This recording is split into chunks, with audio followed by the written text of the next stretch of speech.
All right.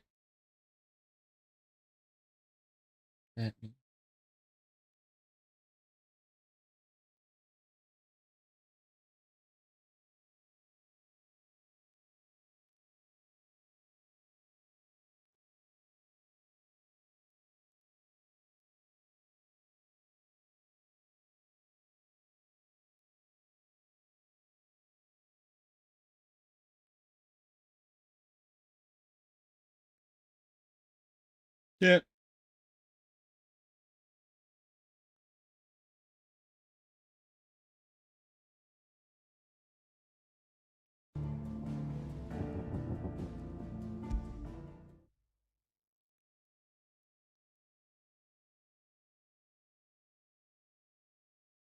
What'd you break?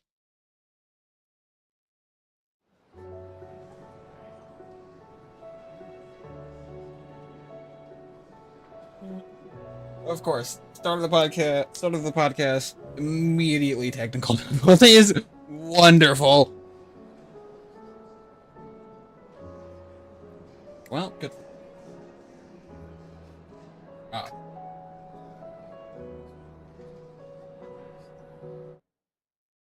why not have?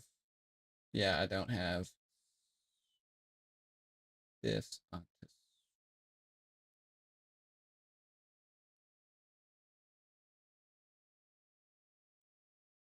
Oh, right. Hold on. Ah, I forgot about this because I haven't had like a disc. Like, how do I put it? When working with like the video and whatnot, there it goes. That should work. All right, is my voice working? Oh my god, yes. Mm. Hold up. Probably gonna be way loud for. Yeah. Oh god, is right. We're gonna lower this down a whole bunch. Say something. Am I channeling the Zoom with every word? Yeah.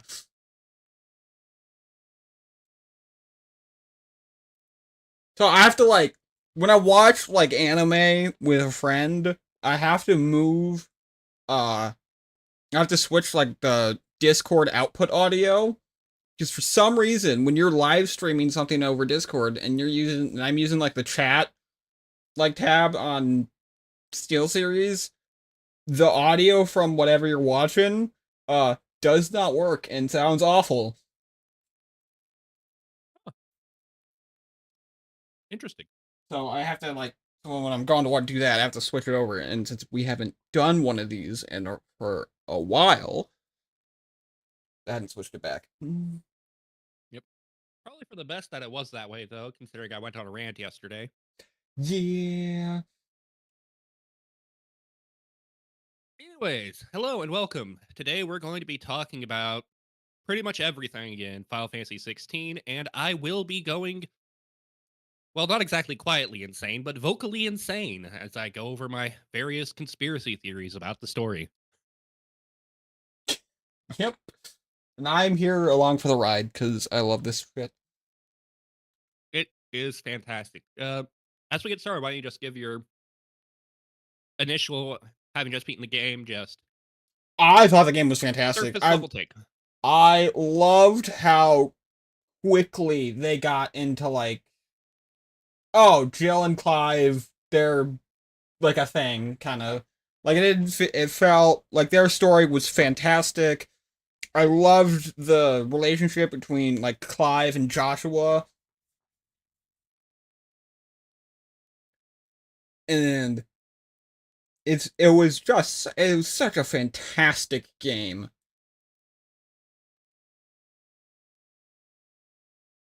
The world building, fantastic.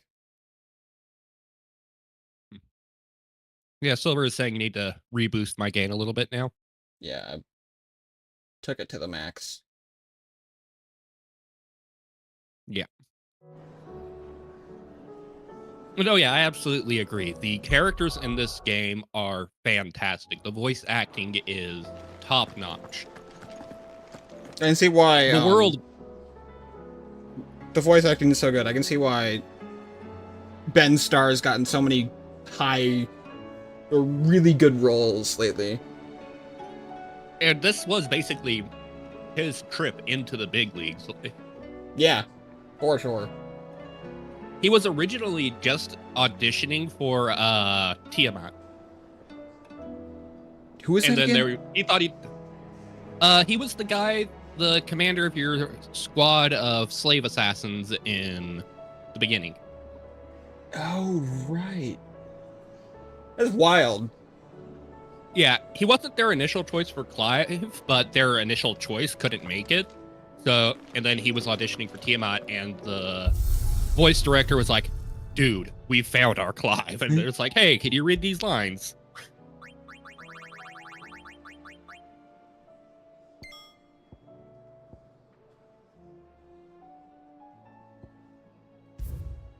And yeah, now Ben Starr is absolutely a, I think he's become like a household name. if not a household name, he's on the way to it. Yeah. So yeah, let's start the initial cutscene before you jump into actual combat, so we can use that as a kickoff point for discussing the story. I mean, he's widely internet famous. Yeah. He's not an Andy Serkis level yet, but... Do you want me to, like, just scream? You can. I just want to make sure that you were able to hear it that way. You can also see it, because... Right. Alright, we're just going to skip that. Action focus, because, you know, mama didn't raise no bitch.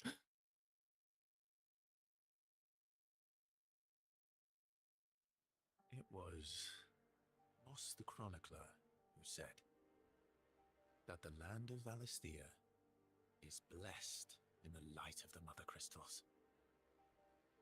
And that it was this light which finally led our forebears out of the darkness. Yet, what they saw in the light gave rise to temptation. Temptation that ever lures us back into the crystal shadow. And thus did our journey begin. Kraios Gate is kind of like the Bloody Palace from the later Devil May Cry's. I don't get that reference. And you will. But yeah, notice how in that moment, Clive is... It's voiced like Clive is reading from a storybook or something. Yeah. Yeah. And... Yeah. It definitely feels like this is way into the future and he's, like, telling the story, just like in the... Yeah. Wait, no. I'm gone? What? Is he? I mean, I stopped the screen share, but I'm still here. No, no, you're still here. Okay, good. First time doing anything like this. Bound to be hiccups. Yeah. But yeah, I also believe that is one of the major arguments for ending spoilers. So if you have not played the game or watched it, please do that before continuing, because we are going to be spoiling everything today. I believe that is part of the reason that Clive survives, because I believe what we play in the game is Clive reading the book Final Fantasy to his and Jill's children. I can see that. Akin to it, you know, like how The Hobbit was Tolkien reading, was basically Tolkien's bedtime stories. Yep. And the achievement for getting all of the achievements is the Chronicler, and the description is, and thus did our journey end. Yep. But yes.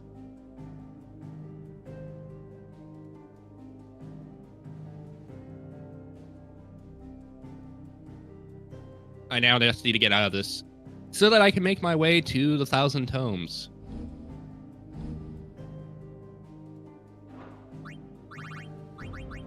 The visuals in this game are stunning. What? Yep.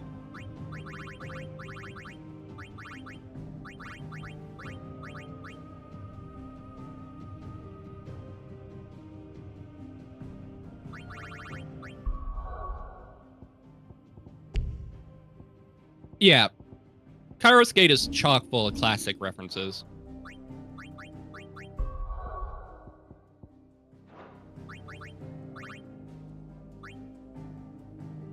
Apparently, I have to do this initial Ifrit fight to escape from the tutorial.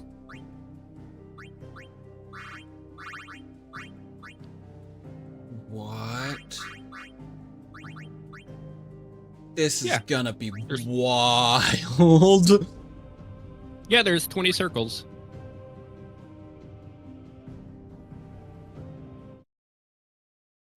What do you mean, Silver? So I'm playing.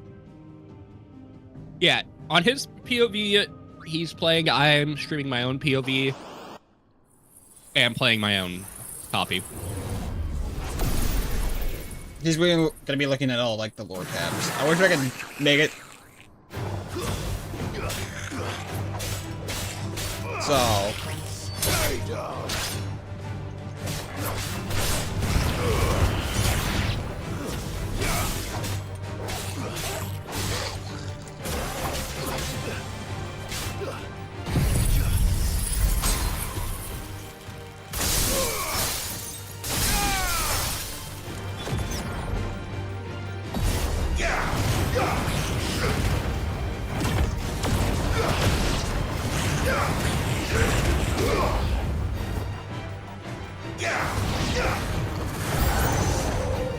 Yes, I am aware. I have beaten the game.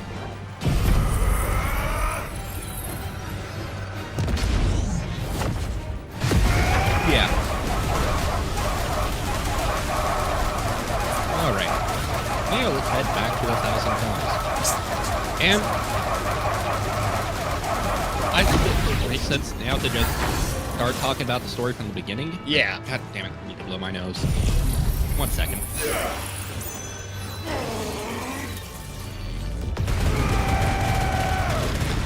Bro, what is the ultimate abilities? These seem so broken. But why'd I only get an A?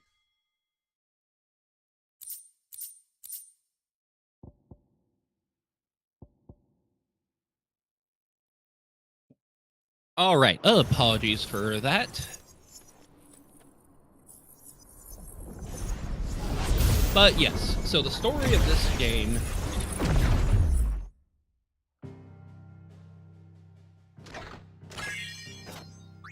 follows Clive Rossfield, the firstborn son of the Archduke Elwin of the Grand Duchy of Rosaria, which is one of 4 major kingdoms on the continent of Storm, which is part of the Twins, which is the name for the greater land of Valisthea.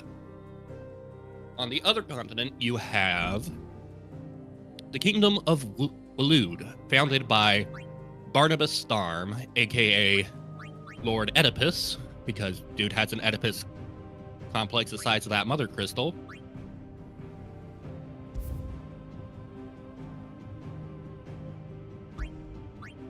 And at the start of the game, you witness the battle between Ifrit, who is the second icon of fire, which in this world, that isn't really supposed to be a thing. There's supposed to be one icon for each element. Right.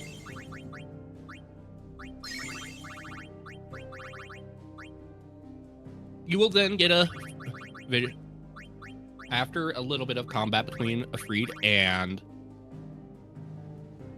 the Phoenix. When you are playing from the Phoenix's perspective,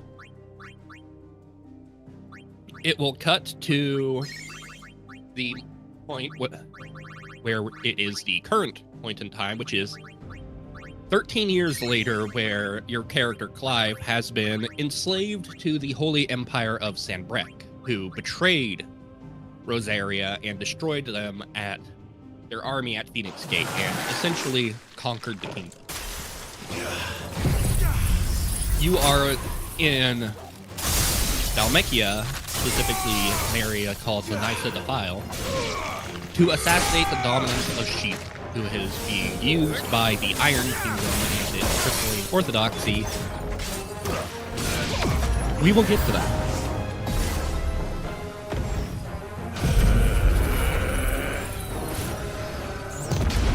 They are attacking Dhalmekia basically on a holy war for the Mother Crystals.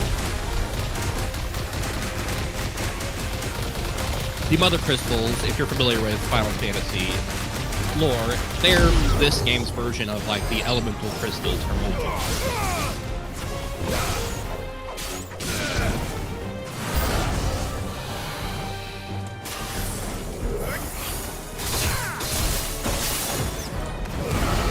So, for example, though many of the crystals have been destroyed, as later on in the game it is revealed that they are destroying the world, as if you look on the world map, you see all of these like darkened areas. Those are areas that have been drained of their ether by the Mother Crystal.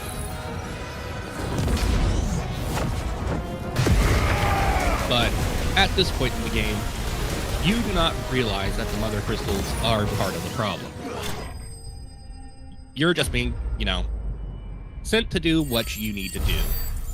And during the conflict, you will also see a conference between Oedipus Storm of Waloed, his leader of his intelligencers, basically his secret service, Benedicta, and then you also have them talking with the people of Dhalmekia, including Hugo Kukpa, who is the dominant of Titan and the lover of Benedicta, who really doesn't care about him, but Barty has need of all the dominance in order to hopefully resolve the blight, but his plans end up going awry. Anyways, as they are fighting, as Titan and Shiva are fighting, a member of your squad, yes, she was sent to seduce Kupka. As they are fighting, it's they, being Titan and Shiva, are fighting. You run into the problem of, oh, look, one of my buddies got just crushed by this boulder, and then you get knocked out as well. Mm-hmm. And as you're passing out, you reach to the dead man and think of your lost brother. At which point, it will take you back to an earlier point than the initial flashback where Afrit and the Phoenix were fighting. And there you get your combat tutorial. You get introduced to some fantastic characters like your little brother Joshua, the best dog in all of gaming, Fight Me, Torgal, and your stepsister, who will end up being your love interest throughout the entire game as well. You also meet your dad, who was just really cool, really honorable dude. And you also meet the worst human being to ever live, your mother, Gigabitch.exe, who, when the kingdom is betrayed at Phoenix Gate, the Phoenix and Afrit fight, and it seems like Afrit kills the Phoenix. And after the battle, Clive is found, now unconscious in the rubble. But, well no, before that, we also had the moment where Clive says his iconic line, "I'll kill you, I'll fucking kill you," to Afrit.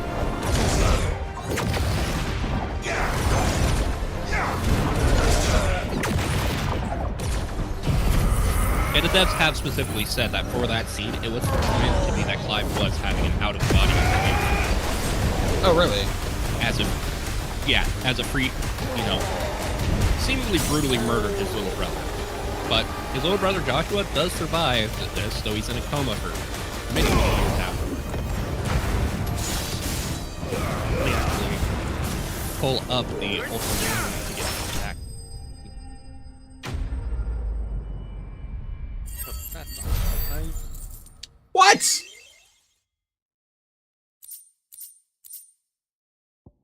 What's up?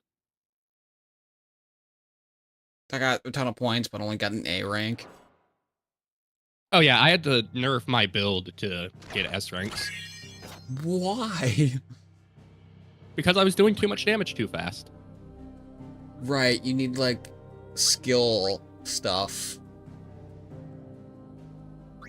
Not actually like, oh, I want to beat this as quickly as possible. I need to do as many, like, skills as I can. Yep. I somehow scrolled past Joshua's character profile, so 1 second. This is the Ultimania details are from fan translations, so take that with a grain of salt.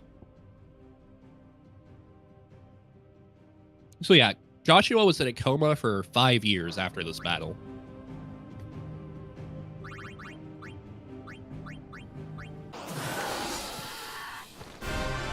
And anything to say about that initial opening section? How do I put it? I thought it was great intro to, like, the relationship between Joshua and Clive, and, like, the struggles that Clive had to go through from not being, like, the Phoenix dominant, and, like, how he, you know, he's like, okay, since I'm not it, I'm gonna make sure my brother is, like, well taken care of, and then, like, the pain of in his voice when what happens at Phoenix Gate goes on, is just peak gaming. I love it. It was so good.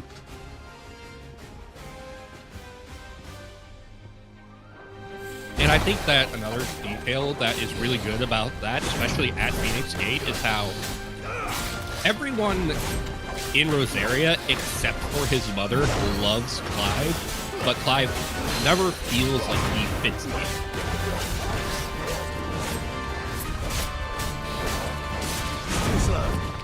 And one character detail I really like that they did to help build, say, the relationship between Clive and Jill is that Jill, even in those early days, was always praying that he'd become one of the same. Always praying for that little red dot beside the moon called Media.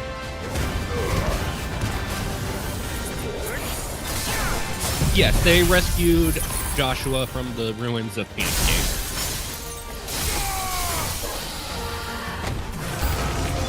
And basically just nursed him back to health for the next 5 years.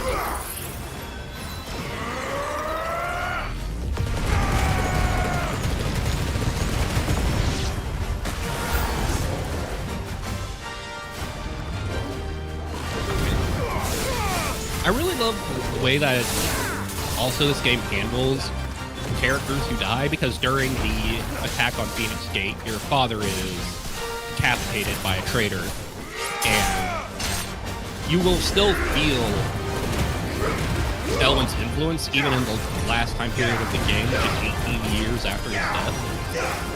Yeah, that was wild. And it's just insane to see the moral difference between Elwin and Annabella.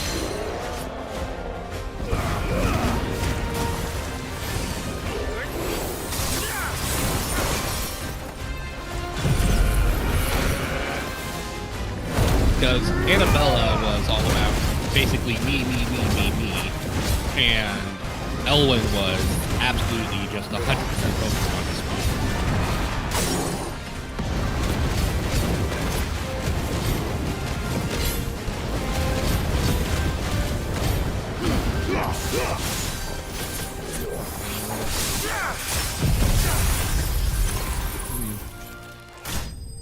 Is there anything else you want to talk about regarding the flashback? No. All right, so but still got over 1 million foot. That's so dumb. yeah, it does that. Oh, there is one other thing to mention, is that gameplay-wise, I think that the Phoenix versus a Fleet fight is one of the worst of all the Icon fights. Particularly as it seems very inconsistent in how you are supposed to actually do the damage to event the instant fail mechanic. Yeah.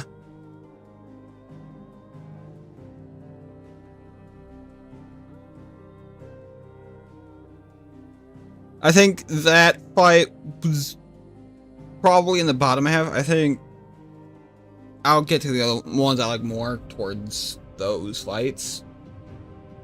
Yeah, I would say that the two best ones were Titan and Bahamut.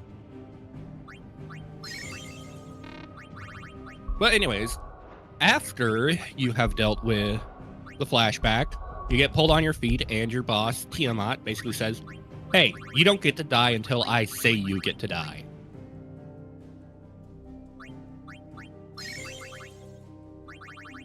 And he believes that Clive is critical for the mission.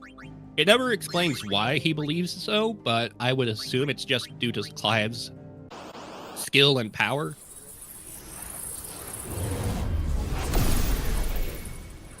But things go on. The fight between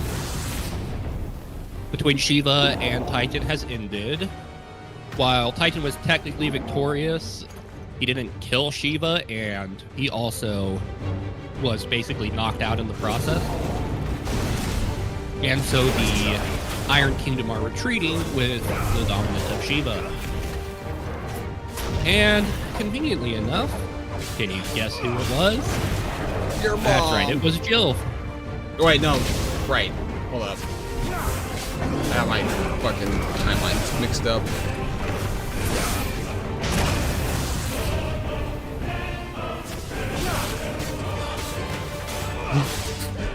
I know! I'm the worst. It was Jill. That scene was fantastic.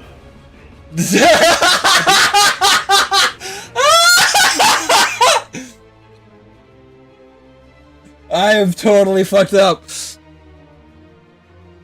Yeah, maybe I shouldn't play this and have this conversation. Yeah, I did say that it was a bit involved. Yeah, I didn't realize. I killed him. The sweet All right. release. I'll take a break for now. Okay, so yeah. Listen for the cool music.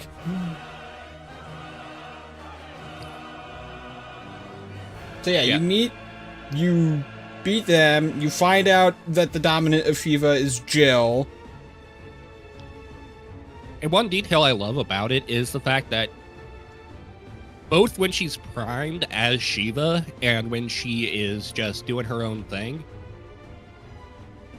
in her human form, she just looks completely dead inside and ready for it to be over. She only fights because the people of the Iron Kingdom threaten to harm the children if she does not. Yep. They're a bunch of scumbags. Yep. And then when, like, oh, you find out that they come across Shiva, or Jill, the dominant of Shiva,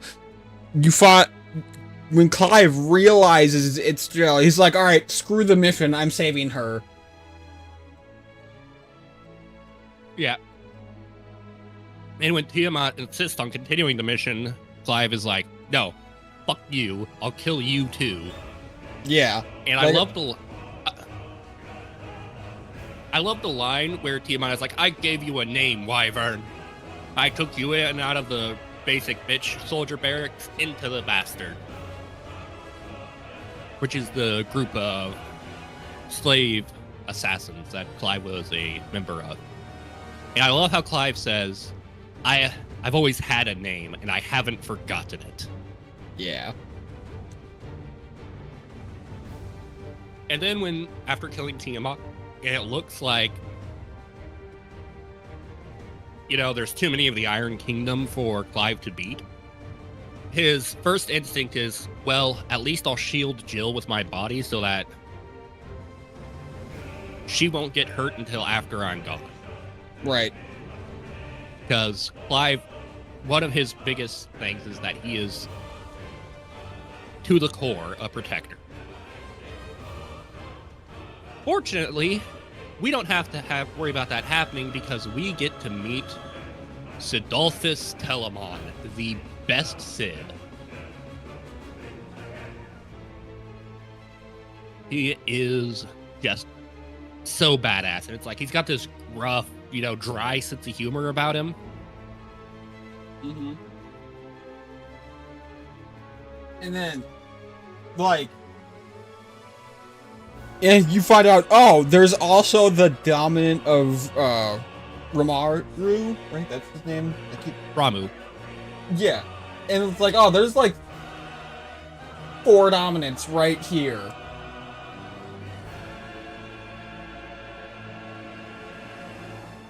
Because there's Titan, there's Shiva, there's Ifrit, and then there's also Ramaru.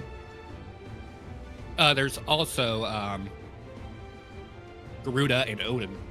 Oh, fuck, you're right. Yeah, it's like all... I would have loved... On the side note, I would have loved to see like an all-icon like battle, where all of the icons are all like alive and fighting each other. That would have been sweet. It would have been cool. But yeah, of the living dominants at that time, the only ones not present were Leviathan, because he was a bit busy being frozen in time. The Phoenix, because he was off trying to figure out what the fuck the villain is up to. And Bahamut, because he was off, you know, probably, I don't know.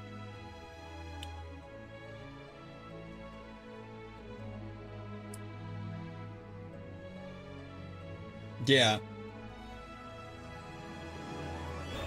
But yeah, basically, massive amounts of power in that one spot. Yeah. The fight between Shiva and Titan was also really cool. I love the way they showed ice abilities in this game.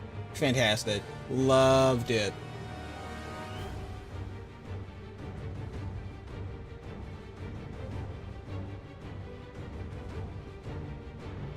Mm-hmm.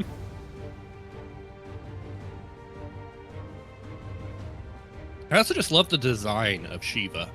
Oh, what I liked about Shiva is she also, like, looked like Jill.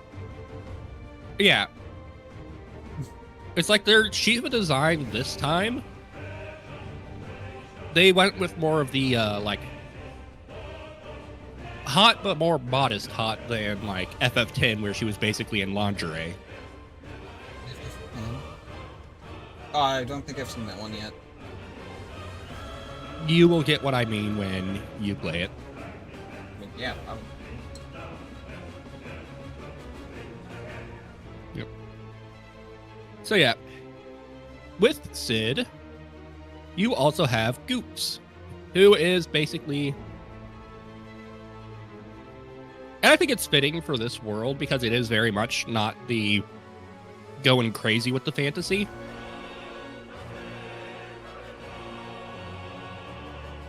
Goops is fantastic. He's not intelligent. He's honestly mentally stunted, but they never use that for cheap jokes or anything. He's very much a fully fleshed out character. He just happens to have his disability. Yeah.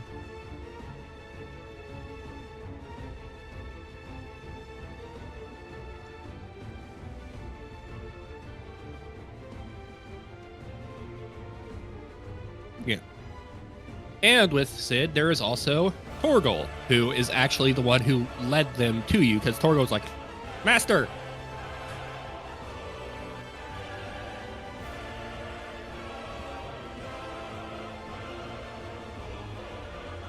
Goots is not a bearer. Yeah.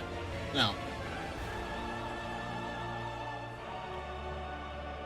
This one in particular says that Karen purchased Goots from his neglectful parents after witnessing how they abused and undervalued him. So he was basically a victim of child abuse, and the parents were like, sure, we'll let you buy our kid if you got enough money. We don't care about him.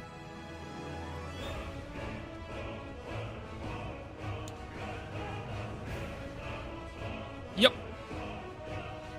Highly.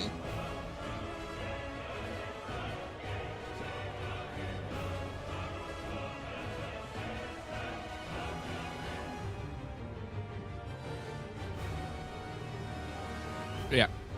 And Clive is initially very hesitant to let, you know, Goots and Cid pick up Shiva.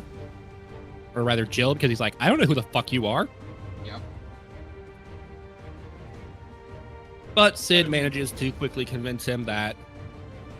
What was that? Yeah, that makes sense. Like...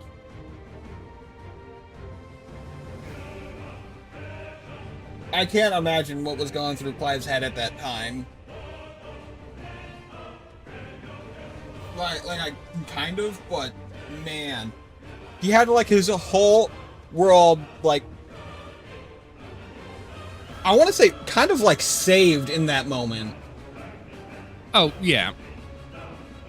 He got to reunite with his adoptive sister. He got to escape from being a slave. He gets to reunite with his dog. And then he meets this dude who's like, hey, I'll help you not be a slave anymore. Yeah. You the state of the realm. We can actually check what was going on in Clive's head. Okay, so I won't be dying. He's like, I didn't know it was you. How could it be? Doesn't know what to make of him. Sid? Yeah. Yeah.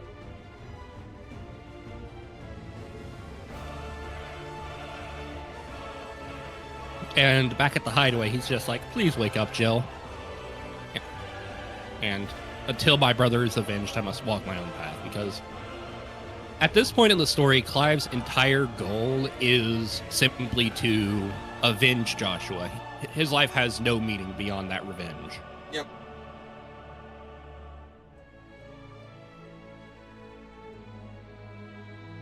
And Sid, it's like, well,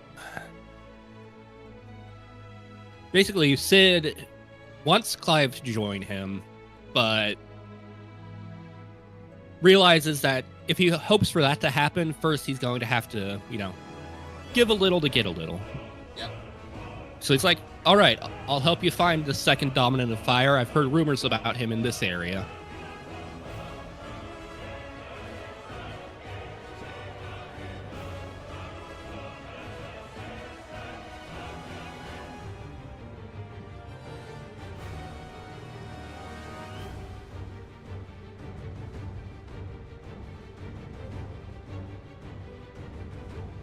Right. And the banter between Clive and Sid was just on point the whole time. Do you think Sid knew what? That Clive was the other dominant of fire? I don't think so. No, he did not, because after he knocks Clive out, after he killed Benedicta, after Clive killed Benedicta, he was like, oh, Clive, the ghosts you've been hunting all this time were inside you all along, or something like that. I will say, on that note, I felt like when Clive found out that he was the dominant of fire, he kind of moved on from that kind of quickly for my taste. I can see it a little bit, but we can talk about that more when we get there, but I just want to make that that thought known. Yeah. There's not a whole ton that happens leading up to that moment, actually. You essentially hit the point where you go through the back road that Sid wants. They banter about how the shortcut is, not that good.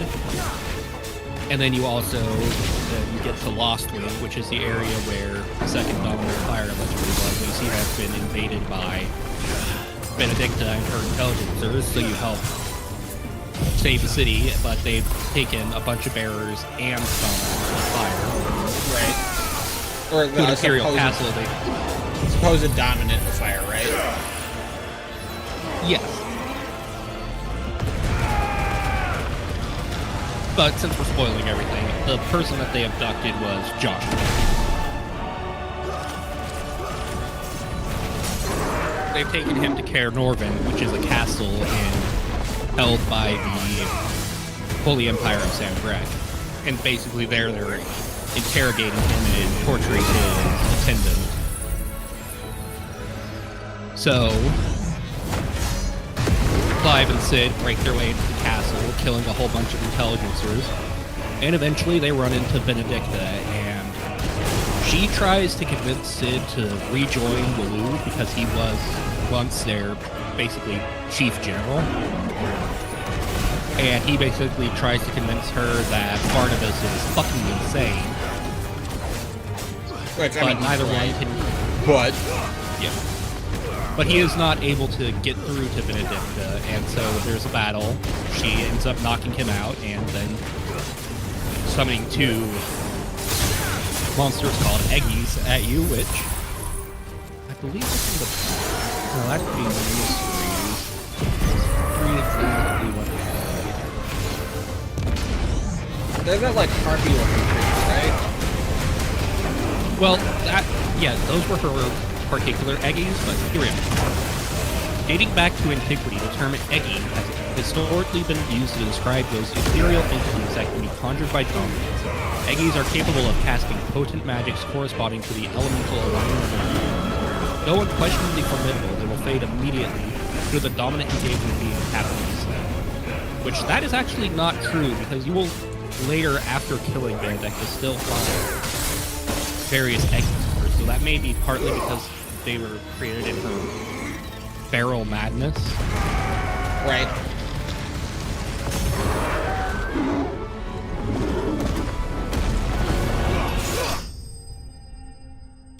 Yeah, the notorious mark. Do we see any other dominants use them? I think it's just Benedicta. We see both Leviathan and Odin use Eggies, remember? Oh, right. Odin's was that one dude. Yeah. And It was who also was his the horse. Leviathans? They were the random monsters that you fought during the Rising Tide.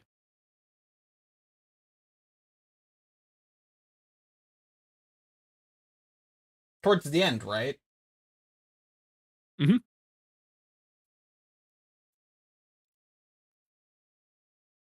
Well, the first Leviathan Eggies you fought were right when Oh, you, right. Yeah, no, I remember now. yeah. So you defeat the Eggies of Benedicta, and Sid's like, go on up ahead, I'll be fine. Which, it seemed like a death flag, but we are lucky enough that we get more time with our good boy Sid. And then, after that, you go up, you fight a bunch more, and you get to Benedicta, and that Benedicta fight is fantastic. Yeah, it was a good fight. Not only that, but it really showcased her character, her ego, and how it's like, how is this happening? I'm a dominant, you're a bearer. This isn't supposed to go this way.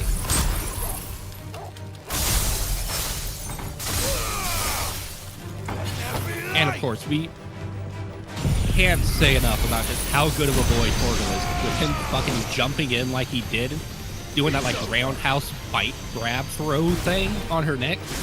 Yeah.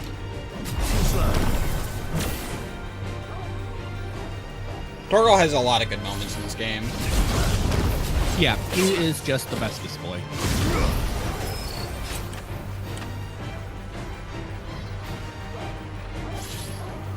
Anyways, after you defeat Benedicta, you discover that Clive has the ability to steal the powers from dominants. And so that is how you unlock the gameplay mechanic of having various elemental abilities besides just fire. Ow. I died. Rip. Throughout the game, you will start with just the Phoenix, then you get Garuda, then Ramu, Titan, Bahamut, Shiva, Odin.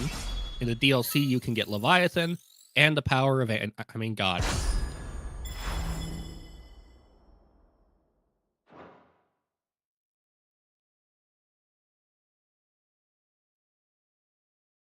Oh, sweet. I got the achievement for upgrading all abilities to their highest.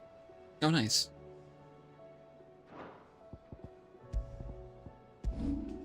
Yes.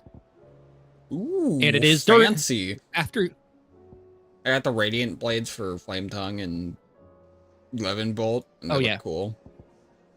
They do. Yeah. So Benedicta is freaking out. She's like, give her back. What did you do? Give back Garuda. It's like, I can't feel her anymore. And then she's taken away by her second in command, while Joshua starts lighting everything on fire because he's a little pyromaniac now.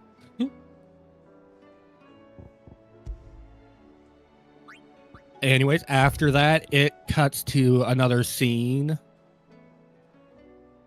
But first, you get to try out Garuda's abilities in a fight. Her second in command gets axed in the head by just some bandits. I think so. Because, I mean, they're probably Sambraquois bandits, but they aren't part of the Imperial Army or anything like that.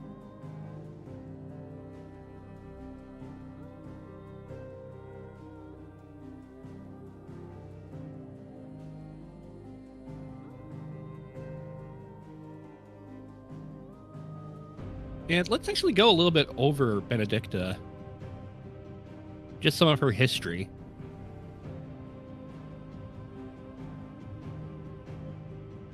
Assuming I can find her. There's Barney. We'll talk about Barney a lot later. Alright, so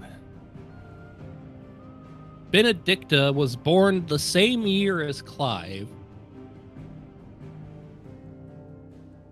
And she was sold into slavery, not because she was a bearer or that they knew she was a dominant, just because, you know, slavery is very much a thing in this world, and it's not limited exclusively to bearers, though they do get the brunt of it, as all bearers are enslaved.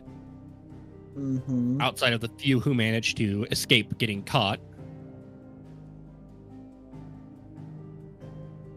Yeah, so she was sold into slavery at 6. She awoke as the dominant of Garuda when she was 15, so the same age as Clive when he first awoke as the dominant of Ifrit.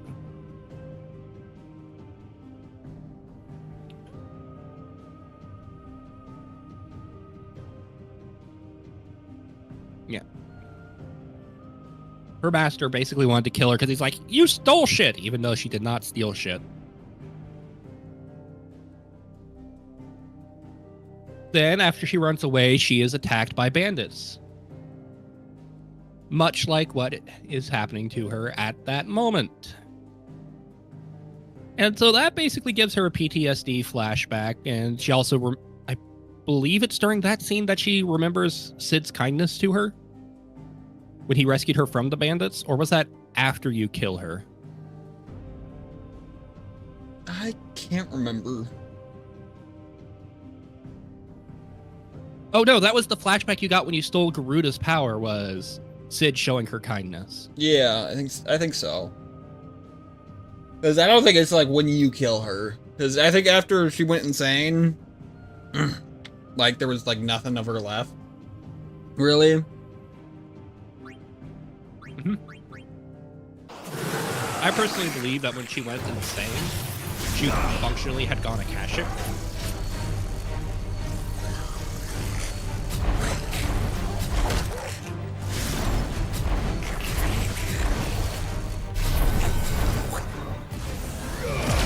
As you've been investigating this, you've also been seeing... Yeah. I think the only two that he doesn't get a flashback from is... Well, no, he doesn't get one from Sid, Sid, Hugo, or Jill.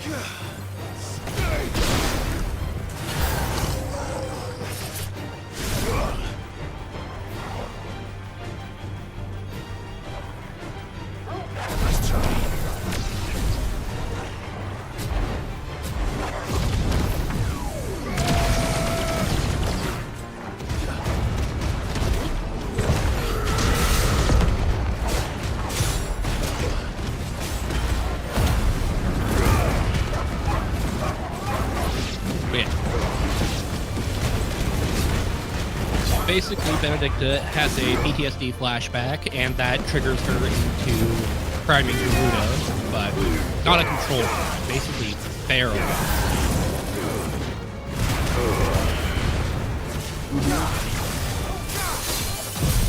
That could have been a very nice scene, but I feel like that would have messed up the emotional impact of that.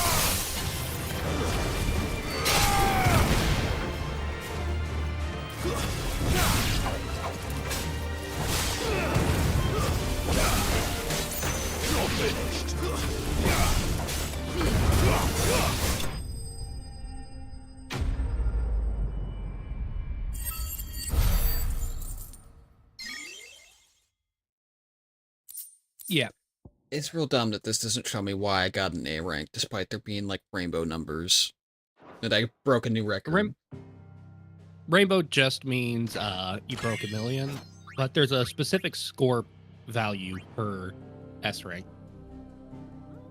And that's, like, just not shown? Yeah. God, that's dumb.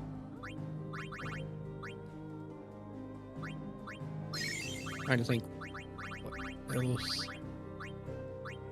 So yeah, Clive, when going into the tornado with Garuda, when Garuda is insane, he's doing so because he remembers when he first turned into a Freed, so that was him turning into a Freed at the time, that there was this man in the same brown robes as Joshua is wearing currently, Right. who spoke to him and made him prime into Ifrit. And he thinks this man is the second dominant of fire, and he chases that one down.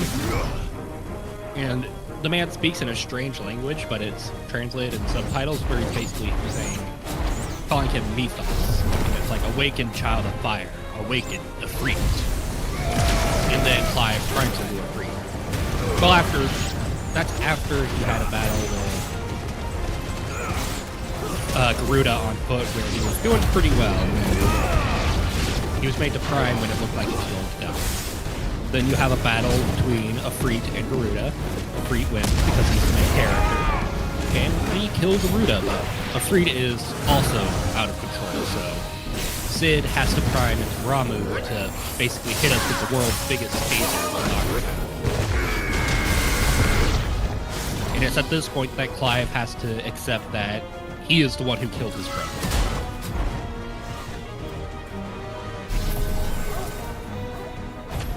Or at least acknowledge that. And when it cuts to, it shows that, one, Clive is stripped naked. We do learn in the Ultimania that it wasn't Sid who did this, but the Hideaway's medic, Taria. And they did so to make sure he didn't, do anything to hurt himself.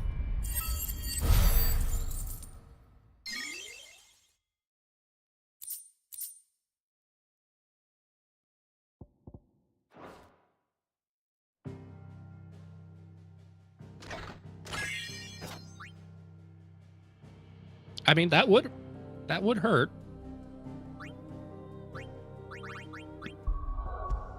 And when he wakes, Clive is immediately like, fucking kill me. I don't deserve to live. I'm a monster. I murdered my little brother.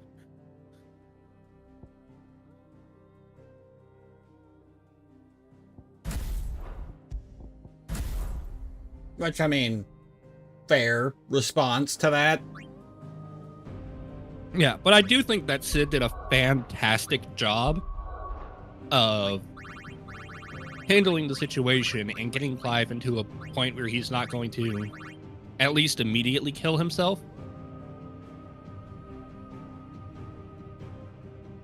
He's like, hey, Gav has a lead on your dominant of fire. It's like, At least find out what that's about before you go off and yourself or doing something stupid. yeah, and I love the line where it's like, I forget the exact wording, but he's like, and if he isn't your man, well, then you can just kill yourself after, but it would be rude to waste all of Gav's hard work. Yeah.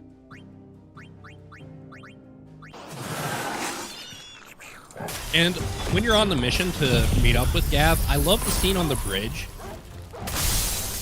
where you see Clive staring down and he's like, should I just jump?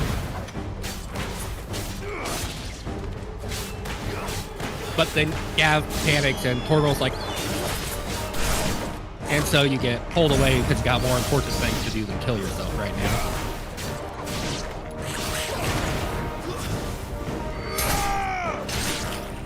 Right. Yeah.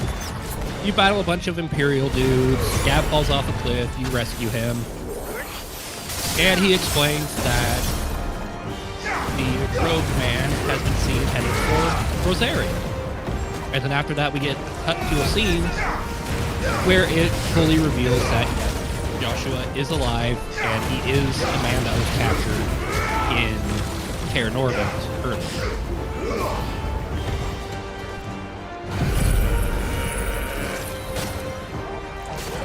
Yeah. I got knocked out of that ability. Rip. Yeah, it also helps for Clive that when they get back to the hideaway, Jill has woken up and they have a really nice conversation. Yeah. The way that he confesses to her feels absolutely in character for Clive. He refers to himself as a dominant, and he's like, dominance like that. He explains that he is the second dominant fire to Joshua. And you can tell Jill doesn't buy it for a fucking second.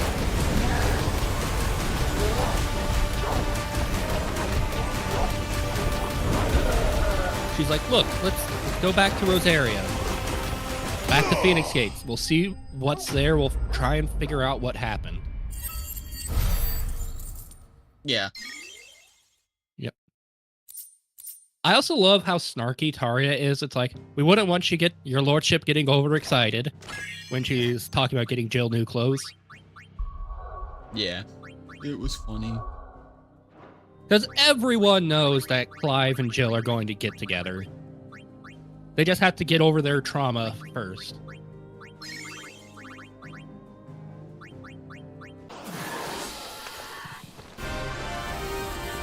Too slow. Oh god.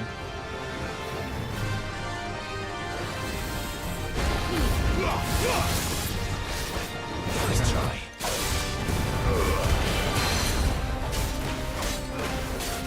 There weren't really any side quests of note up to this point either. Yeah, there weren't really side quests until, like, not the third act, but until, like, the time skip. You Well, had the a few second side time quests. You had a few side quests when you get to Yeah, this area, and It introduced, like, Martha's Ras and some of the, like, allies that you deal with. yeah. But not a ton beyond that. And I forget, was the cutscene with Bahamut and Odin fighting, was that during Rosaria? That was after Phoenix Gate 2, right? I think so.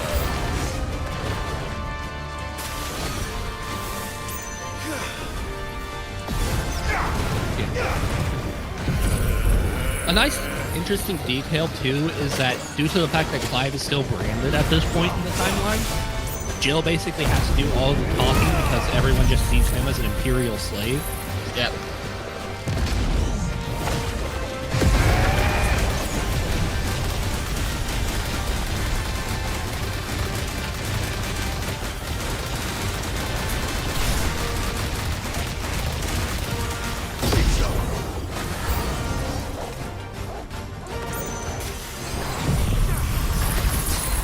Yeah, he didn't get that removed until, like, the other time skip. Yes. Or the second time skip, I should say. Yes, we will talk about that. We'll also talk about, what's her name? The kid with the Nice try. one that died.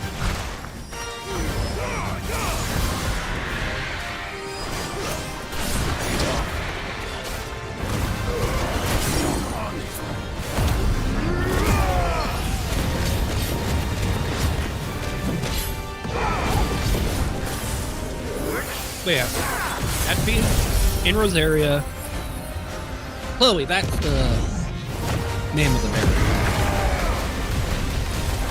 But the Rosaria side quest, if I remember correctly, it was basically, at this point in the timeline, it was just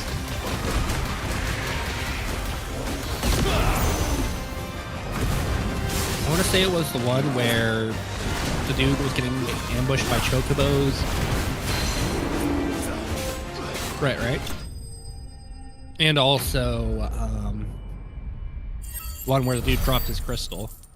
Nothing really of note.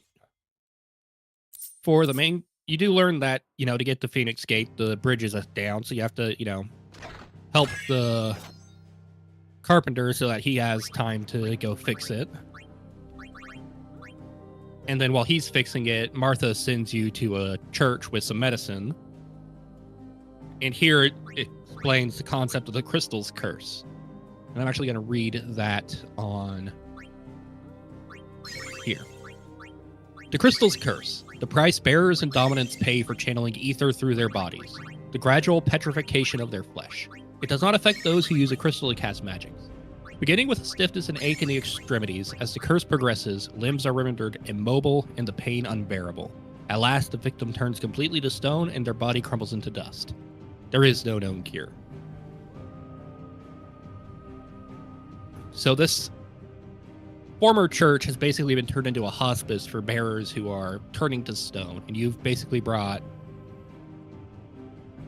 I want to say this is probably the same concoction that, brings about a quick, painless death rather than just being a painkiller.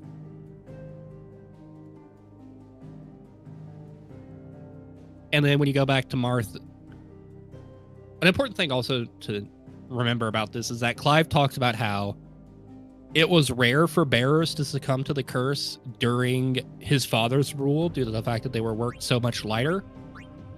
But now it's far, far more common under Imperial rule. Mm-hmm.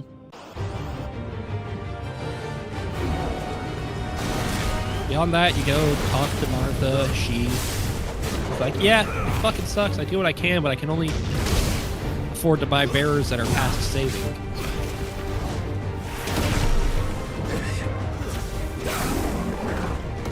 And then you make your way off to Eastpool, which is a town on the way to Phoenix Gate. And as you leave, Martha says to herself, well, it's true. Jill and Clive are back. And on your way to Eastpool, you run into Sid, where it is shown that he's also starting to succumb to the curse, and he's even using a crystal to light his cigar stand.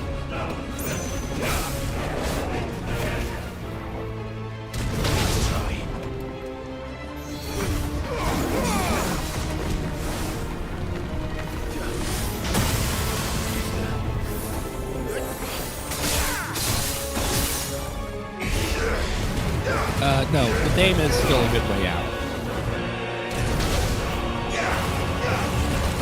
Anything to add to the talk or anything? No. Oh, it absolutely is improved.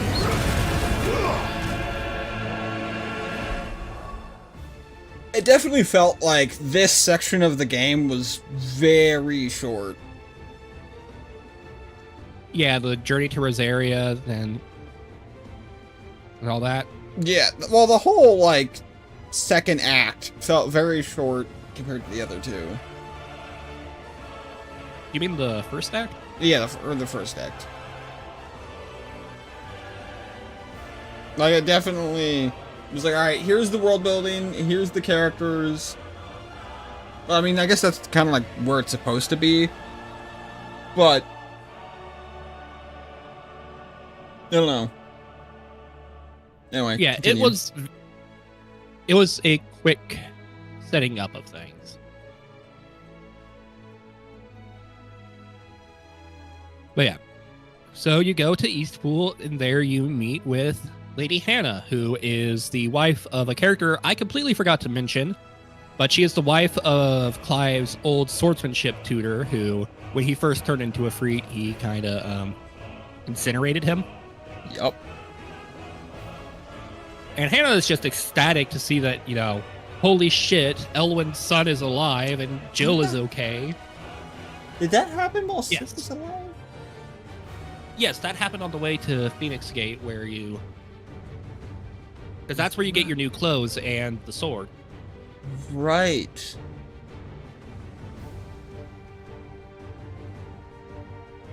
The best sword in the game. It By the way. is awesome.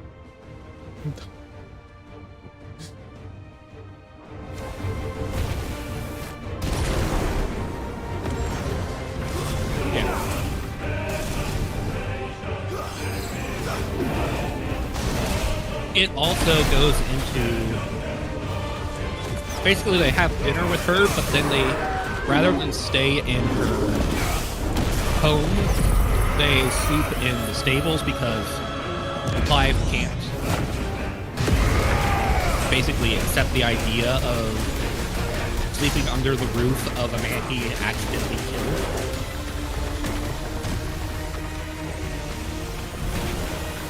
And this is the first time that Clive and Jill almost kiss, right? I think so. I think they got interrupted. Yeah. It's not that they got interrupted, it's that basically Clive, because she like leaned really heavily in, and then he just didn't close the distance. Because he's too caught up in his feelings that he can't really,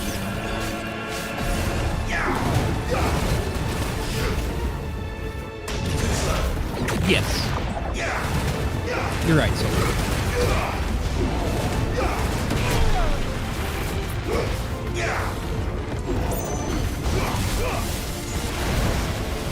And then after that, you go to Phoenix Gate, where you enter the Apodytery, which is an area that only the Phoenix is supposed to be able to enter, but because you're also a dominant of fire, you're able to get in. And you fight your way through the second enemy type, which are the Echoes, that are basically Fallen, or in this case, I believe, Ultima constructions. And so, do we want to talk about what I think the Apodytery underneath Phoenix Gate is, or do you want to wait later until after we explain Ultima? Well, after Ultima, Okay. So you go through there and you see this rather large painting that shows dominance, and I think we can get a picture of it here somewhere. Fuck. Well, here's the full version. There's a partial version in Phoenix Gate, and it shows the various icons with the second icon of fire. Yes. I figure we'll explain what Ultima is as soon as we get to him. That way it'll be easier for anyone watching to follow what's going on. I'm gonna pin your stream to mine.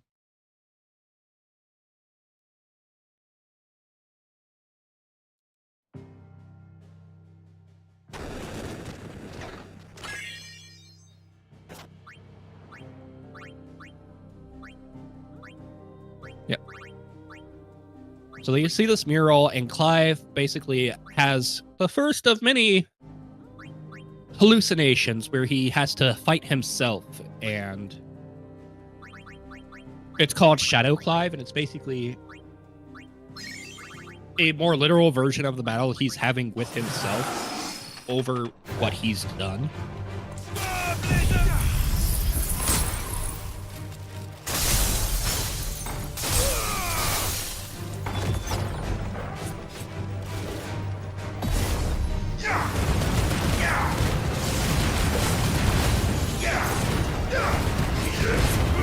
And when you finish that, you have to fight Clive, and then it turns into a free until that's when you have your first or your second real Efreet battle, right?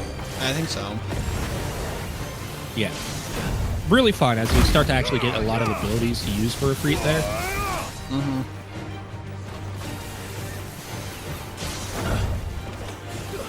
And afterwards, you get the option to accept the truth, and that's where you unlock your limit break, which if you've ever played Devil May Cry, it's just the devil trigger from Devil May Cry. And in lore is semi-priming, which is something dominants can do where they're channeling a portion of their icon's power, but not fully activating the icon.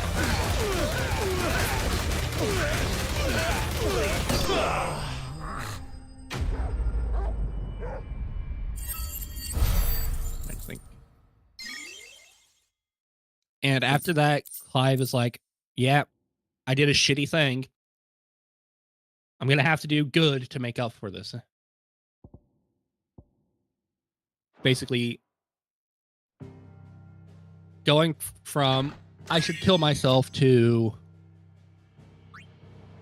I have to do whatever I can to make this not right, but less wrong.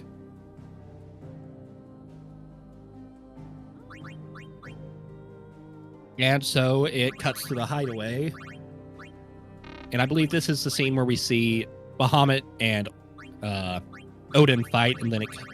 Oh, no. Yeah, no. Yeah. After Phoenix Gate, you see the Bahamut and Odin fight.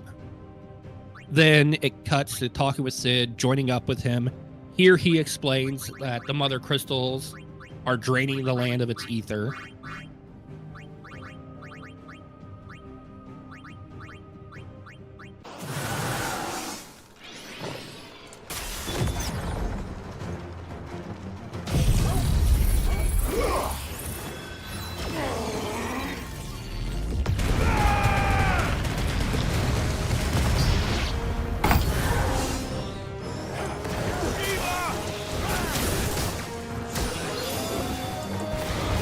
That was a pretty attack.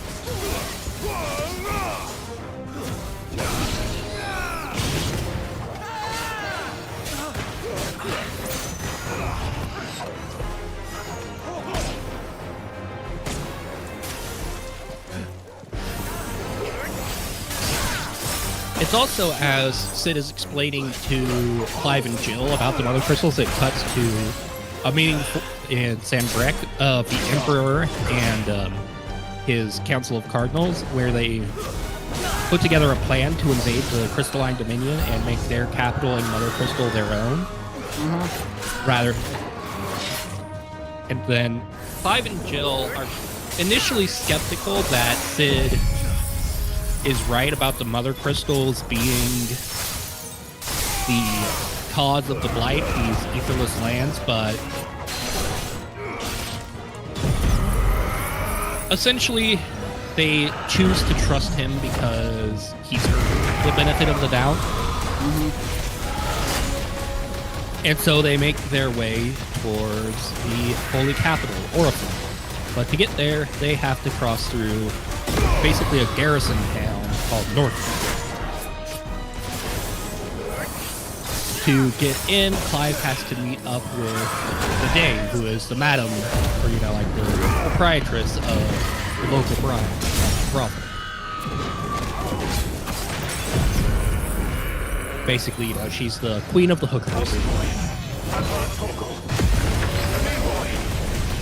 And to maintain appearances when Clive first speaks to her, she pretends to be standoffish about speaking to bearers, but she is, much like Martha, an ally of the Hideaway, and also is working for bettering things for bearers.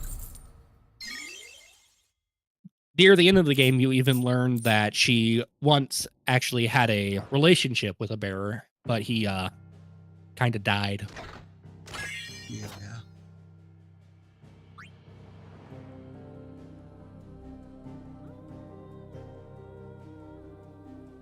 Trying to think.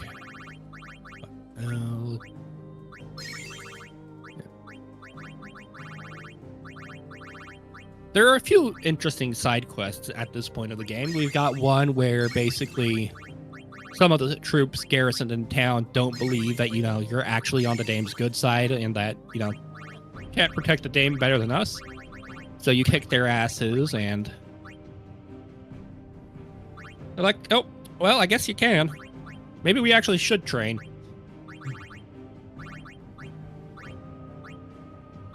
To the north, there is a side quest where a kid is like, help! There's this, nasty wolf over there. So you go and kill it. You see that there's a bunch of dead bears there. And the kid is like, how fucking dare you? Or no, it's not the kid. It was the kid's father saying that the wolf was threatening his son. So you go kill the wolf to protect the son. Then it turns out it was actually a game this father and son play where they lure bearers to their deaths with this wolf. And then afterwards, while you're burying the previous victims, Oh, well, no, I got that a little bit out of order. You go back and yell at them, and you can tell the father either I work for Martha or I am my own man. I have no master. Either way, he was not taking kindly.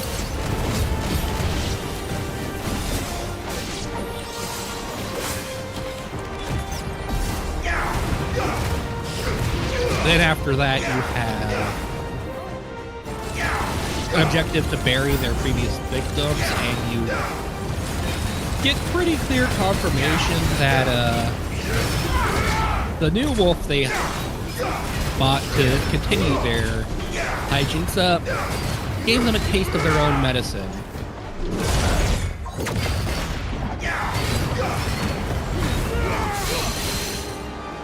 There's another side quest where there's this little girl who asks you to help her find her Chloe, and eventually you find out that Chloe is a bearer who has succumbed to the curse. There's a lot of dark side quests during this time. There really are. And for this little girl, you learn, oh, she's not a bad kid. She's just been told a bunch of bullshit by her parents.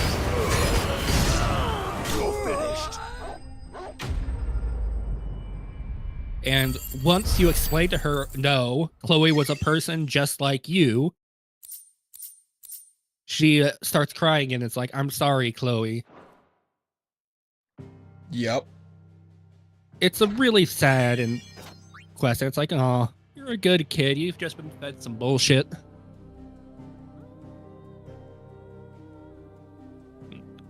Then as part of the main quest, in exchange for her help, the dame wants you to go find one of her hookers. And you find out that said hooker basically died because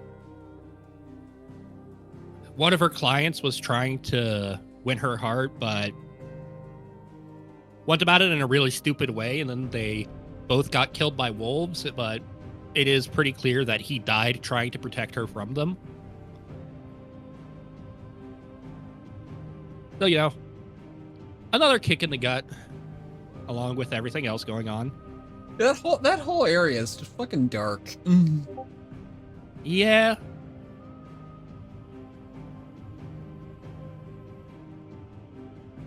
There's also the town of Moore where you go to as part of that quest, and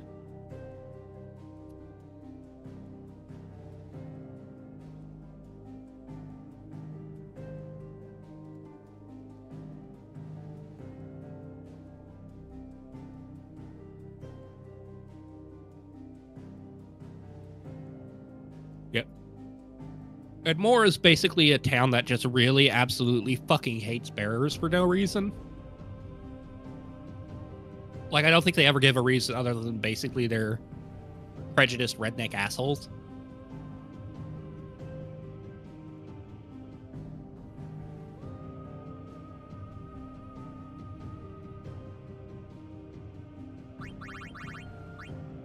I think what else?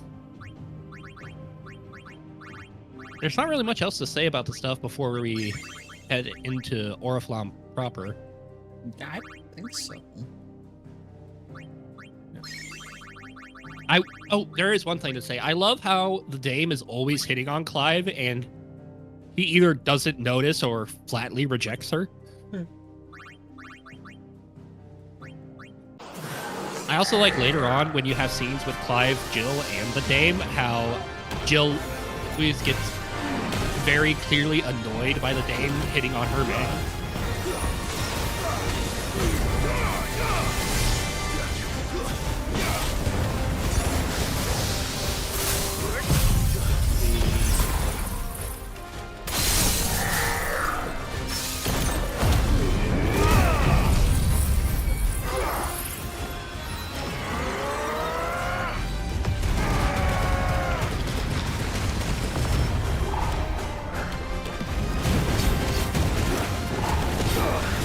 Yeah.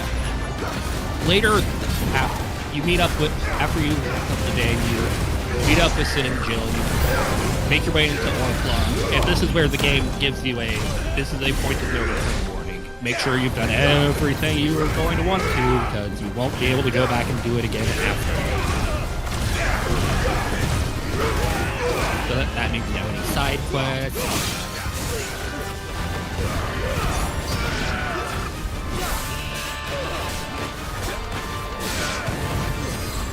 You have anything to add about that? No. Alright, I'm going to go refill my drink real quick. Why don't you talk a bit about the gameplay while I'm gone? Yeah, I can try. But yeah, so what I've really enjoyed about the gameplay in this game has been the constant be able to switch on the fly what moveset you have and elements you're using. I wish there was more of like a play between like the different elements and abilities. And like you can like combo like ice and fire or whatnot, and there was more of like a incentive to like use fire than ice to add to make like a reaction or something go off. I think that would have been fun. But all in all, the combat in this game is a ton of fun.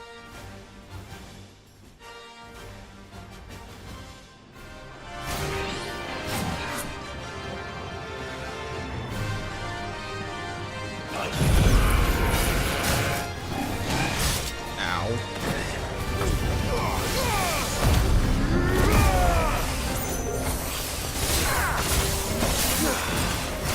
I return. Hello? Yep.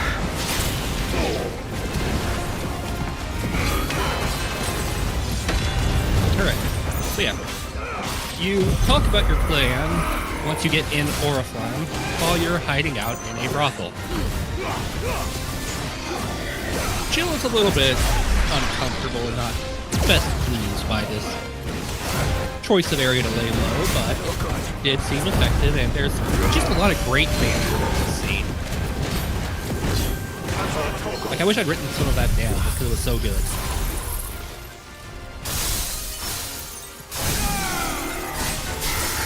Because, like, it further establishes just that Sid is absolutely confident and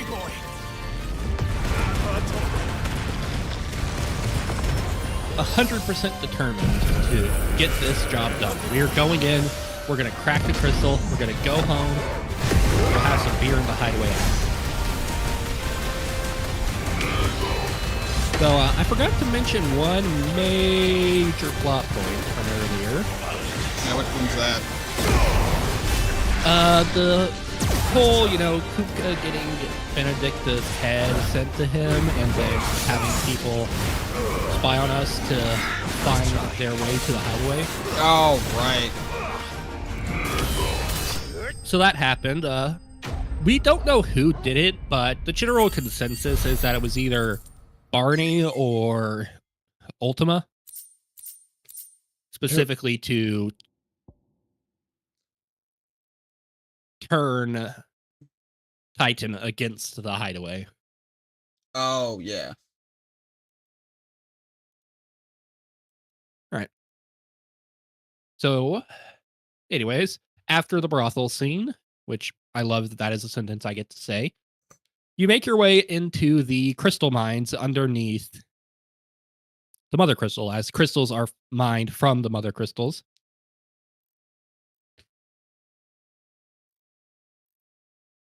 Yeah. There's, again, just a lot of great banter. You have Sid's famous, it provides opportunities to grow and change.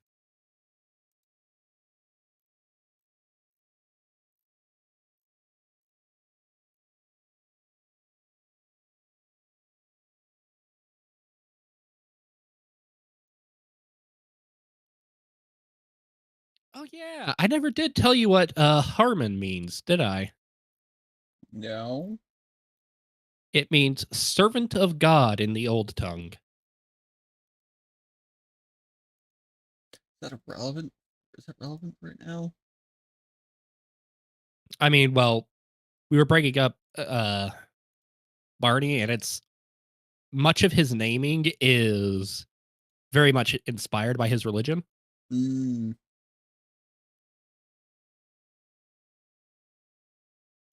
What else?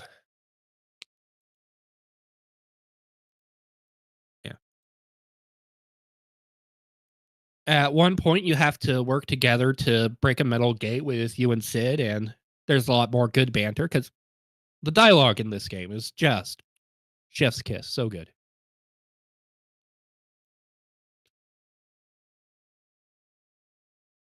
Anyways, there's not really any story relevant stuff. It's just good character interactions. You do first encounter the Akashic and Ether Floods here. An Yep. Ether Flood being... Well, actually, why don't I just read it? Go away, Dion.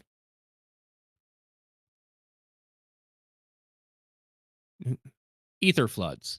Pools of concentrated ether that form on the land's surface, thought to be caused by an imbalance in its diffusion beneath. Though ether is usually invisible, at flood level concentrations, it takes on a blue glow. Those with a natural ethereal tolerance can survive exposure to a flood, at least for a short time, but most living things will eventually succumb to its effects, losing their minds and turning Akashic. Now, where is the Akashic entry? Maybe I should have just screenshotted all of these. There we are. The irreversible change brought about by a living being's overexposure to ether. Creatures are stripped of any intelligence or sense of self they may once have had, and become suffused with life force, usually manifesting as extreme strength and aggression. Ultima's casting of Primogenesis turned much of mankind directly, gifting Barnabas his Akashic army, and with the despair they wrought, he sought to strip the wills of the rest, making them, in his eyes, pure. So you fight a bunch of Akashic things. It basically, what you learn is, oh, the guards weren't to keep people out of the mines. They were to keep the Akashic in. Because the Akashic are not, exactly good things to have running rampant in your town. And eventually you make your way pretty much to the heart of the Mother Crystal, but you also have to murder an Akashic dragon, which I really like that first dragon fight. Yeah. It's not too over the top. It's a fun fight. You get to have one last good fight with Sid and Jill at your side.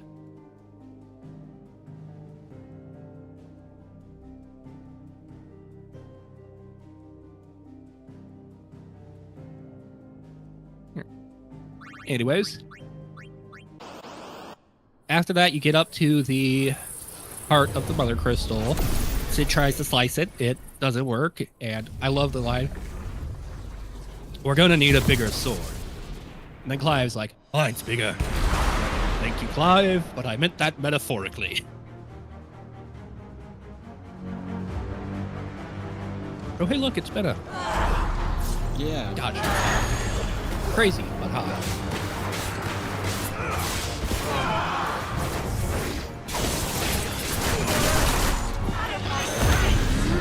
Yeah. Sid primes into Ramu, and with that is able to destroy the Mother Crystal.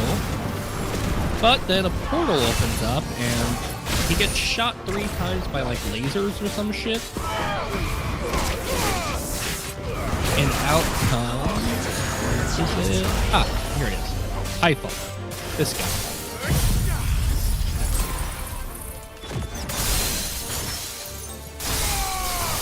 Oh, the bestiary just flat says that Typhon was possessed by Ultima at this point, so Typhon have gone cash out. So you fight Typhon, you turn into a free.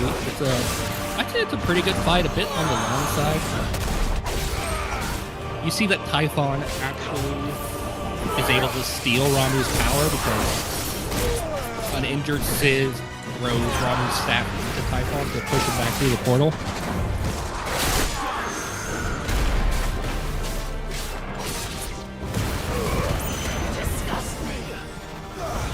And then after the Typhon fight, you go check up on Sid. He's on the ground. He's bleeding out. He's clearly dying. Like one last cigar. Yeah, basically, one last smoke for the room. Clive lights it for him, and then Sid basically explains that he wants Clive to continue his work as basically his successor.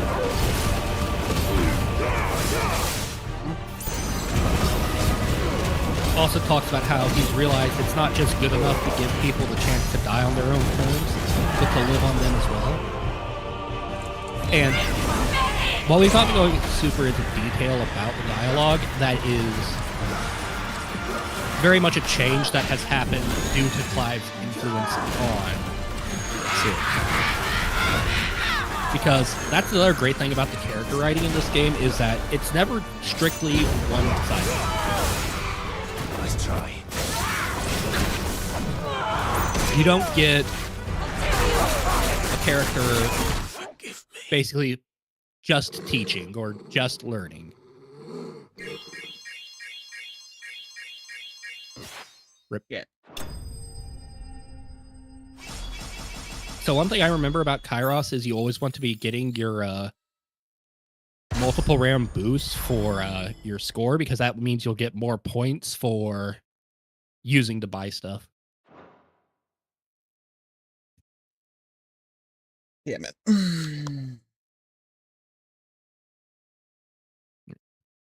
Anyways, as Sid is dying, Ultima appears. And Ultima is basically just mind fucking Clive at this point. But Sid uses the last of his strength to stab Ultima through the neck and temporarily disperse his form, as Ultima does not have a physical body during this point in time.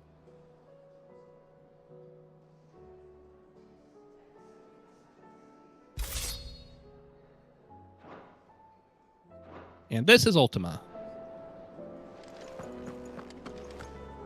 Oh, this looks way better than the actual, like, normal one. Is that the Shiva one? Yeah. Yeah, it looks better, but it still needs a proper handle and crossguard.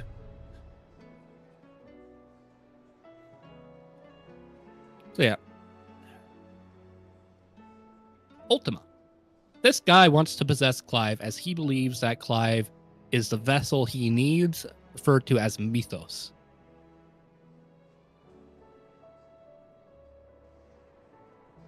And when all is looking bad, Joshua shows up and he's like, I know you're there, Ultima.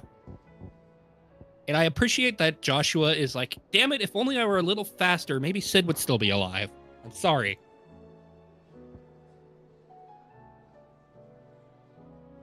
And one thing I noticed is that Ultima only starts to speak in English rather than his mysterious after Joshua says his name.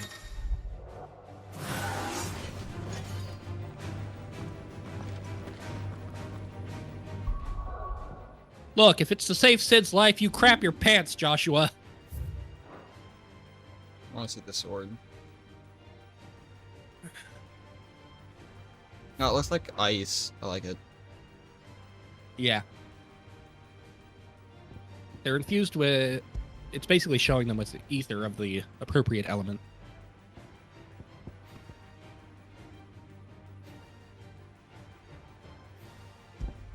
Alright. So, yeah. Joshua then imprisons Ultima within his own flesh.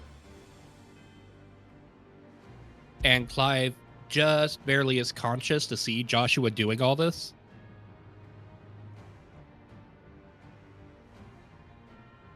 What did he get?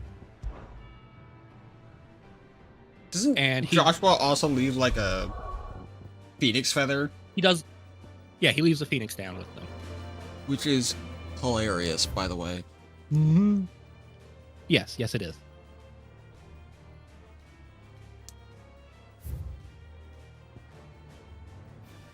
So yeah, let's go over what Ultima is.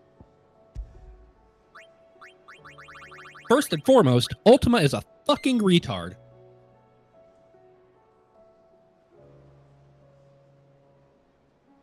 Ultima is a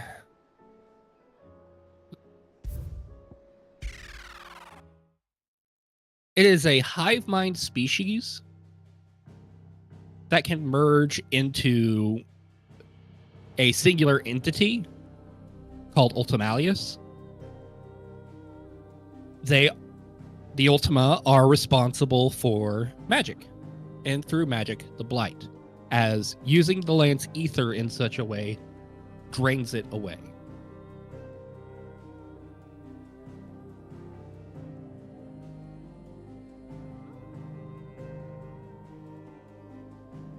Shall we go over his plan and everything? Yeah. All right, so Ultima's plan is to gather vast amounts of ether in order to cast a spell.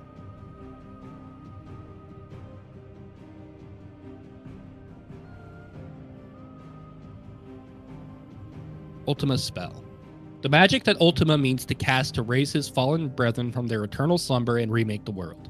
To cast it, he requires both an enormous amount of ether drawn from the land over the centuries by his mother crystals, and a vessel strong enough to withstand its channeling, the entity known as Mythos.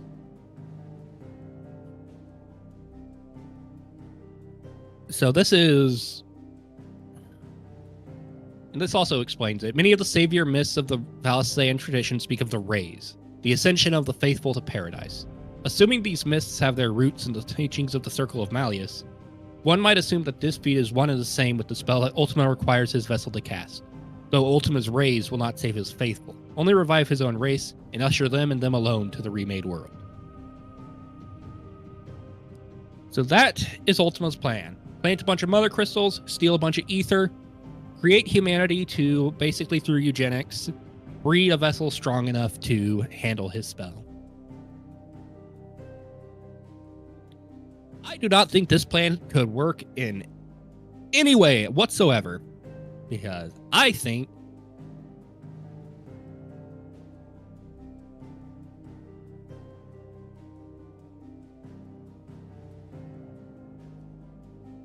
let me actually look at my own writing about this.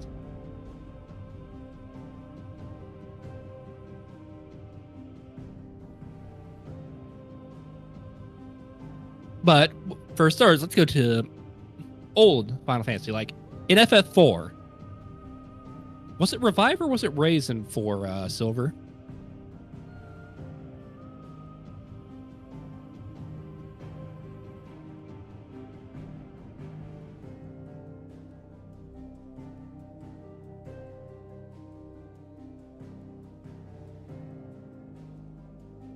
Life?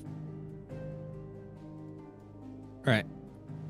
So yeah, the resurrection magic, though, of basically every Final Fantasy game only works when the character isn't truly dead. But rather, it only works when they're, like knocked out and almost dead. And I use 4 as an example because, Tella, when he dies, you can't just use your revive magic to bring him back.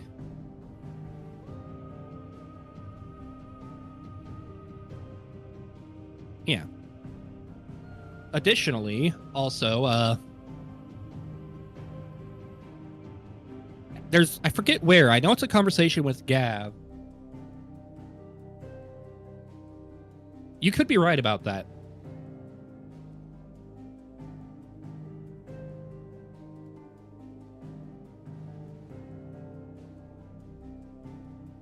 You also have in the conversation with Gav where it is, Clive says, the Phoenix cannot bring back the dead. Basic. And the Hidden Truth icon. Let me actually find that on screen. Within here? No, it's mysteries.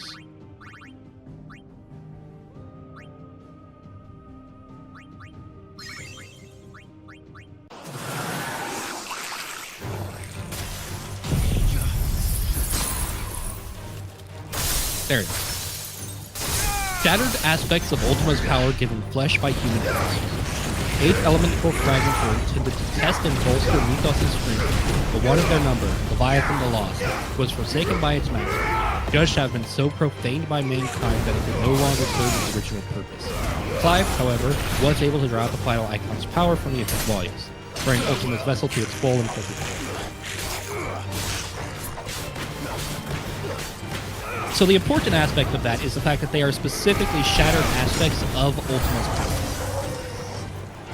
And Phoenix, which is the one about healing and bringing about life, cannot bring back the dead.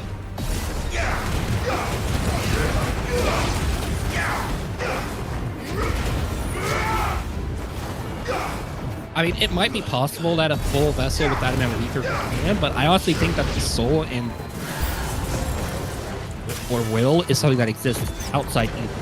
In the Thousand Tomes for will, that's 2 pages over. What? There we are.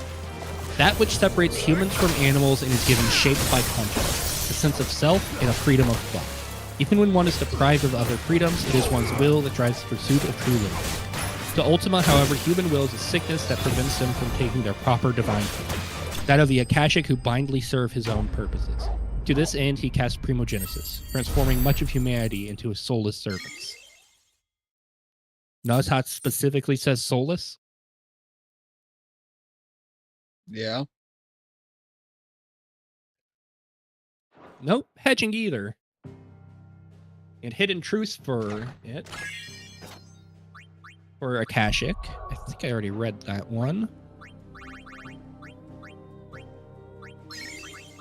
Yeah, where it talks about stripping away the wills. Exactly.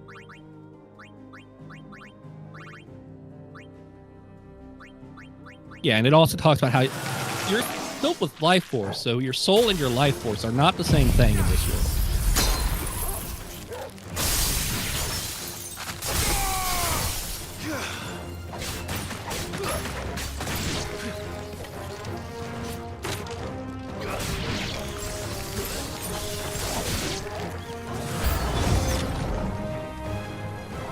We've also seen throughout the game that anything can turn Akashic.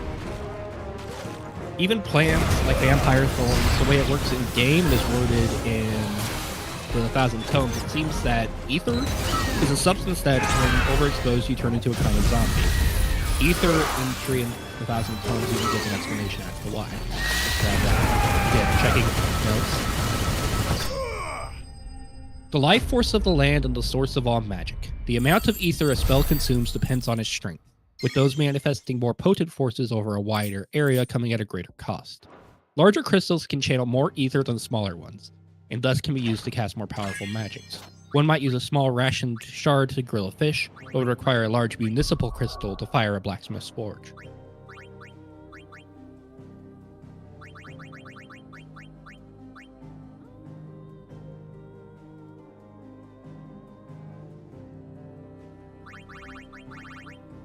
Yeah. This emphasizes, the size and quality of a crystal affects how much ether it can handle. And in ethereal tolerance, it says, the ability to resist the effects of ethereal exposure. It's higher in bearers and dominance, allowing them to survive concentrations of ether that would turn any human who lacks this skill. Some animals, including chocobos, also have a natural resistance to the effects of ether. One of the many reasons why the birds are so beloved.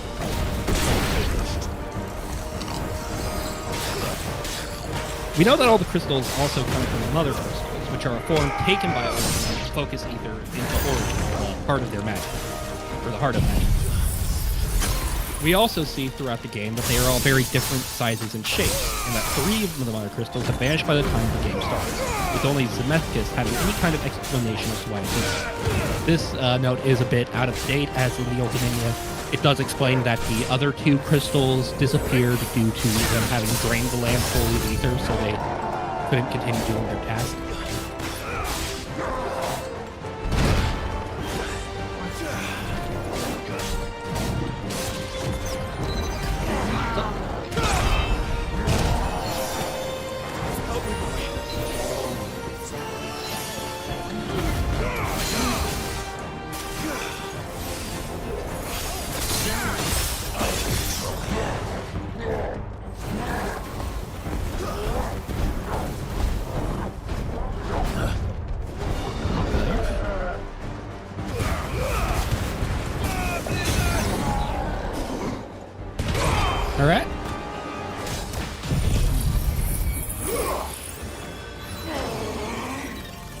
Yes, here it is.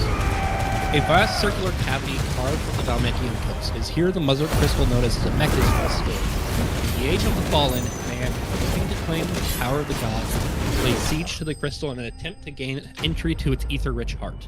Rather than an attempt to fend off the assault, he instead responded by destroying the mother crystal and its heart. The great crater left behind standing as a reminder of man's hubris.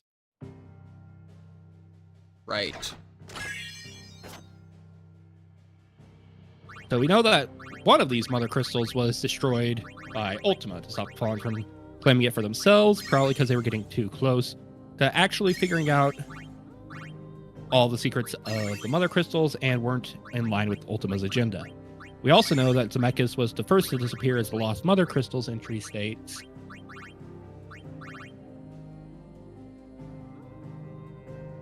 You know what, fuck it, I'm just going to read what I had in my note.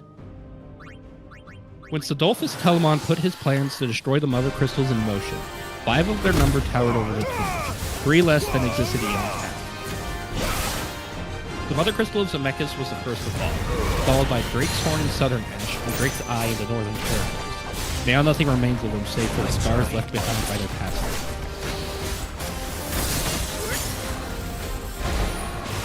But what about the other two?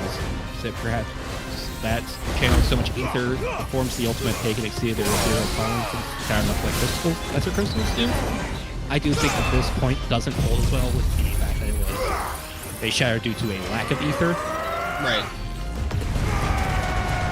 We know Drake's Eye disappeared approximately 8 years ago, probably right around the time that the Most Water trying to turn Walias into a mother crystal. Northern territories disappointing Deadlands and tree states, once a loose collection of nations that sprang up around this region's erstwhile mother crystal, Drake's Eye. But in the 4 score years following the mother crystal's fall, the combination of both of life's inexorable advance and war with neighboring Rosaria works to quicken the area's destabilization. And now only a handful of hardy survivors remain. While most of the north has regressed into a lifeless wasteland, a small corner situated on the western shores of Oilafast Bay, known as Isidia, remains untouched, albeit hidden by a powerful magical glamour maintained by the villagers who reside near the fall. We also know that Drake Horn fell more than 170 years prior because of Gregorian Inquisition states in the early days of Gregorian supremacy.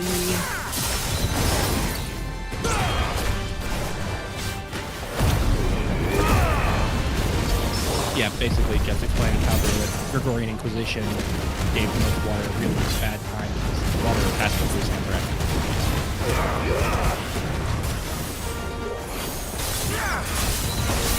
So we also know that the 2 mother crystals that disappeared without being specifically destroyed by Ultima or Sid/Clive did so recently, relatively speaking. Zemeckis was destroyed at minimum 1,000 years ago, since the continent lore reads, a vast landmass situated far from Valistean shores. Aside from the most intrepid traders, few have been known to brave the journey there or back, for which reason the character and customs of its peoples remain a mystery to most. Legends claim that the remnants of the fallen fled thither from their twins when their civilization collapsed, but even the most bookish Continental would be hard-pressed to explain what became of them in the intervening millennium. We also know that Ultima abandoned their bodies because they were not up to the journey to Valisthea. As they state in the interdimensional rift, an unprecedented journey lay before us, one beyond the limits of our fleshly bodies, and so we cast them off. Considering that they had a giant city-sized airship, as Origin Hidden Truth says, a vast structure that lay dormant beneath the crystalline dome for countless centuries, and which was revealed to have been the vessel on which Ultima and his brethren first arrived in Valisthea. Though it ceased to function while its former passengers slept, it was finally reactivated to put into motion the final stages of Ultima's plan for recreating the world in its image.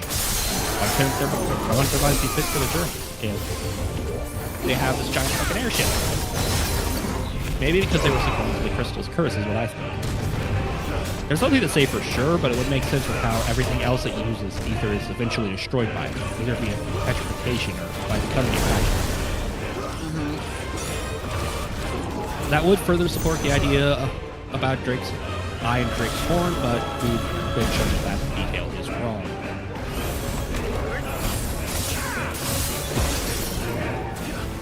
But I do still think that it is a valid argument.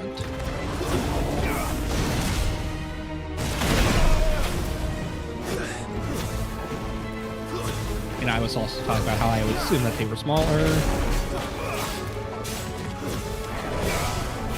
There is another massive crystal we see in game, the one at the heart of Origin. It's seemingly the source of magic. Yeah. It's either something that was not made from living beings like all the other crystals we see in game, which could mean that connected to the use of ether might not harm it, or would eventually be destroyed by some sort of maintenance to keep it working. As for it being the source of magic, what I can tell from the available English is that in the cutscene, all that Clive does is burn Origin away. So it presumably had to be something physical that made magic go away. We also know for sure magic, at least we saw it, is gone, because of both the post-credit scene and in an interview the director said, you have this resource, this magic, and all of a sudden you take that away. Think about what would happen to us if we took away our technology or our internet. What would happen to the world? There'd be panic, there'd be all this chaos. But in 16's epilogue, you have that peaceful scene of another person. But you have to see what happened to get. So we know magic is gone with the game finishes.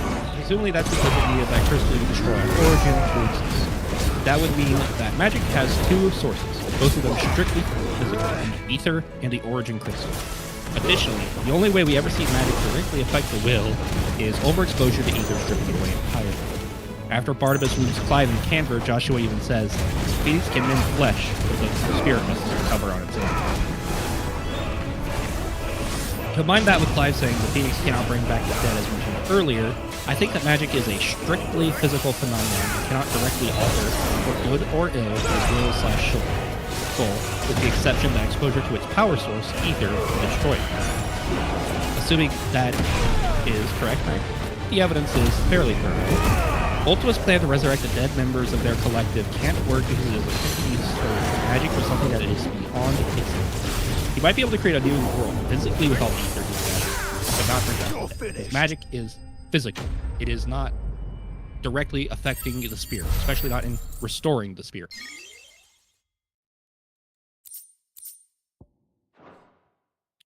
I also think that, his plan of, well, shit, using magic makes the world die because we're eating up its life force. I know, I'll make a new world where using magic won't do that for reasons.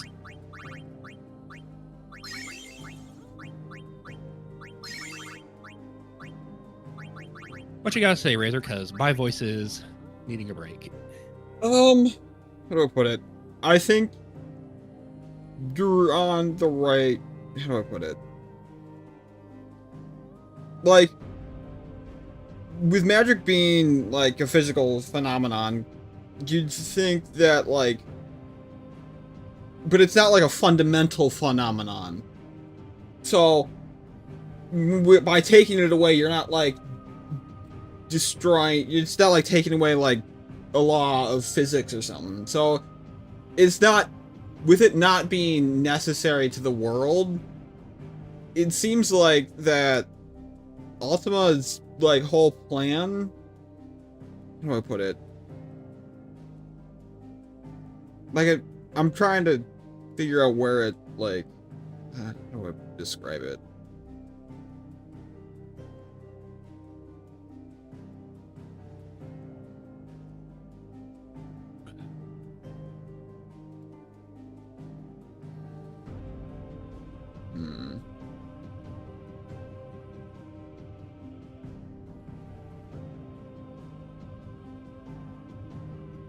And it's a little bit like Spiro's Spiral of Death, yeah, Silver. What's that? We'll explain when you go through FF10.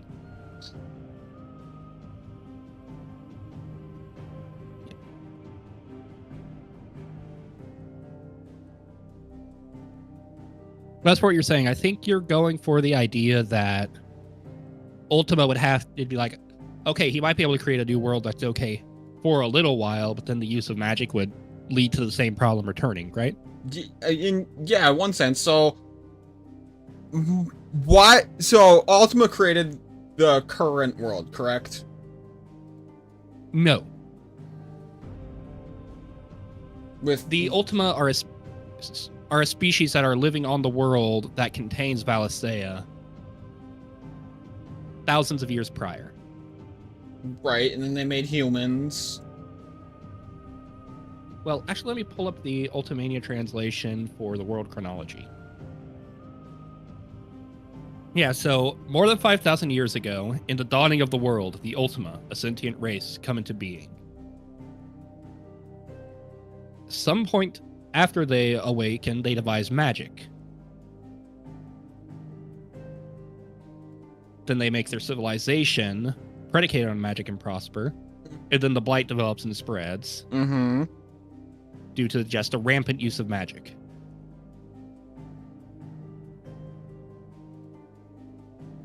Then they discover Valisthea, having lost their old environment to the spread of the blight. Right. And then do the and then basically do the same thing again, and blight Valisthea. Yeah, they realize that they're likely fated to die out and devise a plan to cast a spell, a plenary vital spell, in order to restore their dying brethren to life.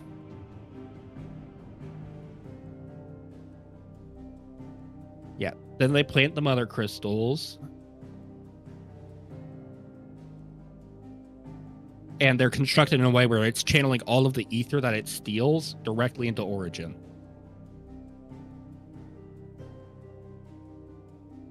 And the Ultima thought that their plan would not drain the land entirely of its ether, that there would still be ether left in Valisthea after they acquired as much as they needed. Right. And they need a body of flesh to chant the spell that would cast the rays. Which is why they created mankind, with the added purpose that they serve as caretakers for the mother crystals whilst Ultima slumbers. Ultimalius, the king of Ultima, the Ultima seals Origin within the earth, and what is now the Dominion Isle. He installs the Sanctum Volant in the skies above Origin and exerts control over the early peoples of Keep Watch.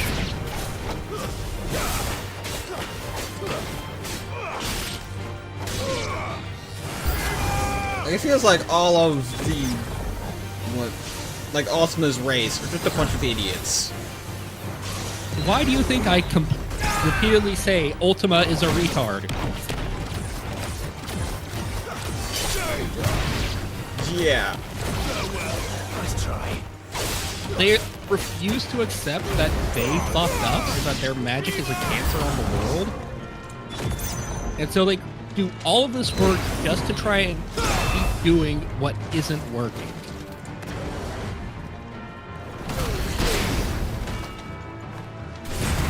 Yeah. I think that's an understatement.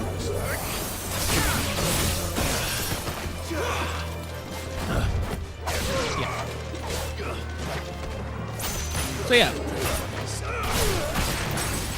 That is Ultima's plan. It doesn't make a whole lot of sense, but that is his plan. It's about 4,000 years ago that mankind developed free will because Ultima went to his big nap. Yeah. 3,500 years ago, people developed their magic.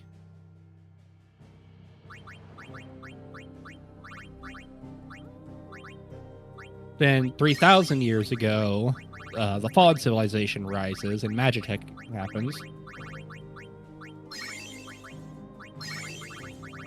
Right.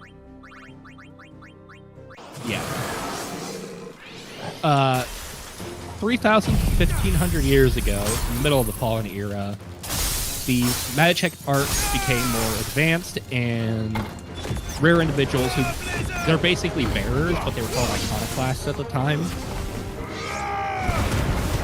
Right. You know, their ability to create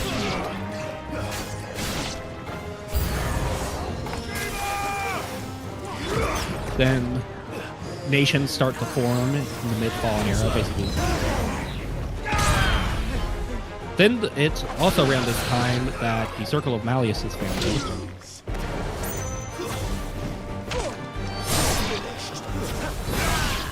And the Motes of Darkness, the children of Zebekiah, you know, the people from whom good old Oedipus' arms are descended. Right. Yeah, they do that.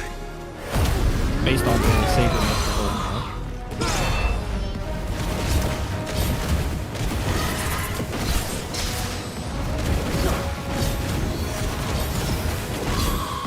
Yeah, then there's the Magitech for about 1,500 years ago. That's also when the Blight first appears in Valisthea.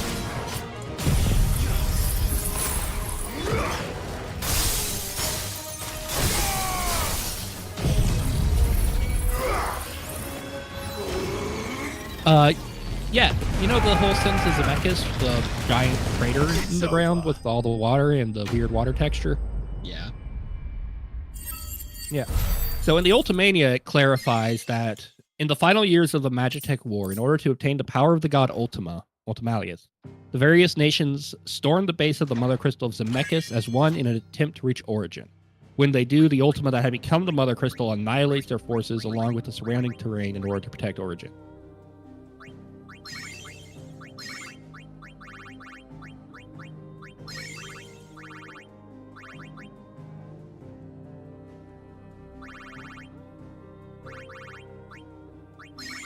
It also explains that the Sanctum was destroyed. Right?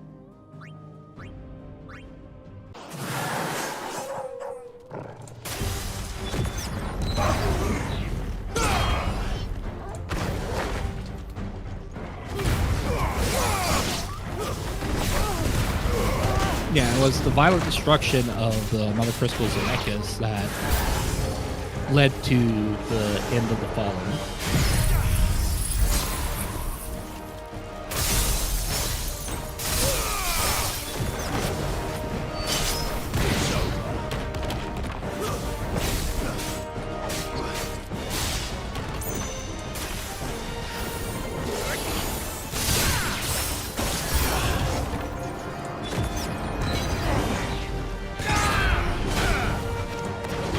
Oh yes, during the Magitech War, the Shield Maiden Gregor wielded a Magitech weapon for aerial combat in the shape of a dragon. This anecdote is later regarded as the foundation myth of the Gregorian Church, and the image of Grigor, a sided dragon, becomes one of their symbols.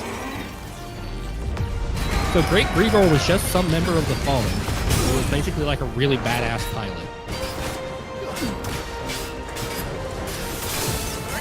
Were the Fallen... Dumb question, probably. Were the Fallen human? Yes. Okay.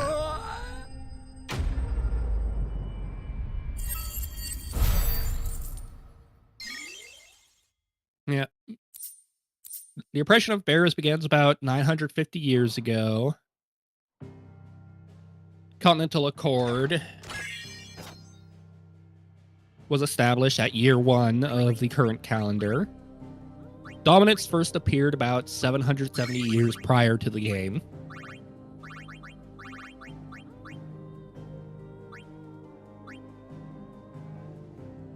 Yeah.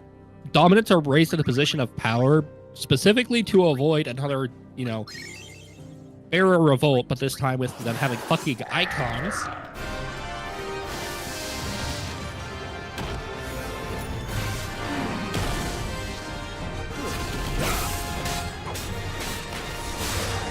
Continental Accord fell around 150.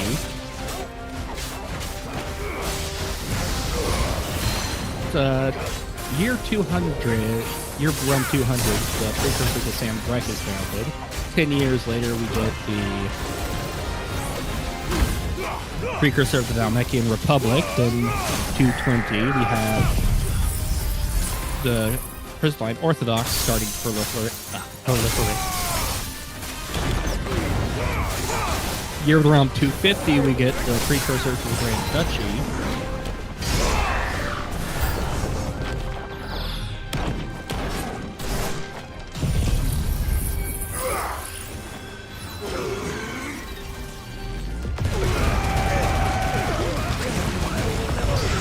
Southern Ash, the light first appeared around 578 years before the game. Drake's Horn was the second Mother Crystal to disappear.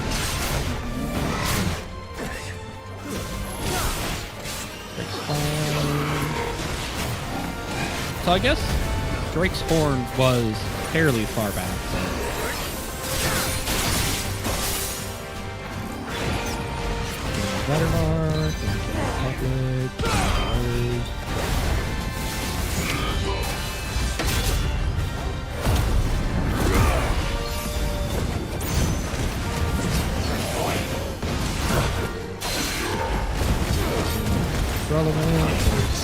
600 is when Rosaria is fully founded. 700 is when Sanbreque is fully founded.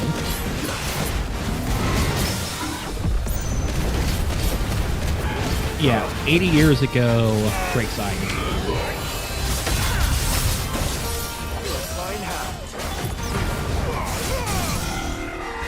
Here in the realm 808, Barney is in.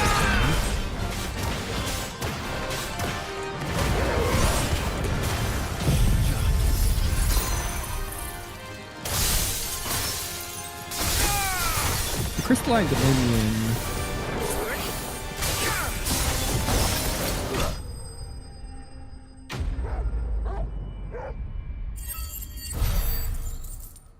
Yeah.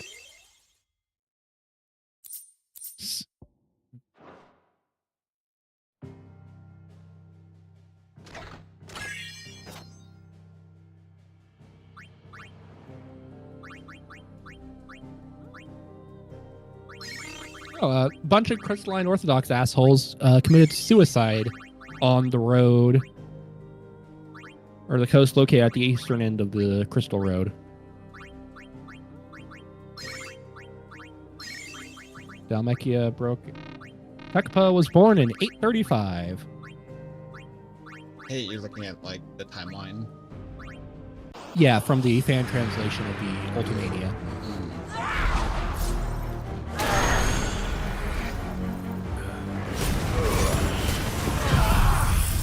Strait of Alpha, the strait dividing Storm and Ash, was blockaded in 842.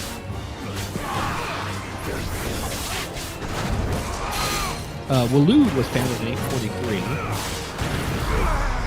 taking over Vettermark, which was its predecessor.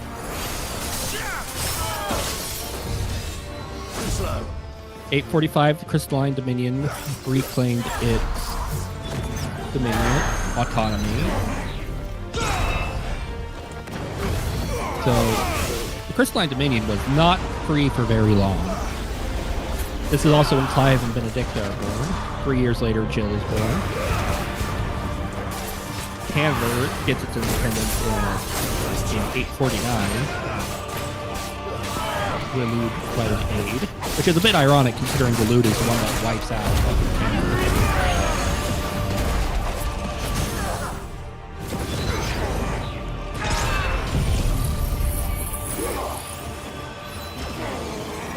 Josh and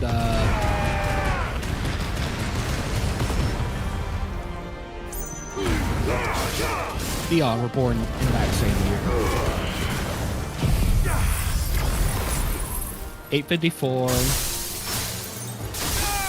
is when your dad, kicked the ass of Jill's dad. And he was like, "Here, take my daughter. Deciding good faith. We won't try any shit again." Beginning your father's habit of adopting the children of people he defeats. 857, Canver successfully succeeds from Dhalmekia.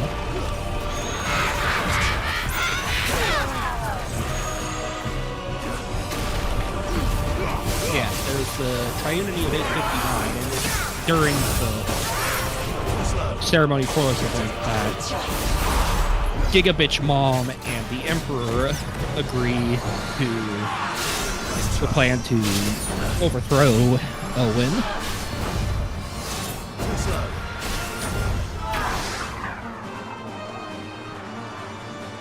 You disgust me.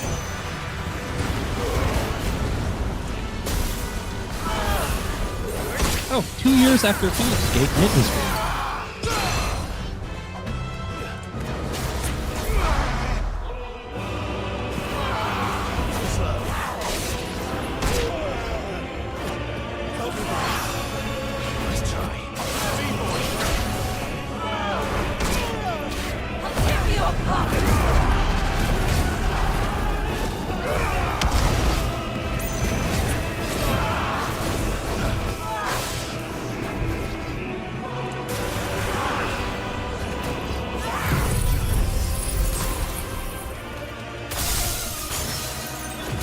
But yeah, the whole fucking Tillian thing.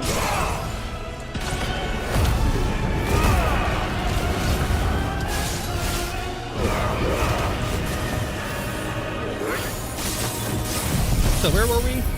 You were explaining why Ultimo was a retard. Sid died. Yep. Alright, so do you remember what happened? There was a time skip, right? I mean, there was the... Before that, there was the hideout got attacked by... Kupka. Yes. Would you like to explain this part of the story? So how'd it go? So, Kupka got Benedicta's head and sent out scouts to find out who did it. They ended up following, one of them ended up... Well, not quite. With Benedicta's head, there was a letter basically claiming that it was Sid who did it. Right. So he sent out I guess a scout or a spy to follow them. They tracked them back to the hideout. When Sid, Jill, and Clive went out to the Mother Crystal, Kupka got... I'm going to assume that he tried to get Sid and Clive and all them in the hideout, but he missed them and ended up just attacking the hideout. Yes. And then you come back to after what ends up happening in the... What is the place called again? Which place? After what happens with Sid and all them, you go back and you find it, like, ransacked and destroyed. Yes, there are a couple of important things that happen during the fall of the hideaway. One is that Gav loses an eye. Right. And we also know that a whole bunch of the people you met in the hideaway at that point do die, like Kenneth, Martel. A lot of people you've done little side quests for that weren't really worth mentioning, but were just nice little bits of world building. They die. And Gav kills the spy who was the one that led Kupka and his men to the hideout.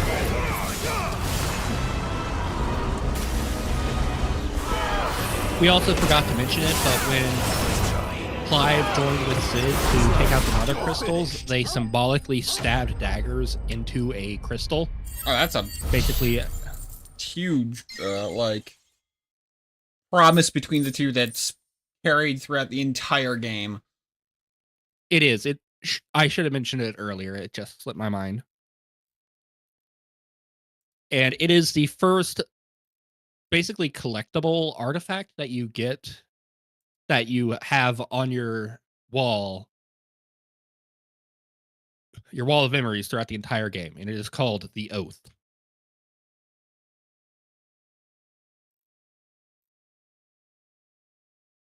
I believe it even has a description in your Curiosities tab.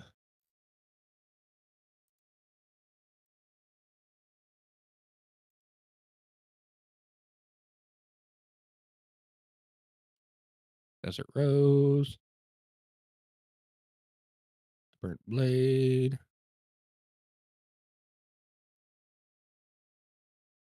I love the fact that they made this a red rarity item too. Yeah. A reminder of a promise made, a friendship forged, and a legacy inherited.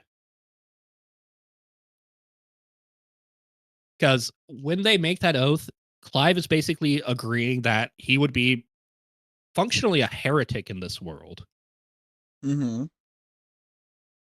That he is going to basically destroy the Holy of Holies that this society has, that it is built around. And they symbolically destroy this smaller crystal to lock themselves into their plan. Also, before you start the next circle, let me look at what you're building into. Full screen. So, go to booms. Not enhancements, booms. This is Booms. Yep. All right, let me see. With the timelies. What's quick chart do? Huh? Quick chart. You scrolled past it. So, certain abilities charge faster. All right. What's parry score do again? Increase score on parry. Please move your mouse onto it. I don't. It may have been the string delay.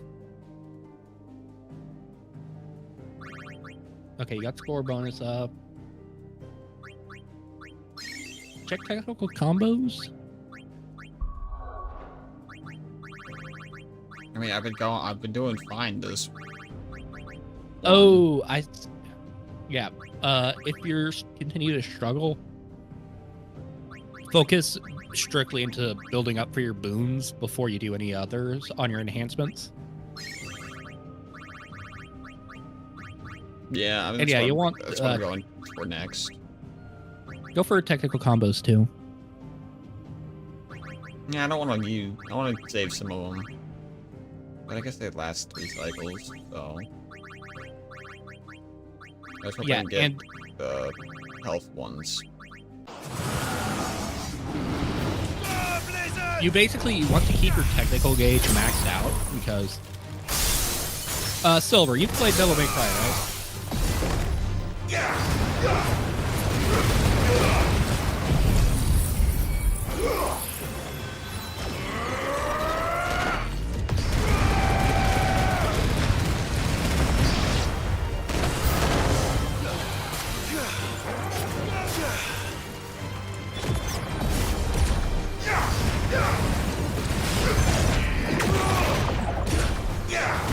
I mean, yeah, Devil May Cry 1 is rough. They get better with 3.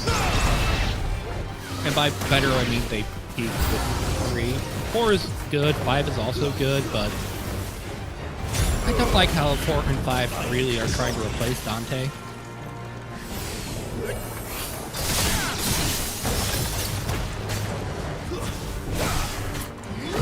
Anyways, we were discussing Final Fantasy 16 story. We were talking about the raid on the Hydra.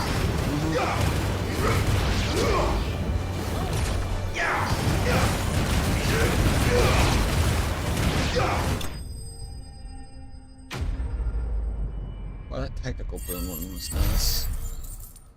Fucking seriously?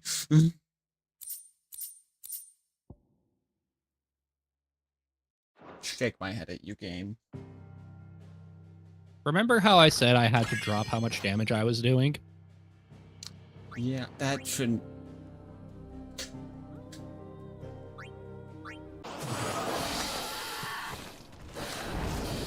Nice try.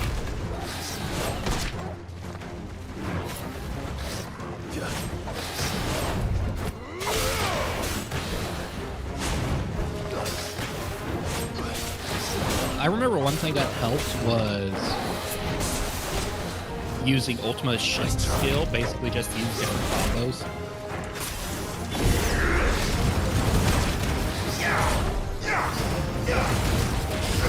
Well done.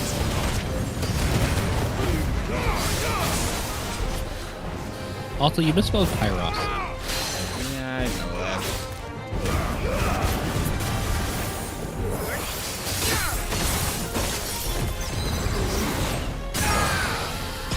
Anyways, I'm going to go pee.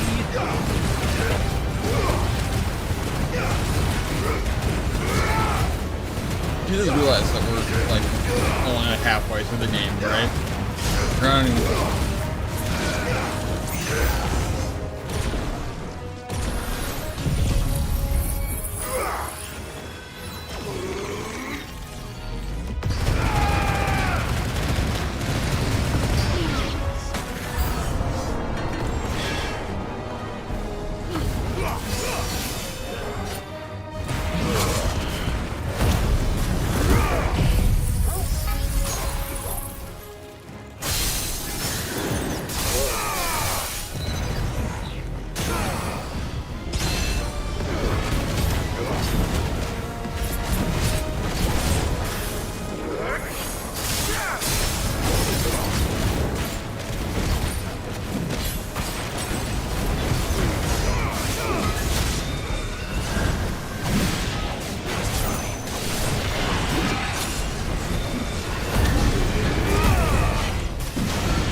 Alright, I'm back.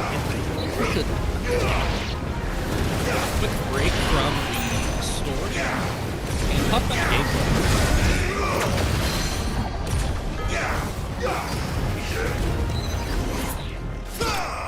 Jesus, that was close. That's the closest I think I've come to death. Oh man, that is not a lot of health.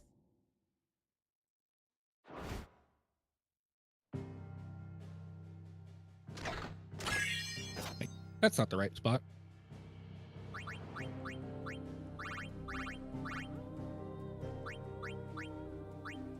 So, I think the best way to show off the gameplay is, well, actually to do some. Wouldn't you agree? Yes.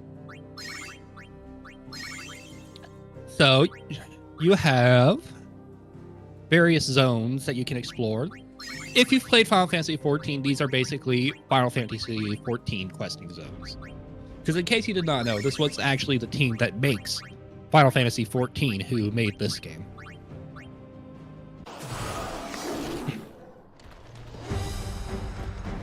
They, however, did do a lot of really cool stuff. Like, they got the... Well, they basically poached the combat director for Devil May Cry from Capcom. Which detail?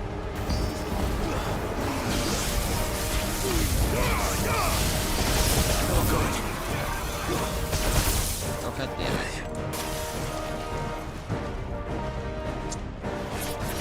So yeah, for the For combat, you have your basic attack. If an enemy is down, you can get a more powerful move like that. If you use your magics, you have your magic attacks, which is kind of like your guns in Devil May Cry. If you use a magic attack right when your sword hits the enemy, you get a more powerful magic burst. And you also have your iconic abilities. This one is from Shiva. Phoenix. And throughout the game, you will, through fighting the dominants, gain more power. You start the game with the Blessing of the Phoenix, and that is your first item. Then throughout the game, you'll get first Garuda from Benedicta, then Ramu from Sid and his dying moment. Then you'll get Titan from Hugo Cuckbuck.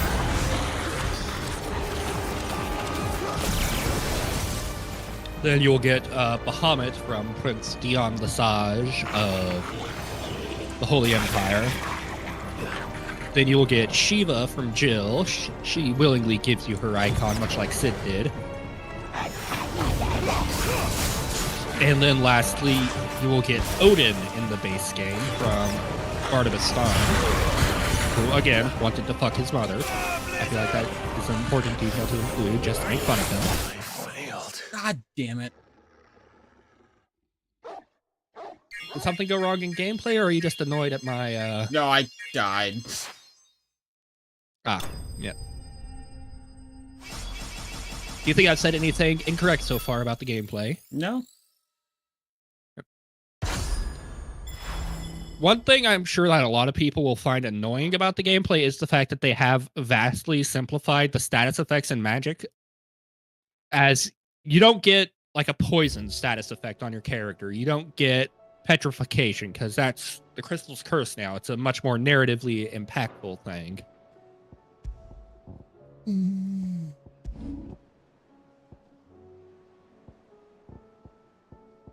What else?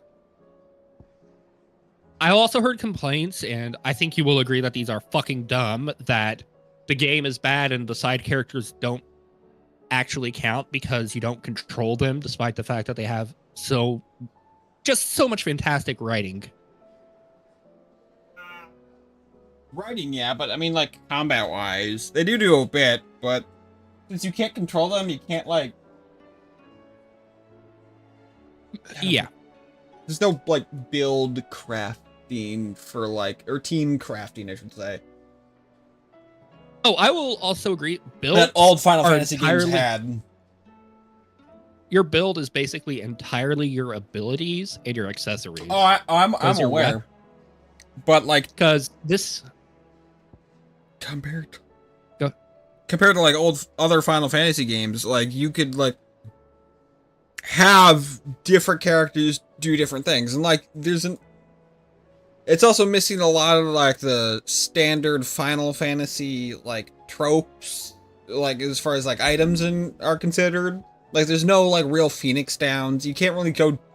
Characters can't go down because like the only character that can actually like get affected or get damaged really is Clive. Yes.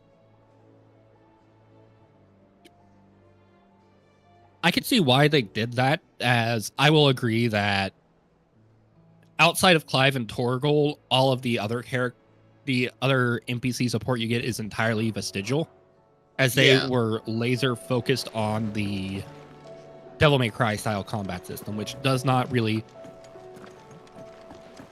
support the idea of controlling multiple characters, as your control of one character is far more complex than your control of many in basically any other Final Fantasy. Because you're maintaining a cooldown rotation of 6 different skills. You have you've got total of 9 skills. You have your regular attack, you have your magic attack, you have your dodge. The 7 remake was was also kind of complex with how you can team craft and whatnot.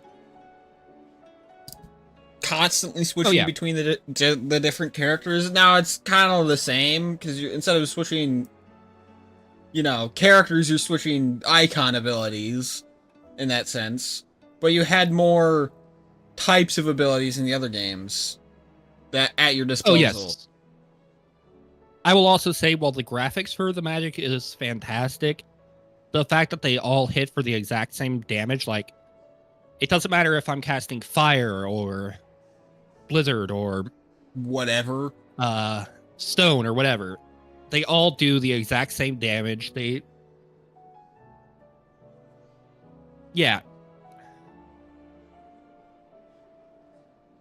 I see why they don't let Clive cast Cure, as that would be very overpowered. Yeah. But it is a bit disappointing. Yeah. I do wish they had done more with the elemental aspects. I understand why they didn't. I was talking about that earlier when you left, and you're like, hey, talk about the gameplay. I'm like, the gameplay's fun, but there's no real point. The elements are more like different colors than actual elements. Yeah. Jill, Joshua, and Toro can cast heal on Clive, but that's just to basically restore his Bloodborne style health regen meter. Yeah. Yep. I feel like they did a decent job of giving the elements personalities despite their limited damage impact. Yeah. Like, sure, your earth abilities don't really function damage-wise differently from, your fire, your ice, but the way it's presented very much feels different. Mm-hmm.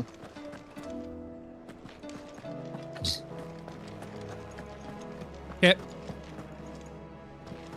No. Yeah.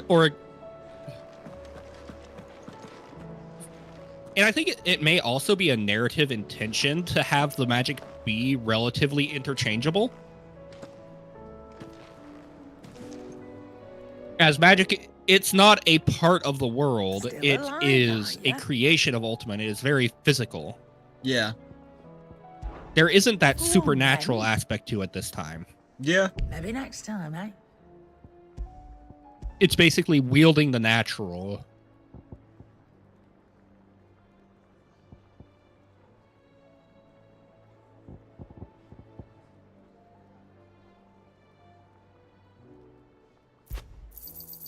You're rubbing me blind, you know.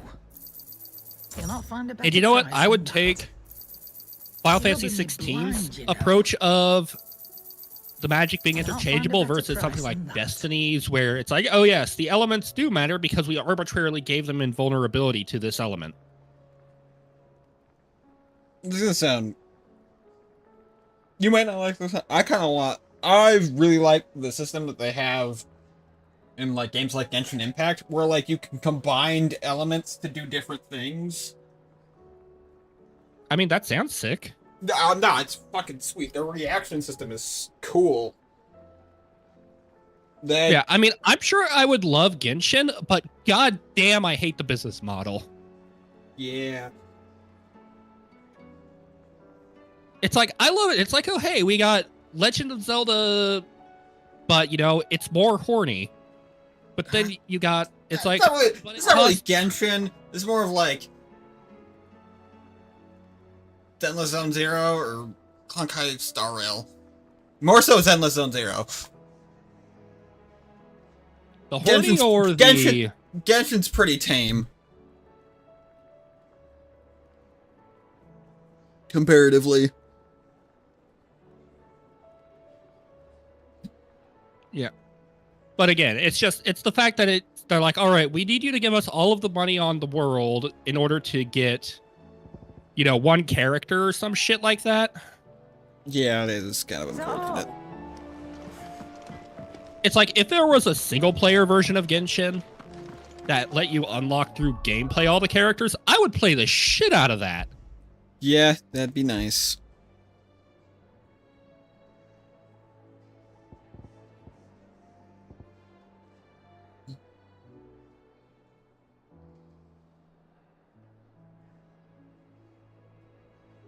Yeah.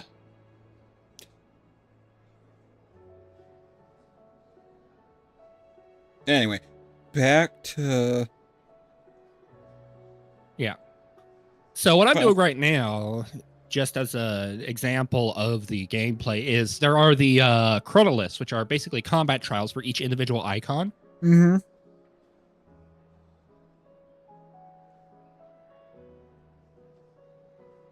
And it's almost like a Kraios Gate Light. Yep. I think I'm gonna have to stop playing because my game's freezing every so often again. Ah, shit. Yeah. I'm gonna blame Nintendo. Safe bet. Because remember, if there's something wrong with the gaming industry, it's probably Nintendo's fault. Or EA's. EA's actually not acting evil. Tomorrow we should totally do some Battlefield 6 together.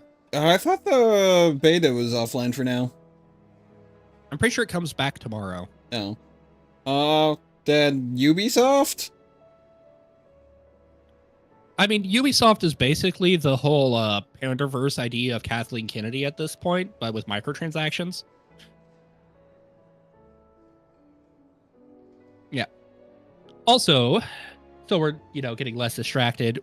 For these chronolith trials, you have a timer and you have various actions you can perform throughout the trial to get more time. So you have stuff like Titanic Rampart, which is basically you perform 3 parries like you would in Dark Souls. This is landing 6 hits with your riposte from Dark Souls. Perfect wind-up is you line...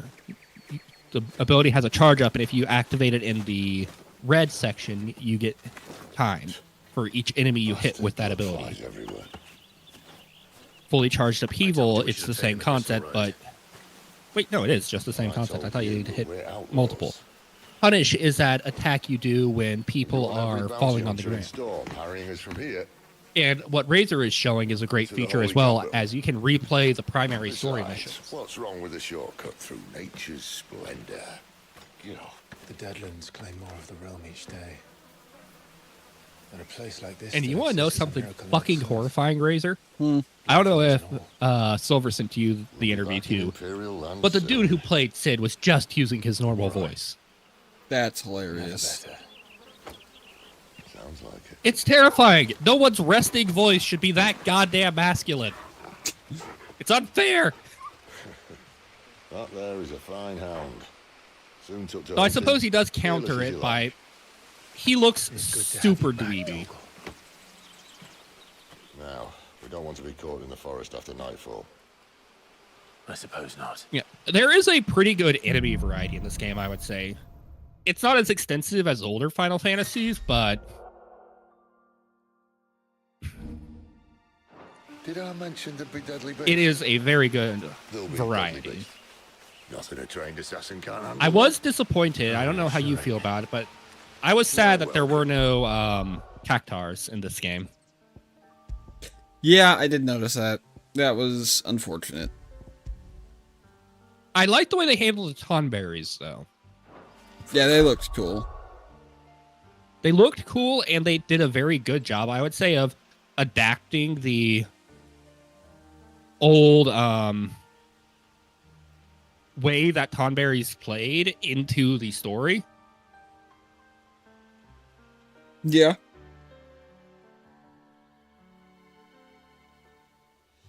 Oh yeah, you also have a lunge attack that you can unlock. Yep. And you have a taunt, but it's quite literally the most useless thing since, Quick, Razor, come up with something offensive. I'm drawing a blank. The most useless thing since...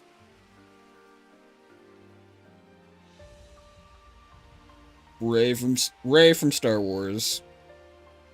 That's not offensive. That's just factually accurate. You? I mean, you're not wrong, but that's not really offensive as much as it is just rude. Well, isn't that kind of the same thing? No! I was hoping you would make, you would think of something like a racist joke or something. I mean, Twitter wouldn't even cancel you for that.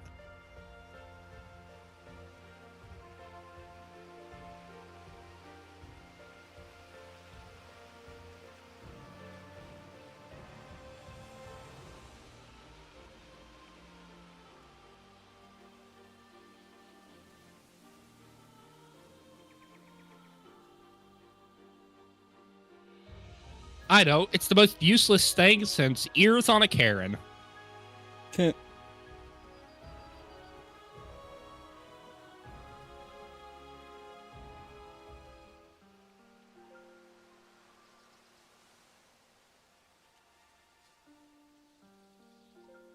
Also, do you want to see some bullshit, Razor? I guess. Come check out the FF mode way that the chronolists are.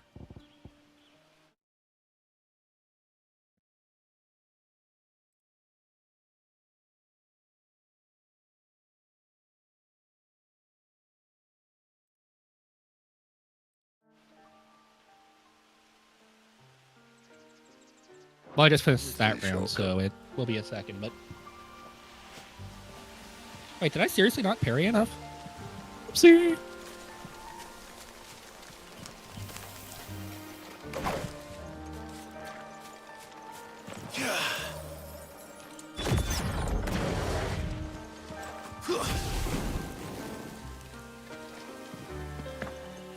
Oh, I'm guessing you saw that the AK guy is running for Congress again?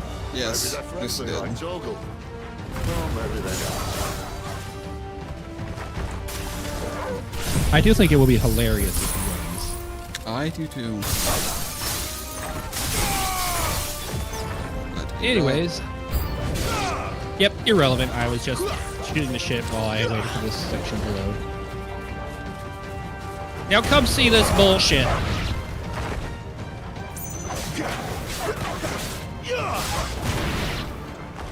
We still have a way to go.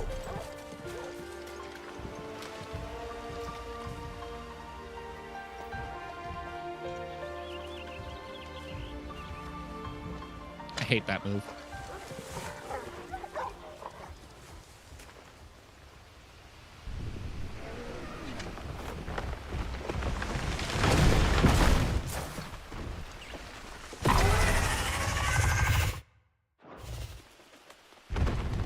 Oh, we should probably also talk about how fucking amazing the music is. Oh, yeah.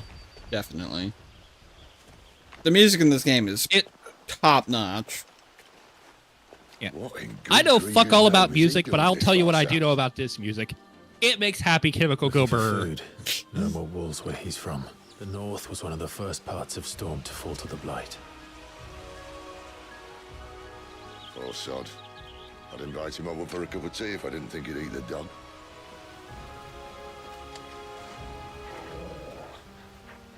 One criticism I do have of the gameplay is that the graphical effects can be rather blinding. Yeah, there are certain times it can get that Let's way. try and stay out of its path. Like, especially if you're doing like the default combo for Remember when I said there was deadly Limit beasts? Break. Well, the shrubs in these parts Also, aren't much this better. guy, this And the only thing to fucking mention is guy can go fuck himself with a rusty knife. Can you guess which guy I'm talking about? Without The looking. guy with the That's cannon. all sorted. I'll take it from here. Yep.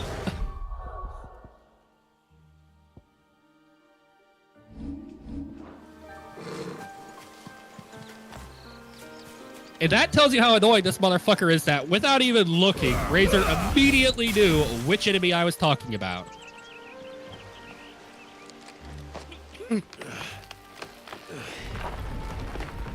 After you.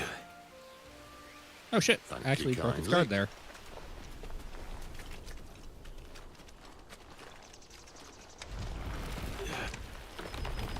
You know, just to give you all a taste of how good this... Oh,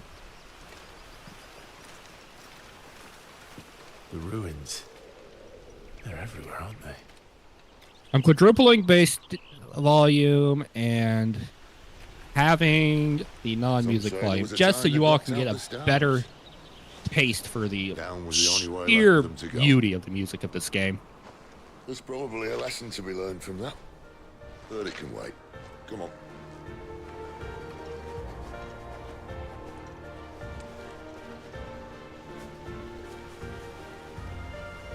Mind your head.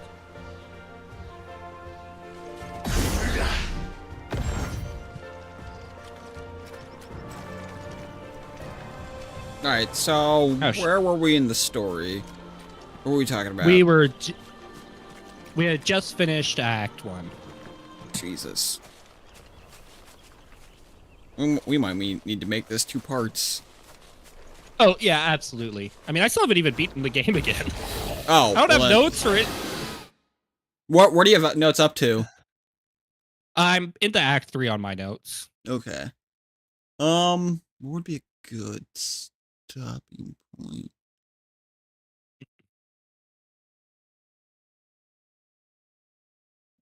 Uh, Let's get past Kupka in the Titan fight. Yeah, that sounds like a good spot. I think that's. Do you want to start replaying that mission once you finish the one you're on? That way we have visuals of it. Yeah. A wyvern. I also feel like we've been very clunky in our See that? execution of Doesn't have to be a this. friend of yours. Yeah. Well, again, first time we've done this, so Yep. I'm not gonna be upset about it. Yep. So I will take notes on how to do it better. Yep. I think one thing that would help is having notes for everything that we're covering from both of us. And probably not trying to go through as much at once. Yeah. I think that when we do the Warframe thing, it'll probably be best to do like one quest line per week and then just talk about that quest line.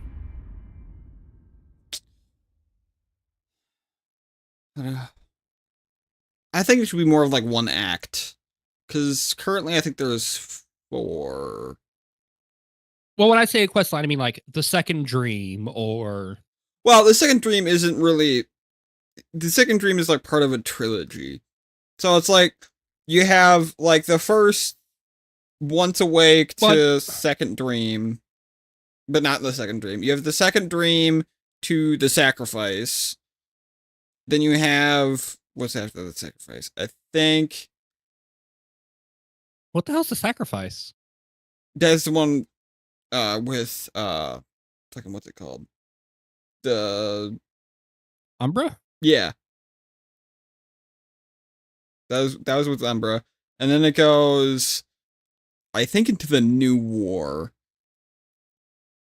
Yeah, I figure what we'll probably do for that is I'll just make a new account and then basically go through the Kuva expansion on that account. Because you can't replay these primary story things, can you? Yeah, you can. Oh. Most of them you can. There are a few that you can't. But I know they tried with this last update. I think they tried to get them working to be replayable, but there was a few issues, so they had to take, like, where players would just get stuck in the mission and can't back out, whatever they do. So they took them offline, like, alright, we're gonna go fix these things and try it again. So hopefully it comes out, those all come out within the next 2 weeks. Yeah.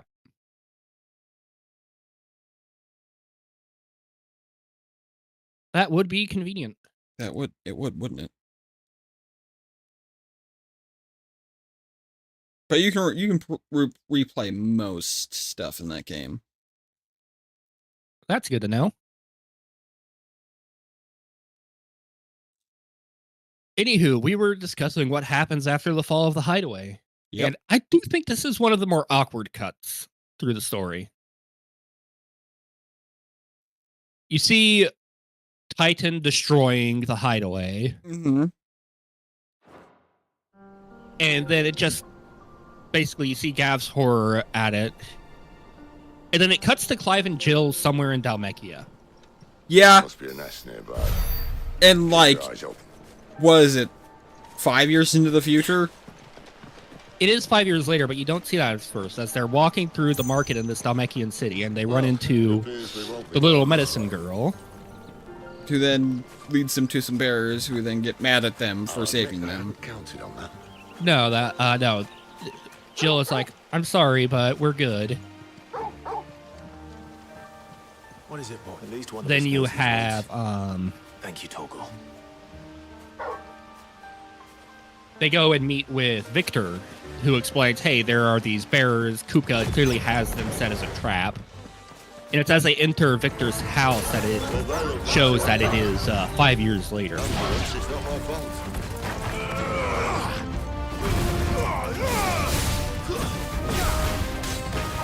I like the character of Victor, but I feel like he's very, very minor. I don't think they care, Sid. Like he's a side character for a side character.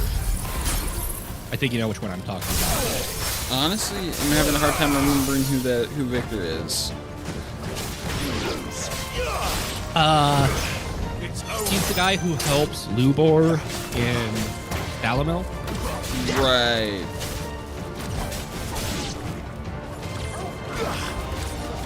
Like, you know, the quest where you and Jill have to pretend to be people for that quest. Right. He's the other friendly NPC besides Lubor. We did what had to be done. Doesn't mean I have to like it. But the fact that you don't remember him does point out how incredibly minor he is.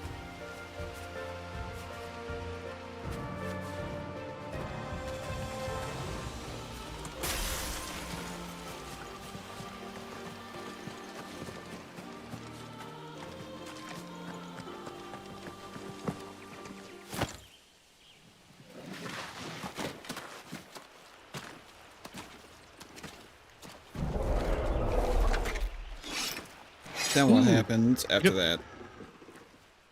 You go save them. They get mad. Mm-hmm. Well, when you go to save them, you drop down and Clive shows his lightning powers because, again, at this point, he has claimed the title of Sid the Outlaw. Mm-hmm. You better hope so. And this is a very important thing for Clive's character, is that This shouldn't take too long. he is acting not in his own name, but he is acting to extend the memory of Sid. He does not go to glorify himself, he brings the reverence that would come to Sid over time. But he doesn't do anything that he does for the good. He does it because it's the right thing.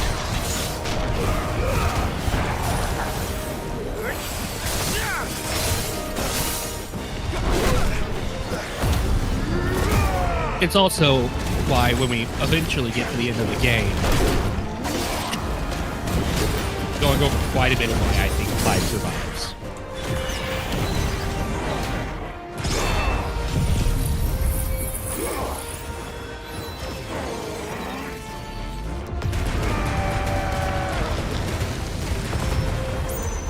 Yeah, most of this again is also Mary. My notes really pick up with Ambrosia and Uncle Byron. Right.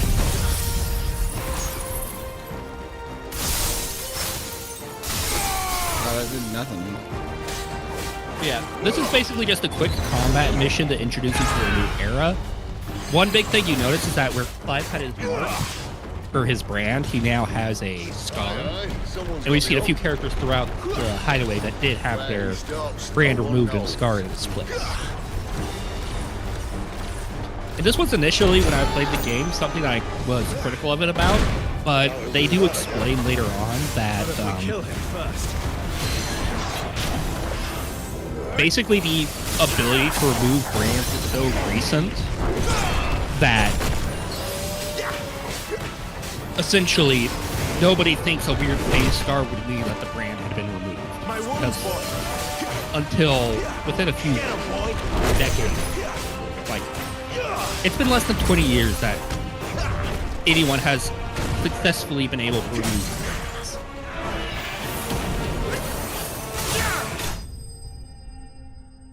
Yeah.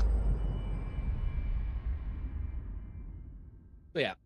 You defeat Kupka's ambush. You offer to... Yes, that's what he's doing. All good.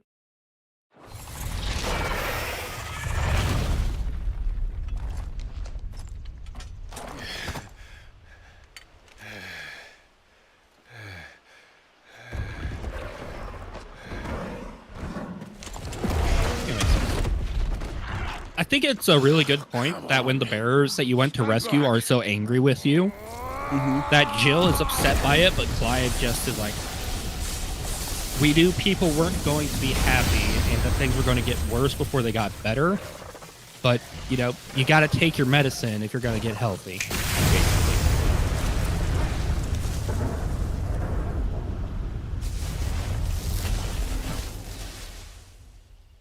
Also, did I mention that Sid was just so fucking badass? You're dominant. Also, notice Sid's coughing up blood. Aye. Well, not by choice, mind. Can you Old imagine bloody Roman why? stopping young lads. And it was this sorry sack of bones Ramu saw fit to home. Fraser? Yeah. Why would Sid be coughing up blood at this point? Sid, Is the curse, I you guess? say you want to help dominance and bearers, Exactly. but what's in it for you?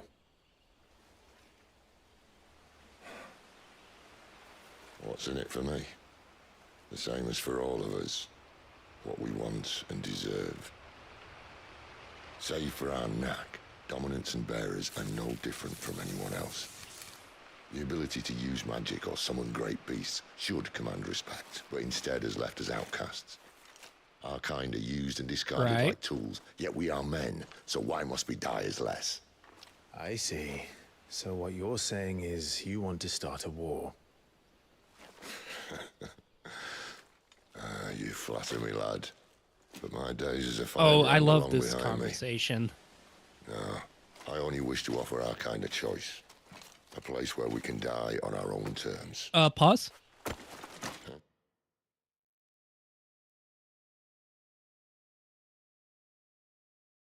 What's up?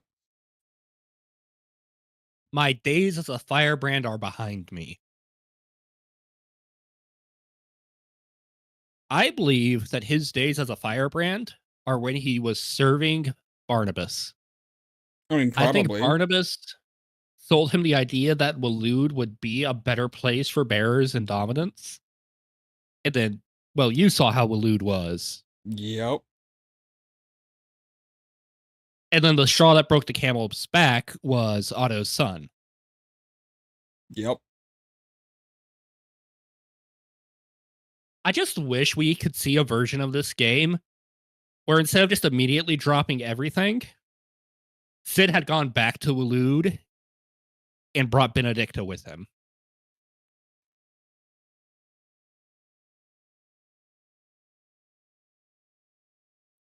Yeah, Blue was great. It's not like it didn't have, entire towns empty and a cash running everywhere. In Waloed's defense, those specific problems are from Primogenesis.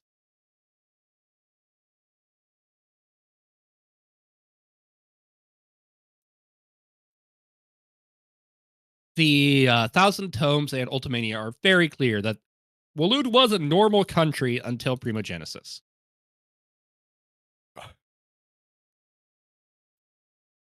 But you know what a normal country is in this world? No. Fucking terrible to bearers.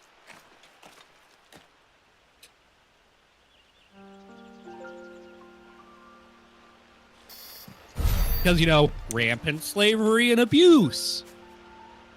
And Waloed was particularly bad because they also had the whole, feeding bearers to behemoths to train them. What exactly do you plan on doing when you find this dominant of fire? What do you think? Probably the Iron See you, Kingdom. my brother, and cut out the tongue of any man who tries to talk me out of it.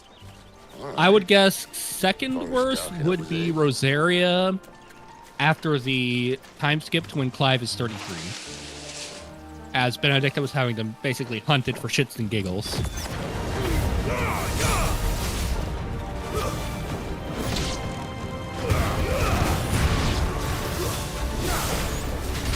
Speaking of which, let's get back to the story. So after you get told to fuck off by the bearers, you head back to your hideaway with your boatman, Obolus. Clive and Jill discuss what they're doing, and Clive is far more pragmatic, while Jill's far more sentimental, but they both agree on one thing. They really fucking miss Sid.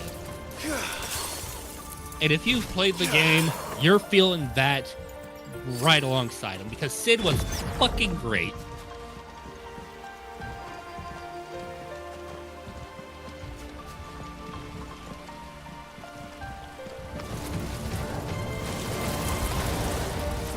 Beyond that, my first note upon getting back to town is that the boat you ride to and from Benmir, because the new hideaway is in a fallen airship on blighted waters,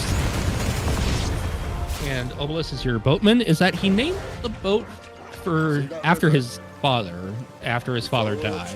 And it's very likely that this boat that you're riding is the same boat that Obolus learned how to sail on.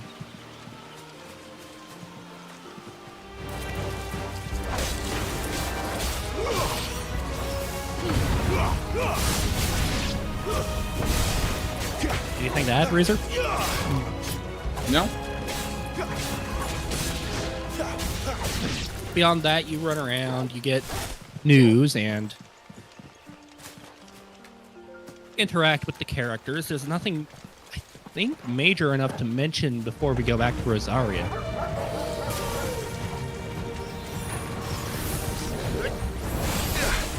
Can you think of anything? No, I don't think so.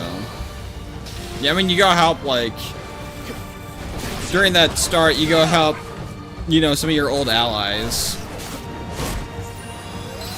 If I remember correctly. Like Martha and whatnot. You do go to Martha, but that's when you go back to Rosaria, as helping Martha is the next major quest. Ah, great. I remember what was going on at that point now. Essentially,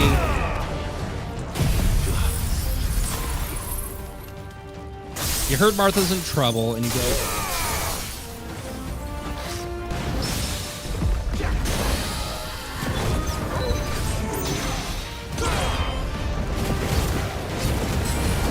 Again, major calls. I will be right back.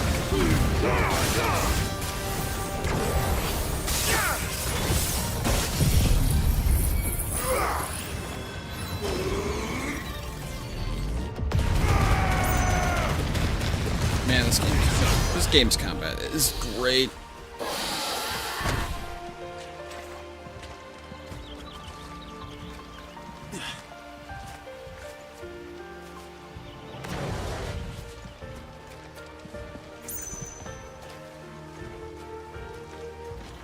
Quiet.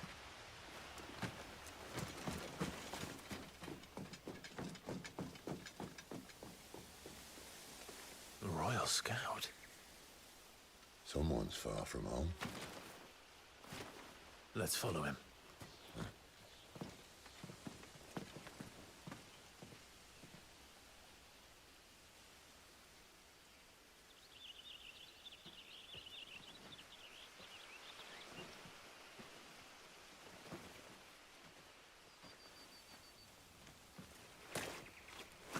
And? They're just down that way. All of them. Grieger's my witness. Excellent.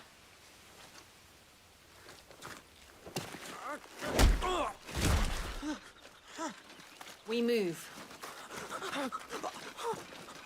I don't understand. Have I not proven loyal?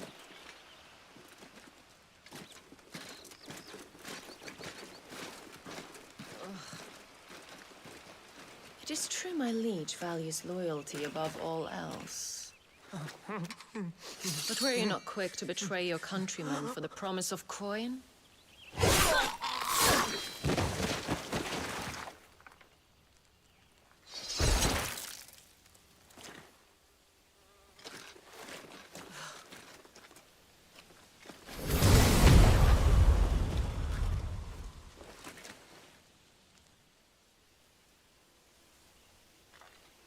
That woman.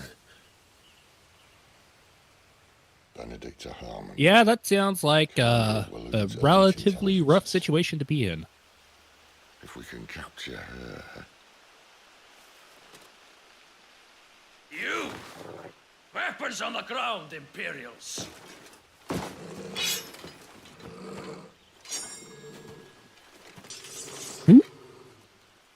Cow?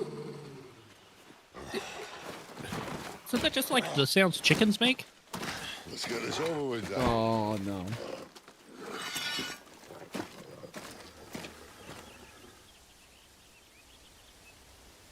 Oh, Razor, try not to get hit during this fight.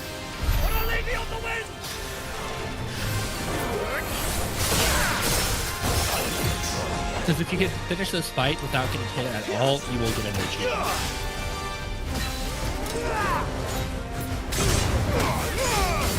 Well, too late. You done fucked up, boy. What achievement? There's an achievement for beating any boss without taking damage. Oh, right.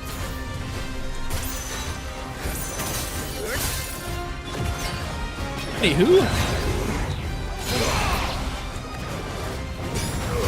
So the story as is, after we get back to the hideaway, is that we're waiting on Gav to give us intel on this situation because Dhalmekia has declared war on St. Rick over their conquest of the Crystalline Domain. So Gav is gathering intel about what's going on there, basically how can we best use this war to our advantage, as we are basically the sneaky guerrillas. Though, ironically, I don't think actual gorillas exist in this world.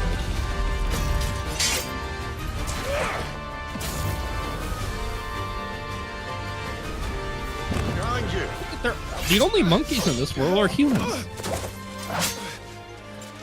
Did you ever think about that, Razor? Yeah.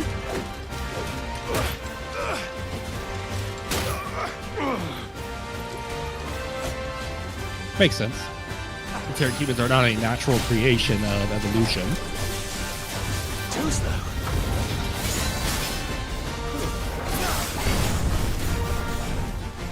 So yeah, we're waiting on that. Clive and Jill are chatting it up in his room.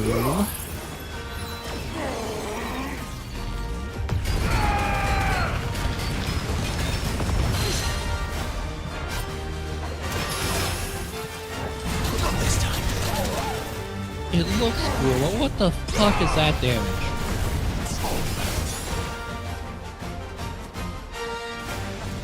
So yeah, auto, I believe it's auto, that interrupts here while Clive and Jill are having a drink.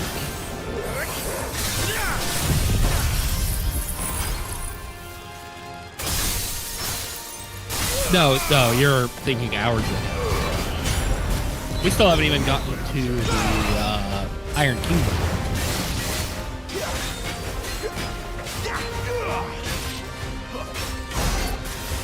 Yeah. You also are introduced to Vivian, I want to say LaChance is her last name? But she's the one with the best mechanic in the game because it lets you see the connections between the characters and read their inner thoughts. But you're essentially told something's wrong at Martha's Rest and you need to go investigate. Ninetales, thank you. Where did I get LaChance? There is a fictional character named Vivian LaChance, right? I'm not crazy? I don't know.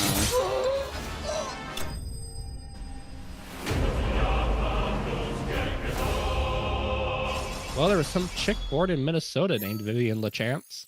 What the f... Why are you saying what the fuck?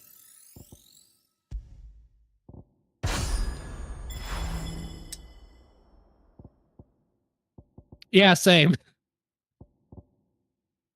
Anyways. I feel like I'm saying anyways a lot this stream. Anyway. Happens. So, you go back to Rosaria and you basically learn that the Empire has discovered Martha has been, trying to give bearers peaceful deaths. And when you go up north to the church from before where you were seeing things done, Martha barely managed to get away as the bearers lashed out to... It's the one where you actually see Titan. You've gone way past it. I'm aware. I'm just looking at them all. Yeah. Fantastic artwork. Yeah.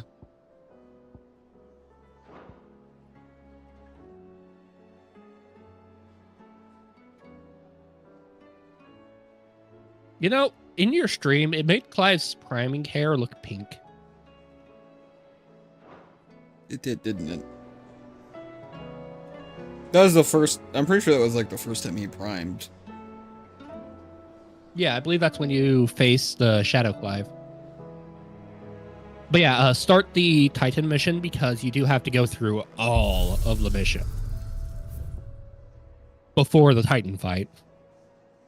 Like breaking into Kupka's castle and all of that. Like dealing with the orcs, etc. That would do it. Fun fact, you get to refight Shadow Clive and Kraios Gate if you're in Final Fantasy mode. Oh, fun! Oh yeah, and you also have to get S rank on all 20 levels of Kraios Gate. For what? To get access to Shadow Clive again. Oh, joy. Anyways, god damn it. So, Yeah. You find out that the Empire found out about them protecting bearers and such. And the Empire is not very thrilled about that. Specifically, the Vicereine, Annabella, also known as your bitch of a mother. I feel like this needs to be made very clear to anyone who has not played this game. Annabella, Clive's mother, is a bitch. She's a big fat bitch. She's the biggest bitch in the whole wide world. She's a bitch to all the boys and girls. Okay. Yeah, she is truly the worst. It's like the meme of, it's like, well, if you were in a room with Hitler and Clive's mother, and you had a bolt gun with one bullet in it. I'd line them up and shoot them both. Or it's like, oh, you gotta go with 2 bullets in it. I'd shoot Annabella twice, and then I'd... She unironically is. She probably would think Hitler was a swell fellow.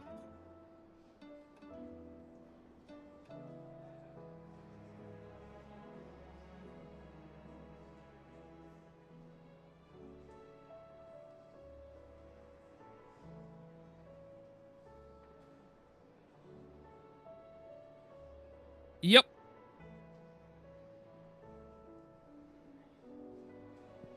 Meanwhile, you've got Gigadad Elwyn that was just... I think we talked about it before, but wouldn't you want an alternate universe game of Final Fantasy 16 where Cid ends up working with Elwyn rather than Barnabas? Yeah.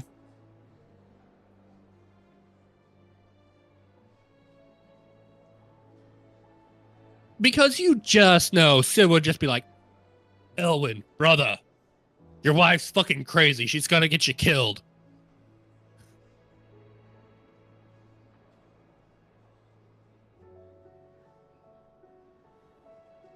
Like, he would have seen the duplicity in Annabella from the get-go.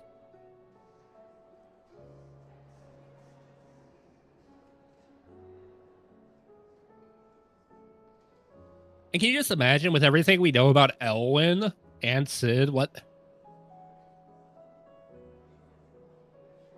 No. It would be even better than that. Cid would just be, just out of line of sight while they're walking, it's a bright sunny day. Suddenly Annabella gets struck by fucking lightning, and Cid's like, what? No, I would never. I guess God decided he didn't like her.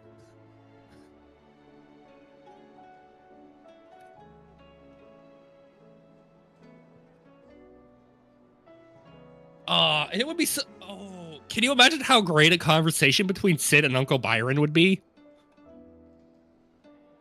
That'd be hilarious. Because, Byron would love the hell out of Cid because, 1, Cid's charismatic, and 2... Oh, no, Annabella is not smart.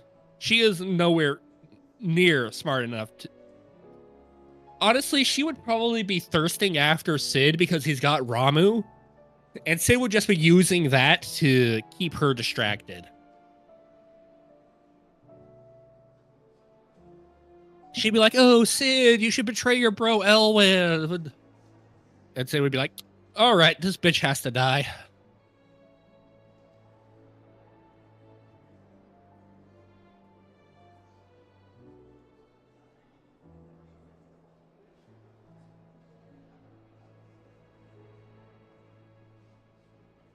Because we know Cid is 10,000% loyal to his friends. We just need to look at the auto quest where Cid was like, oh, your son got sold to the slavery as a bear. Well, I'm going to completely upend my life to, try and remake the world into a better place.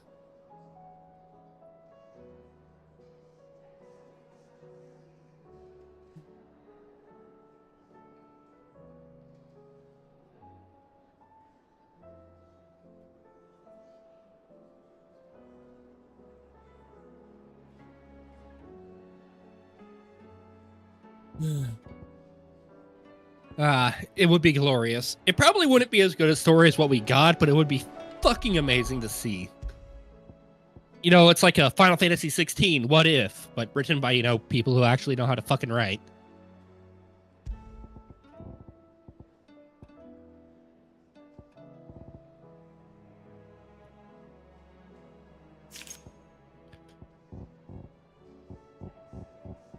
Okay, so, where were we in the story? What happened? Oh,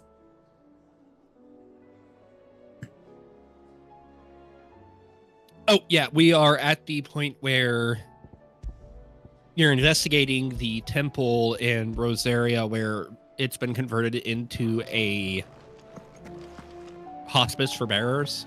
Right.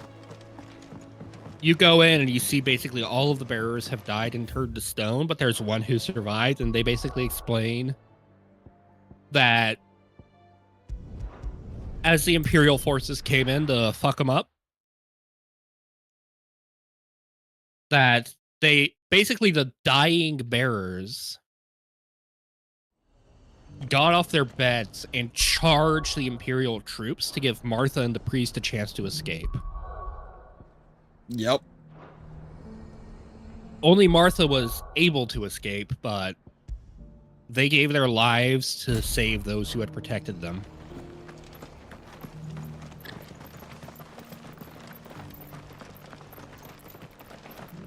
Just because the heavens have gone to rack and ruin it And doesn't then- mean we have to. When you find the dead priest, you go back and you find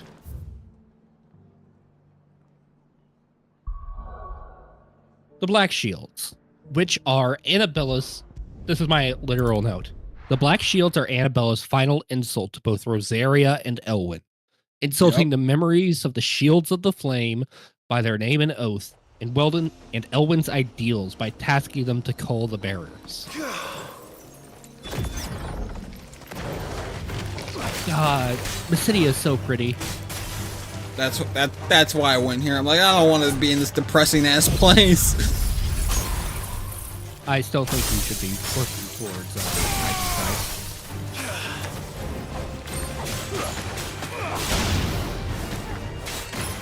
I think it's also appropriate that Clive in particular is vehemently angry when the Black Shields state their vile oath, as it is a bastardization of his oath as a shield.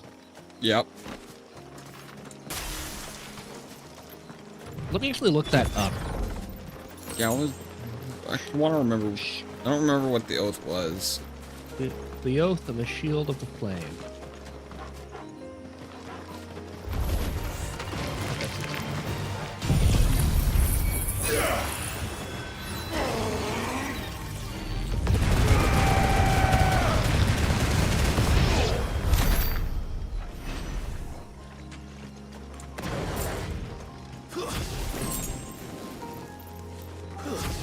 All right, here we go.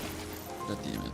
On this my sword I swear, to shield the Firebird's flame forevermore.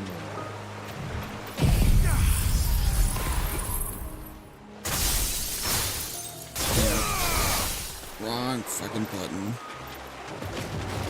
And that's the oath of the shield. So it's like, on this our blades we swear. That the Black Shields do. It is a direct insult to everything that is Rosaria. It is a bastardization. And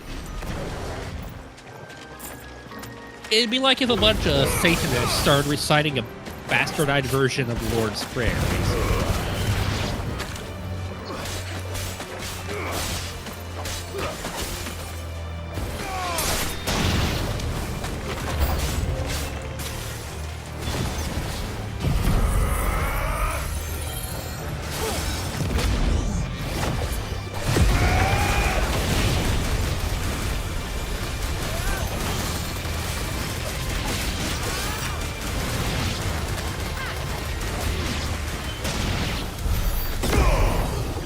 Lol. Yeah, I'm just thinking of a context.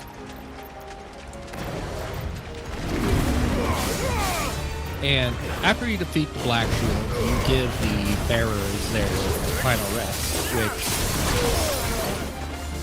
the tradition for disposing of dead bearers who succumb to the curse is to distribute their ashes into the waters to cleanse them of their burdens.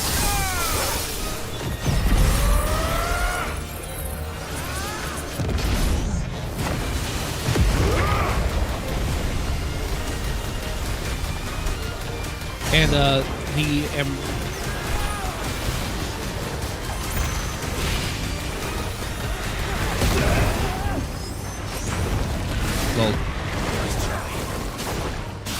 after your encounter with the Black Shields, you get one of the best side quests, I think you'll agree.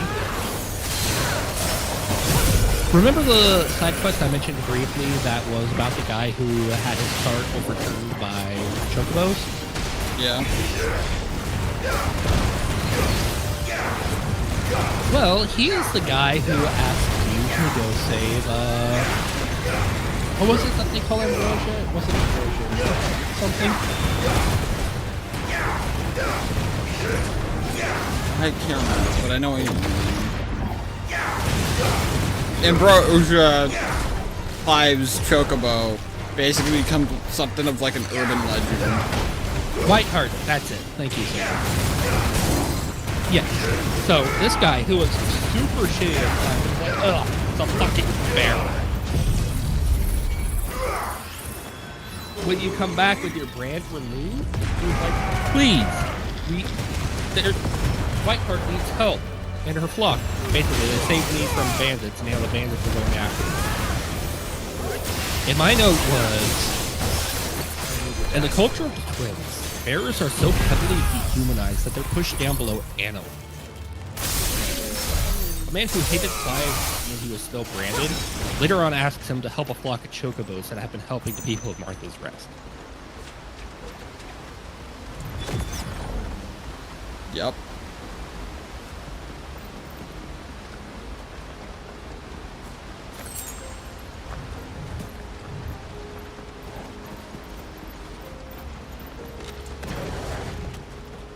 Because bearers constantly help the people in homes.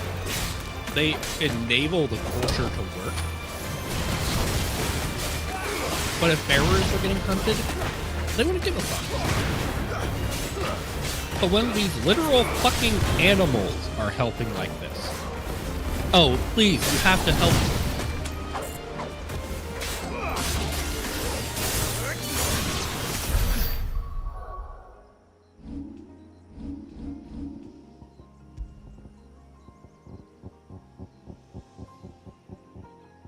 And yes, Whiteheart is Clive's chocobo from his youth, Ambrosia.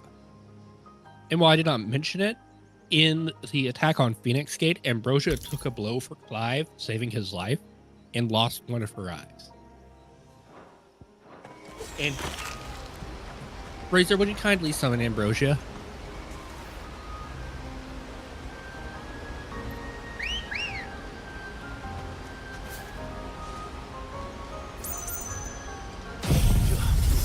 Damn it. Okay, just look at that. Shh. I see why you said goddamn it. Fly, Ambrosia. Yeah, let's get the eye patch in view. The alternate skin for Ambrosia gives her just the most badass eye patch. It's like, your mount nearly died for you. And did she take losing an eye as like, oh no, I'm fucked? No. This fucking chicken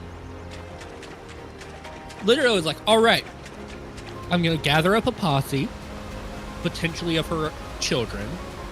It is my headcanon that Ambrosia had children and that the chocobos, Joshua and Jill Ride, are her children. And then they're like, alright, we're gonna go become folk heroes.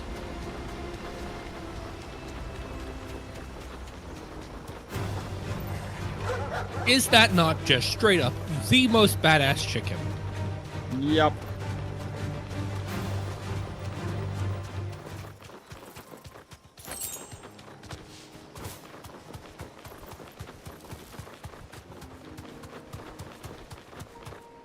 Alright. I skip a good bit here as well. Also, Razor, would you kindly pause? With it? Well, not pause the game, but get the surge back in vision.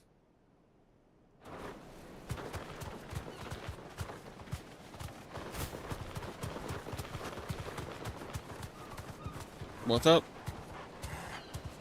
I just want to point out for anyone watching, Look at that massive fucking tidal wave that is frozen in time. Isn't that just a fucking beautiful visual?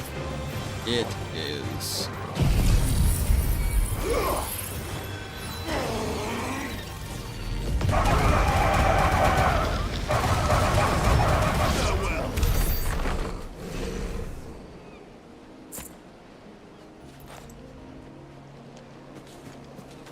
So after helping Martha, you go back to the hideaway, and Gav comes back, and you make a plan.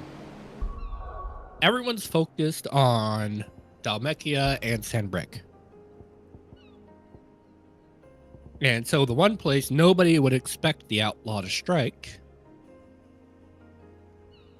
is the Iron Kingdom.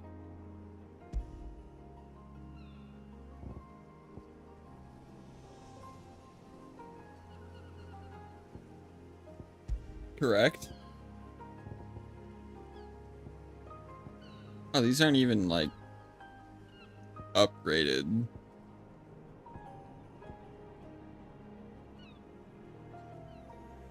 Oh, damn.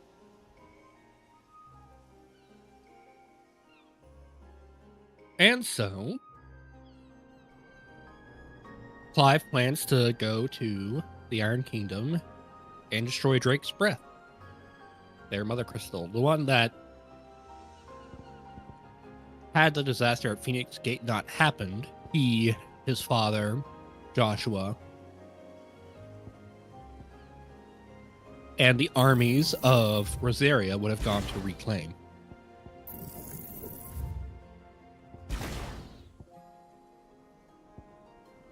But there's one minor fucking problem.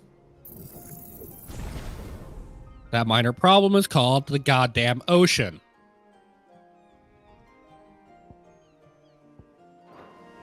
So we're gonna need a boat.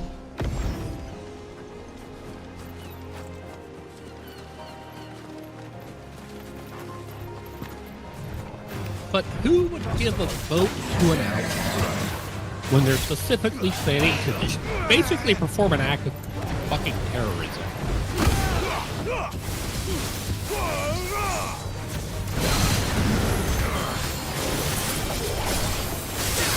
Well, can you tell me who? What was it again? To me, boy. Razor, I feel like you're more drunk than me at this point. No. Maybe sleep deprived. No, that would do it. It was Byron, It's- right? Yeah, Clive's like, I know someone who will do it. I also plan.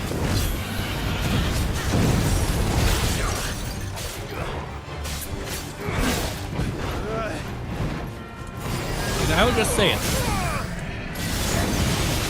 If you are a man, you should strive to be an Elwyn or a Byron. Elwyn, Byron, Sid, Clive, Gav. Hell, even Josh. This game has so many fantastic, great, just male role models.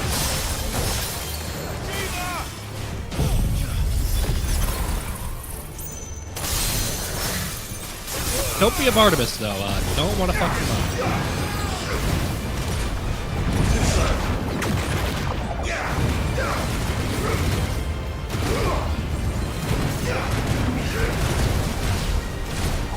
Yeah.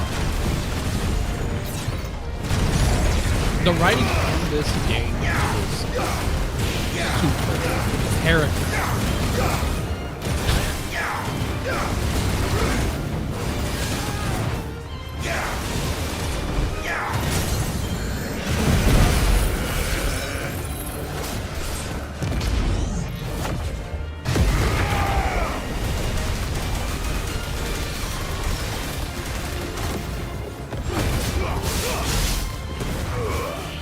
Do you have anything you want to add, Razor? Don't forget Sid. I mentioned Sid. Did you?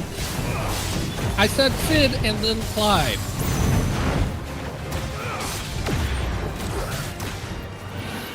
Keon's good character. Oh yeah. Dion, fantastic.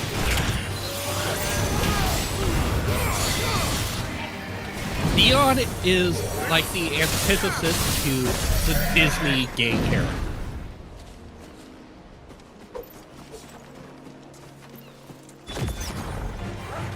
Yeah.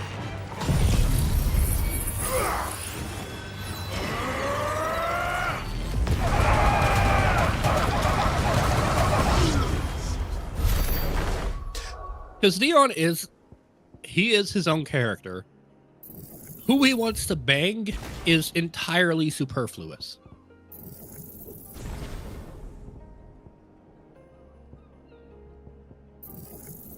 Did you just unlearn Giga Flare?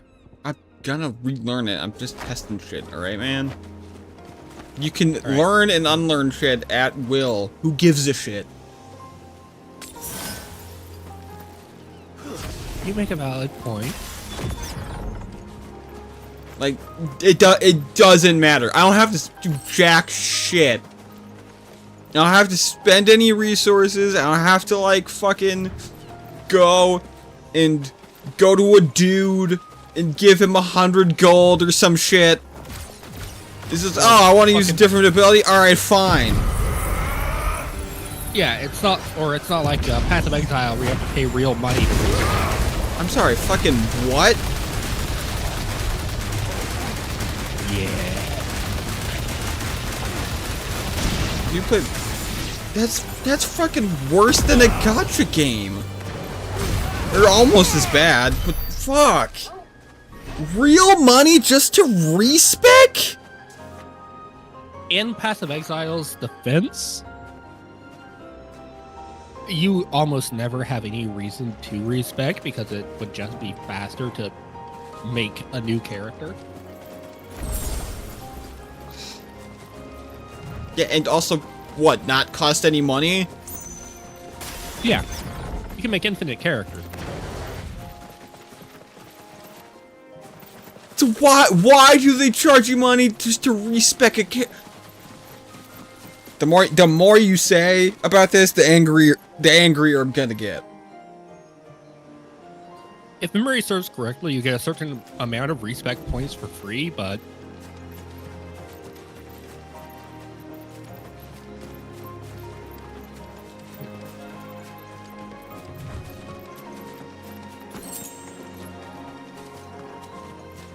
the thing about Path is the way that it progresses.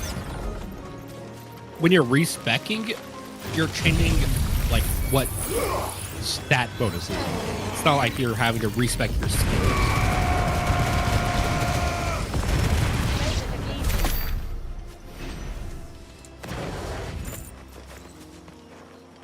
That's wild looking. When you respec, I mean it's like, oh, I want to go from a strength build to like a dex build. That kind of respec.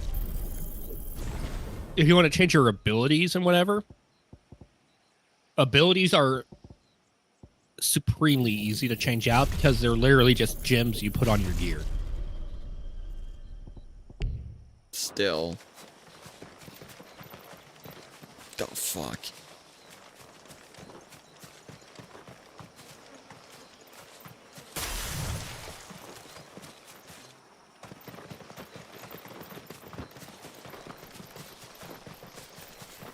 Silver, so you can kind of have an example. It's kind of like if the sphere grid and materia systems had a baby.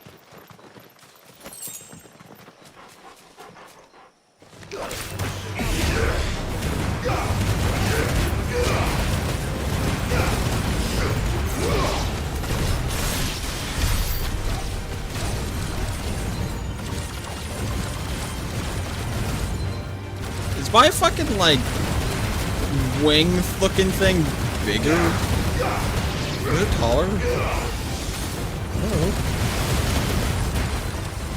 That's the dress spheres rather than the sphere grid. Oh, you mean FF12? I have no fucking idea.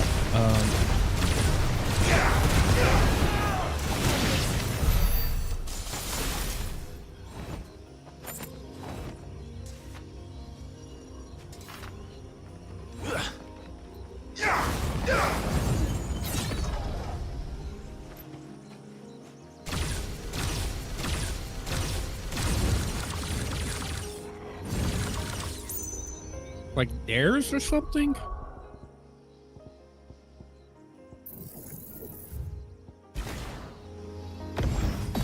But no, I'm talking about the 10-1 sphere grid.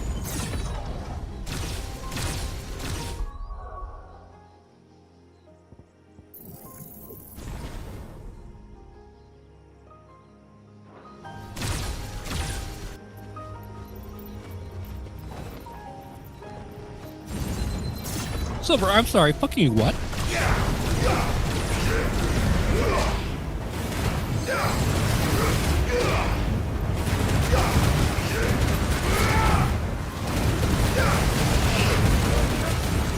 Okay, are you saying you hit the sphere grid or the license and basically auto program?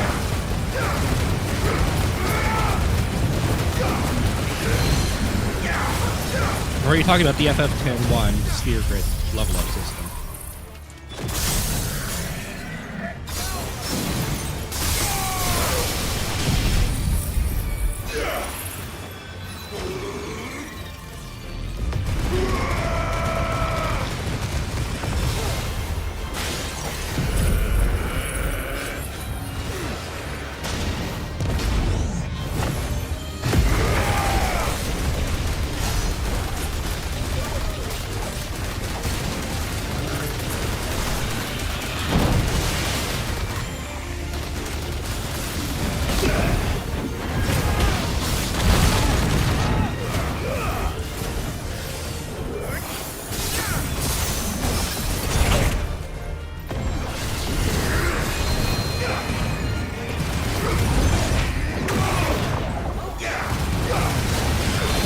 I love the sphere grid as it feels like when you finish a character's sphere grid that like, okay, well, I've maxed this character out, but then when you get to the point where you unlock where you get the G spheres to unlock the sphere grid more, it's like, oh, it's kind of like a leveling version of the break damage limits.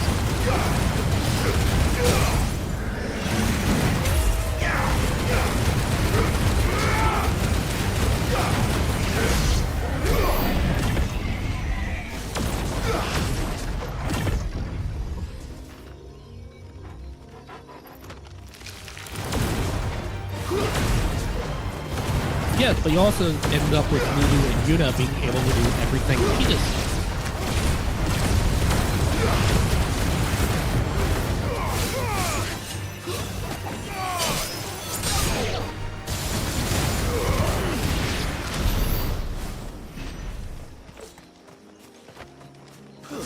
Alright, where were we with the story for the 16? We had just mentioned the name of our Lord and Savior, Uncle Byron. Right.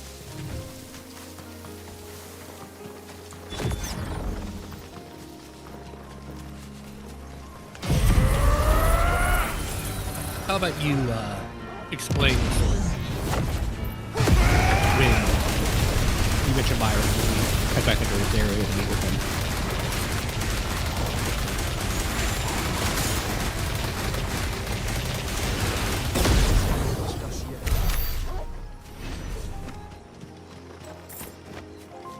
Honestly, I'm not very much longer I can go on. I'm starting to get tired.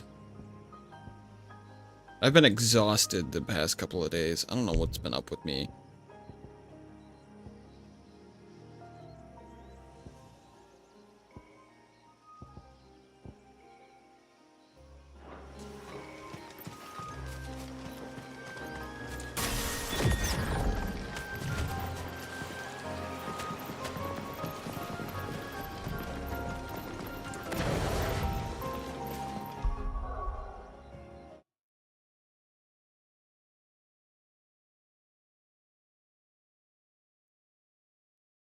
Okay.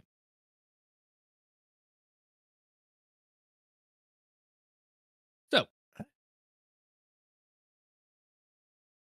you head back to Rosaria and you travel to a new part of the country that was previously unavailable.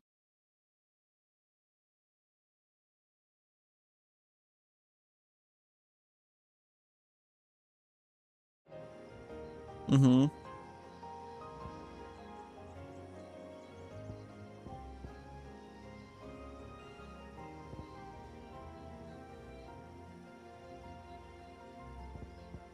On your way there, you run into and kill a bunch more Black Shields.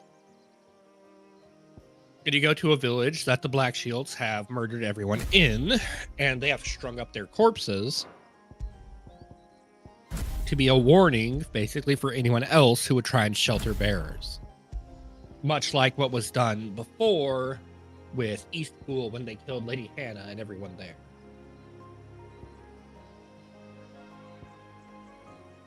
We also kind of skipped the majorly important side quest about the bearer who was waiting for your dad to return. But we'll talk about that later.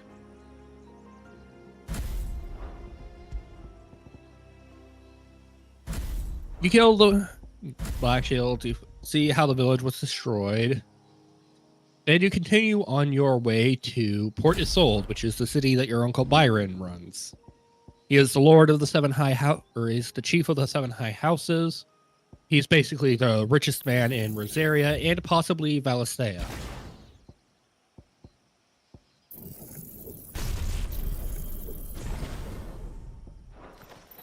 Yep, that's kind of an understatement, considering everything he did throughout the game.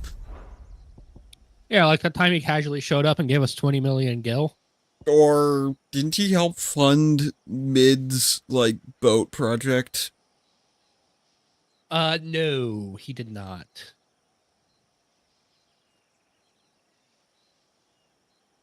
Swear to God he did.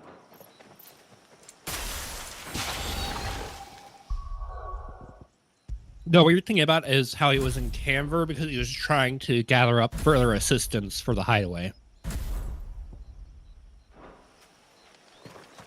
Hmm.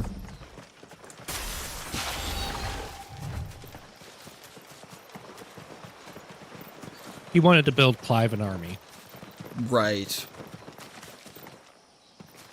He basically hid away with Mid because that was the safe spot, while Canver was getting attacked by Barnabas's army of Kashik.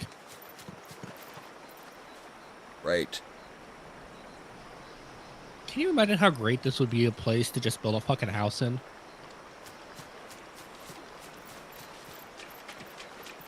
It'd be pretty nice. I can't imagine what the mosquitoes are like here. We have no reason to think that they exist on Valisthea.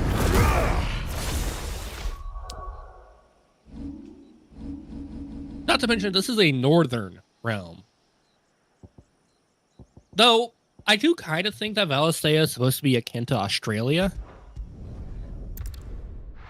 Oh, so there's much, things are much worse. All right.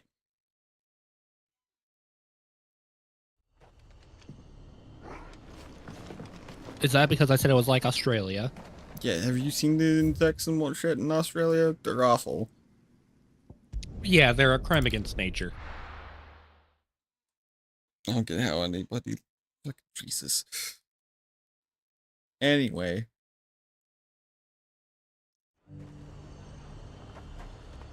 You're essentially told to fuck off. They've also cut off the... They've also blocked off the bridge to, Rosalith, the capital of Rosaria, where your flashback where you returned with Rodney took place. Mm-hmm. And so you go into... It's essentially the rich people neighborhood that is outside of the main town, but there's a secret passage between the neighborhood and the main city. And you go there, and you end up getting in a fight with the native, quote-unquote, bandit.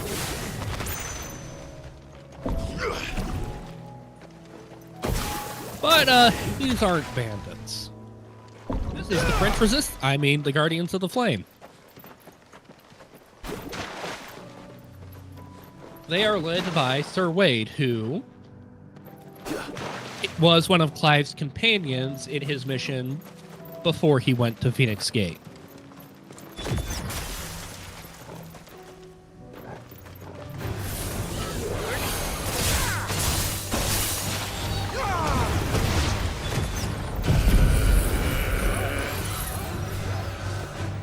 Once they realize, oh shit, wait, at this point in the timeline, is 100% convinced that Clive is dead.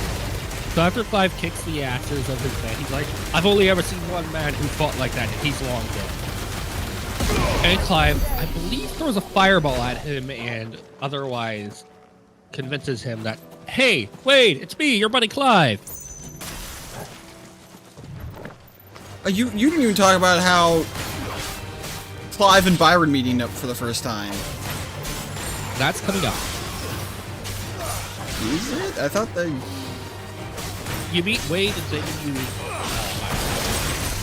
Oh, when you right. meet Yeah, Wade- because you meet Wade on the way to Byron, and then... Alright, jumped the gun. Then you... Yeah. So after that, Wade explained, hey, we've got a plan to fuck up the Black Shields. We weren't sure it would work, but with you at our side...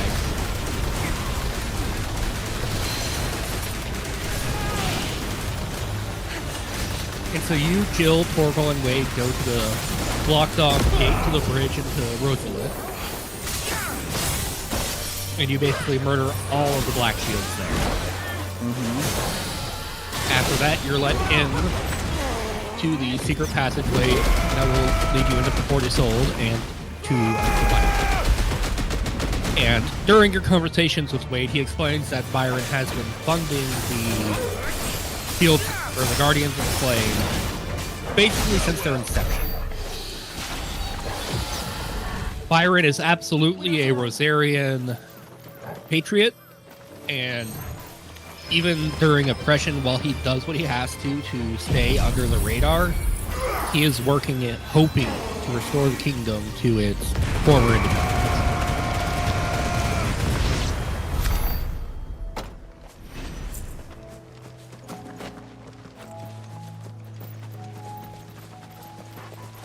Right.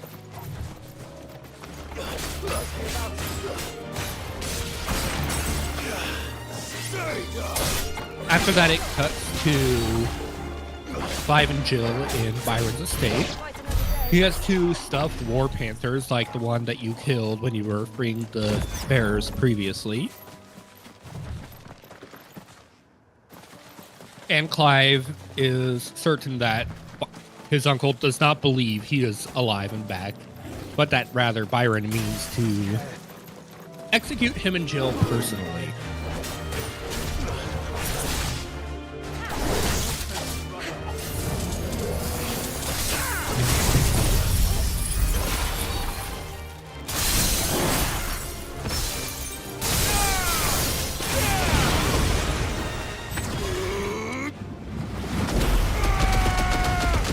Would you like to explain how Clive convinces Byron he is really alive? He reenacts a play that they loved when they were when Clive was a kid.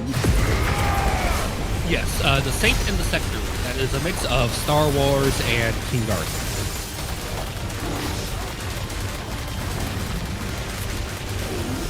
Specifically, Clive played the heroic knight while Byron he always had Byron play the Madhu, who was basically the Darth Vader of that story.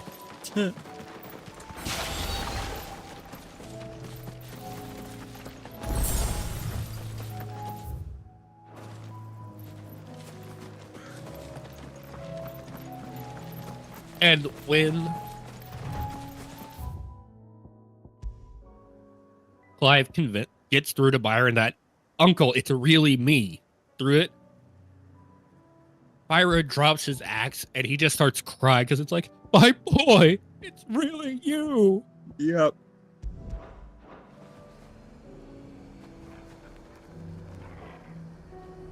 It was such a sweet moment. It was, I mean, my eyes are watering a little bit just thinking about it, because it's like, can you imagine how just happy you would be? You think your brother is dead. You think his sons are dead. Your bitch of a sister-in-law marries the ruler of the kingdom that murdered your brother and your nephews. And you've had to play along, pretending to play nice. for 18 goddamn years. And then, out of the blue, seemingly for no fucking reason, one of your nephews is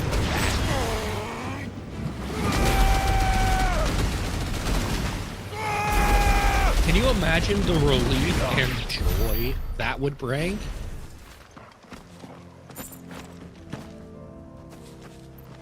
Your brother's bloodline lives on.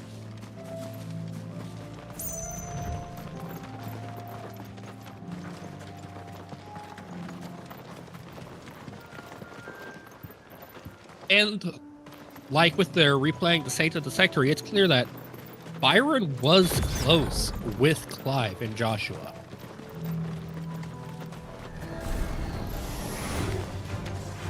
It's like, can you just imagine that?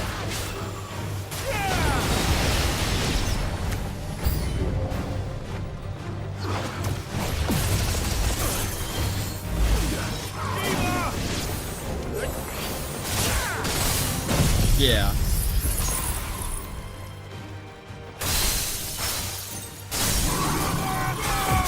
I'm sure for Byron, that's a better feeling than winning the lottery 100 times. Alright. For sure.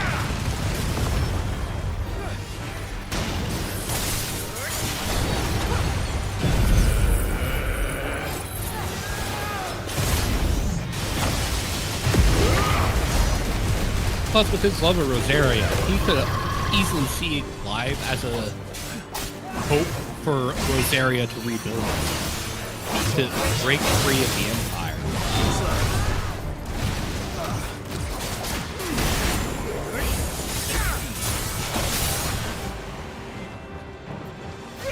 After I was like, my boy, it's really you. It cuts to after Clive has explained the whole situation, and we get one of the best lines, a couple of the best lines. It's like, well, it does seem a bit hard to believe, but I have it on good authority to be true. On whose? Why, yours, my boy. You were always a terrible liar. Jill? Well, it's not untrue. So this scene, it's like 3, maybe 4 minutes. We have done a fantastic job of introducing Uncle Byron. We've made him a likable character. We've made him lovable and someone you'll respect.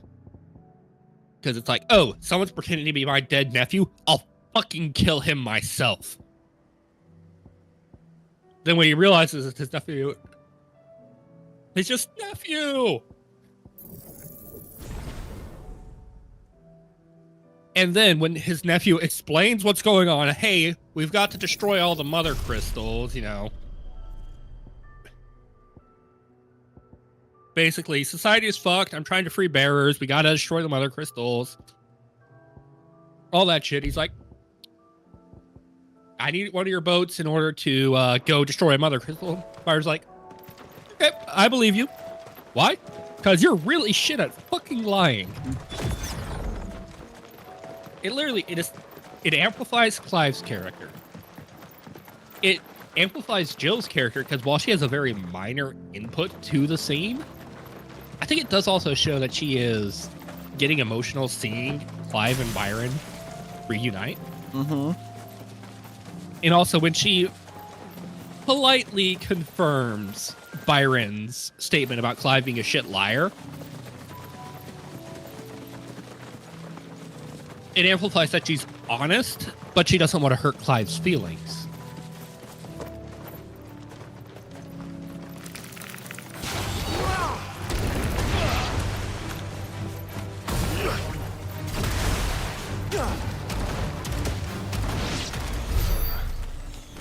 Do you have anything to add about this scene?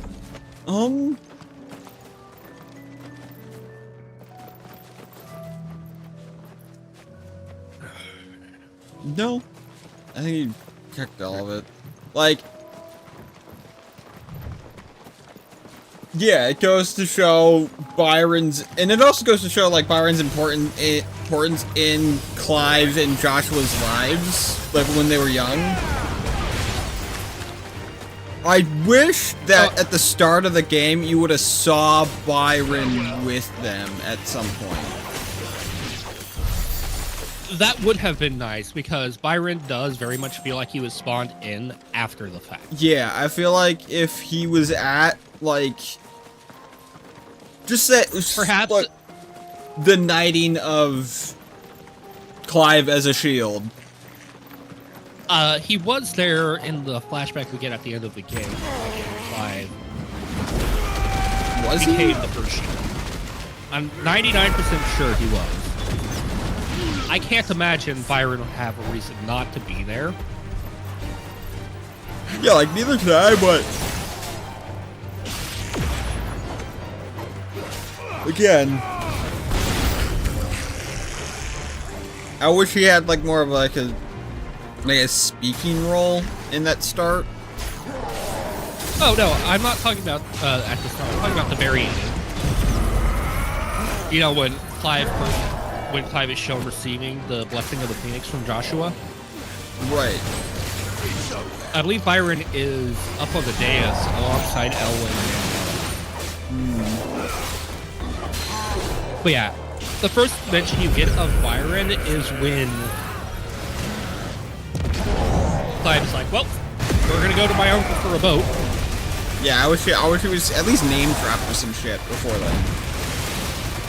What I would have loved to see is basically as Clive is going into the keep, into Rosalith Keep to speak with Elwyn before Elwyn sends him on his mission to deal with the goblins, is if Annabella is like starts to walk up to antagonize him and Byron shows up and distracts her.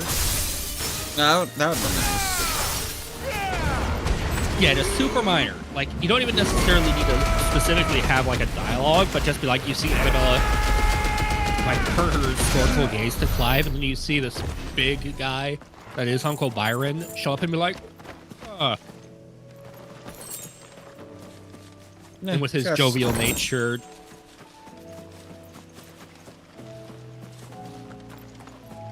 Kind of, like, distract her and whatnot. Yeah.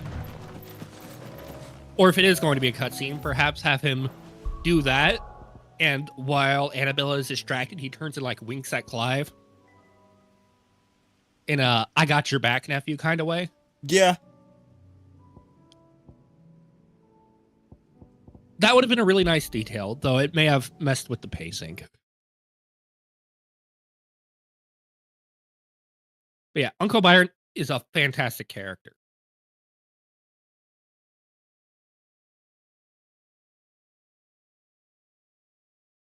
Oh yeah, Byron also does say that he considers that Clive's inability to lie is his greatest failing. Yeah. And also, we didn't talk about it, but Byron, in discussing Annabella, talks about how she is much changed from the woman he knew before the betrayal at Phoenix Gate. And so what I personally think happened is that through Olivier, Ultima basically took the worst aspects of Annabella and amplified them.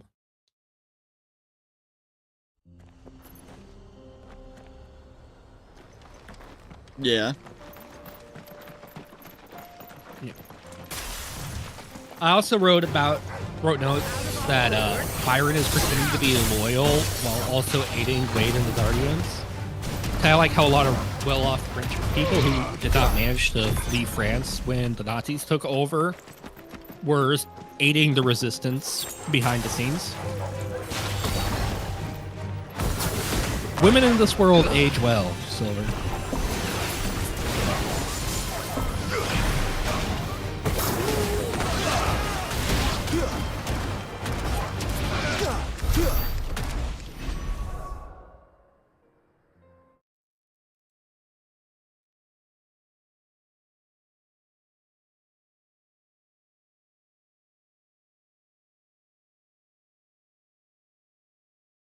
Evil never dies.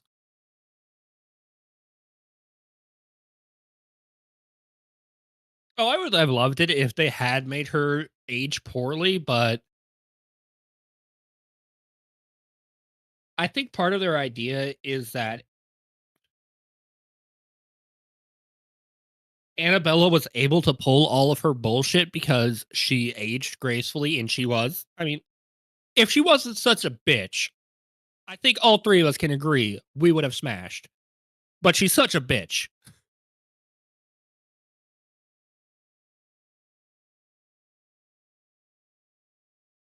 Ew, furries. Yeah, Razor, wouldn't you agree if Clive's mom wasn't such a bitch?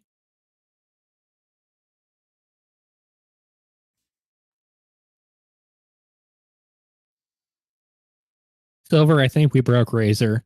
God damn it.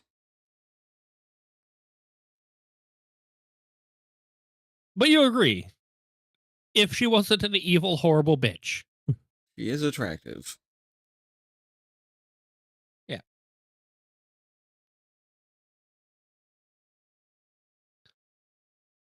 And my last note about the conversation with Byron is that it shows he is still very much still cut up, and he hasn't emotionally come to peace with the loss of Elwyn. And this is, I believe, the first moment in the game where we really see how, despite being dead for 18 years, Elwyn's influence still spreads throughout the world. And I think it's fitting that it is through his younger brother that we first see it.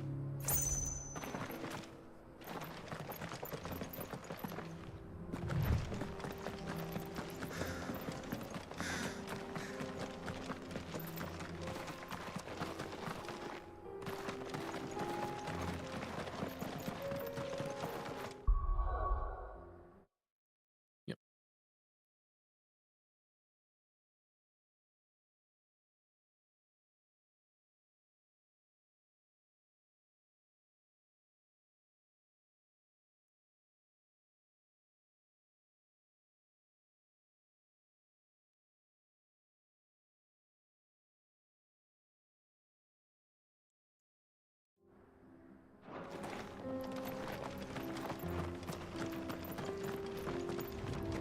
That is true. I mean, I would say that's less this game being odd and more FF7 being odd, as it is, I mean, statistically necessary for population growth for every couple to have a average of 3 children. At least 2. 2 would be to maintain. Population growth requires at least 3 because 2 people. Right.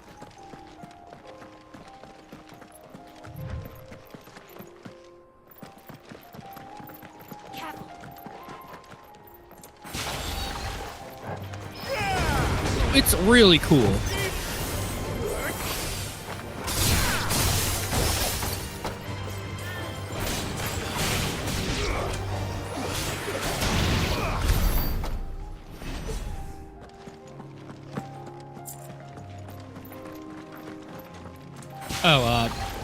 Well, don't worry, Silver. I'm sure Razor and I more than compensate for that.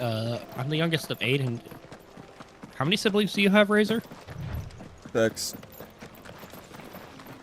Yeah, so Razor and I's family are covering for you.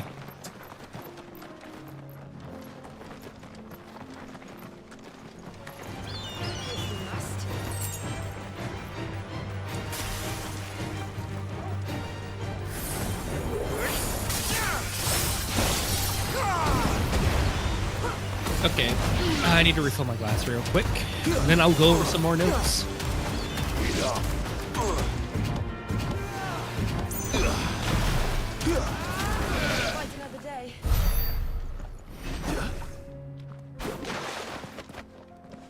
Look at my dad's one of 9.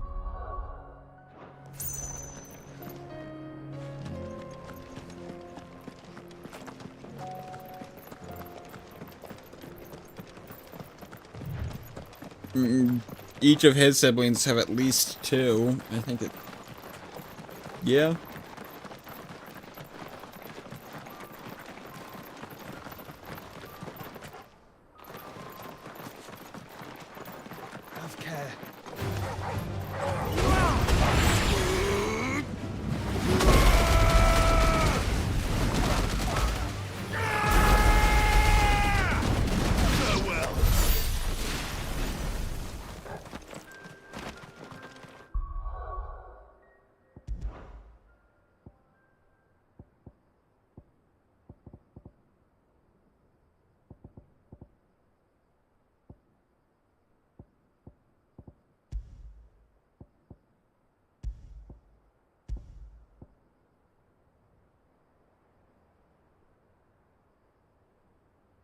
All right, I am back. And one thing I thought of while I was AFK is the men of the Rossfield line fit the idea of nobility in the sense that they have a noble character, while Annabella is obsessed with nobility in the sense of bloodlines that were deemed noble. Yep. Rossfield men have nobility of character. Annabella only sees it of blood.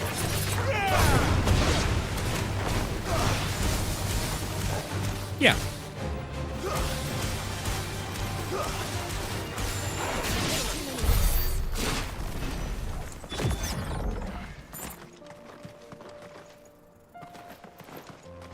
Anyways, back to my notes. My first one after the Byron conversation is actually about the world, like that you play in, rather than the world that the story lives in. And the fast traveling game and travel in general takes much more time than is expected. When you leave on the ship to the Iron Kingdom, the ship takes 3 days both ways. They have scaled things in the background of the world appropriately, but likely had to compress the ones on the actual gameplay zones for ease of play. Everything you go through probably is scaled 10 to 100x larger in actuality than in gameplay. Probably.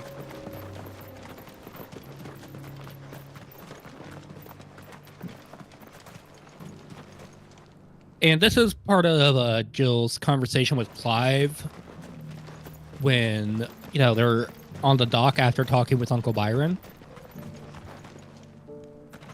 And it's that Jill can handle pain that she has to deal with personally, even when she was young. But her compassion is such that if she sees other people being tormented, it basically just tears her apart. And the Iron Kingdom used that, and to cope with the Iron Kingdom using her like that, she basically disassociated. And as we were talking about earlier with the Shiva versus Titan fight, you could see the dead look in her eyes, which I think that is just such an amazing thing the artist did. To show that Shiva, there was no light in her eyes. She didn't care if she won or lost. She didn't care if she lived or died.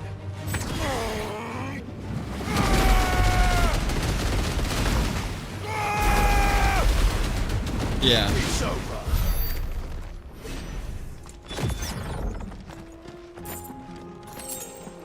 And a great parallel between Clive and Jill, and I think it really helps the relationship, is that it was essentially at the same point in their lives.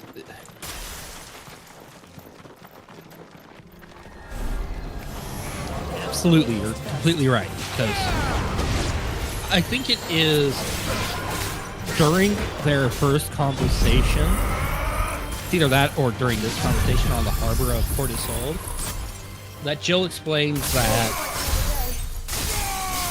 when she went to fight Titan and then when she was fighting Clive, she was absolutely ready for it to be over.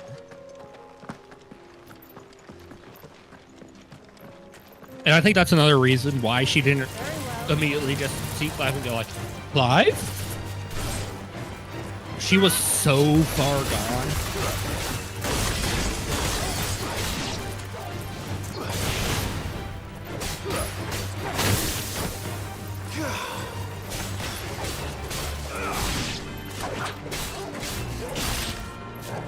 And it's a really great part of their relationship is that when Clive has to face the worst of his trauma, Jill is right there beside him. When Jill has to face the worst of her trauma, Clive is right there beside her.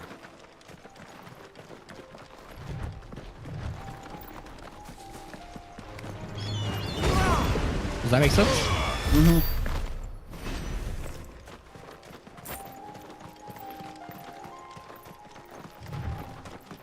My next note is that the Iron Kingdom and the Holy Empire Sanbreque are basically mirrors of each other. The Iron Kingdom is a nation ruled by a church, and the Holy Empire is a church ruled by a nation.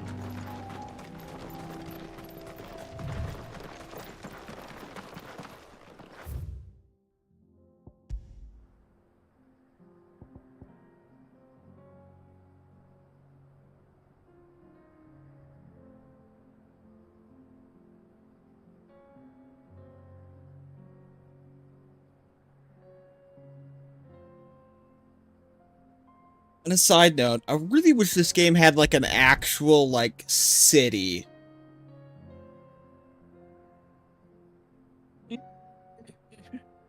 Like, what is this?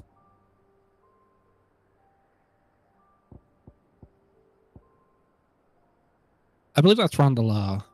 Well, yeah, I wish these places had like an actual big city kind of scape kind of place. I can see why you'd want that, but at the same time, there's not really any use for that big city, and it would require a lot of dev time as well as just it would be harder to run. You're ruining my fun.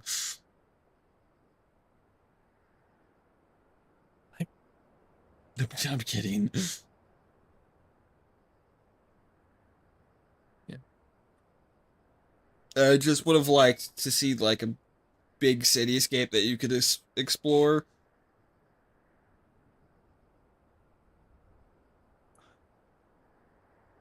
I get why, but if it's not adding to the gameplay or story, what would be the real point to? No, I get that, but still.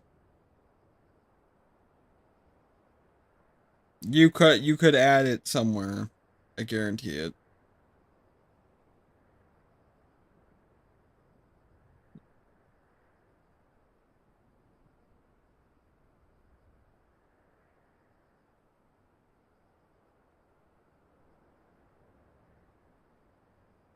I'll take the example of Novigrad from The Witcher 3. I don't get that reference.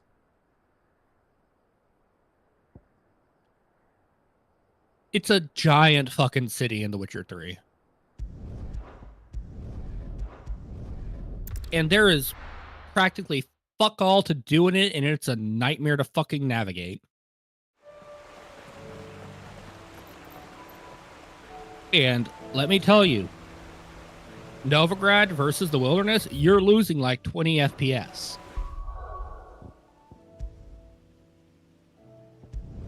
And remember, this was a PS5 exclusive that struggled for 30 FPS.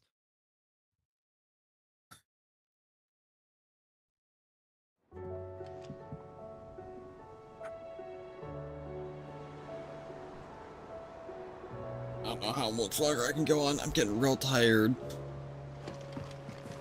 Yeah. For part one of this.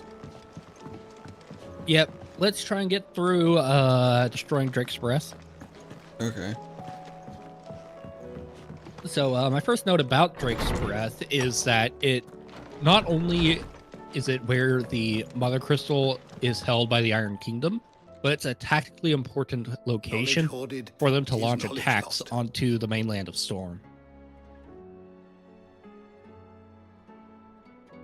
Like, their attack on Rosalith when they captured Jill was probably launched from Tristanus. Probably, yeah. It was, and then Rosaria lost it to the Iron Kingdom. What subject shall we consider today?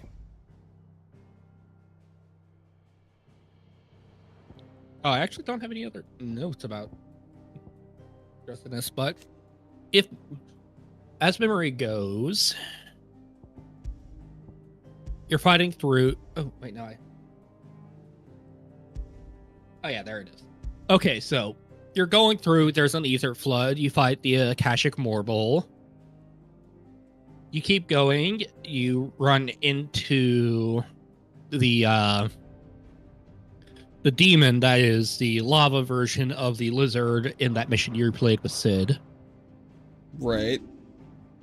Jill says they're supposedly peaceful creatures, but if they're peaceful creatures, why are they called demons, and why is the one we find hostile?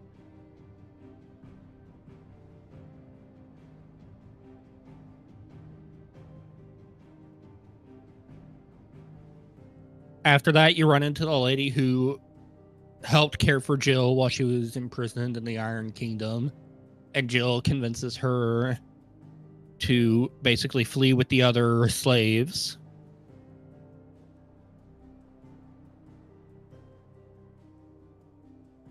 After that, you fight through and you make your way to where the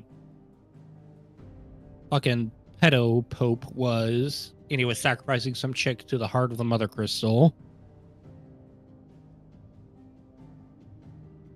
You have the really cringe voice acting of Jill screaming, but where it's like, "And now you will bow to me, He-Man."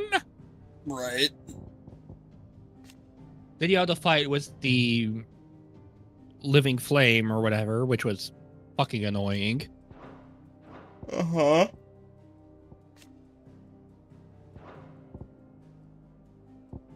Then you destroy the Mother Crystal, and Jill is needing a rest after all of that. The Always curse welcome is spreading back. on her. Mm-hmm.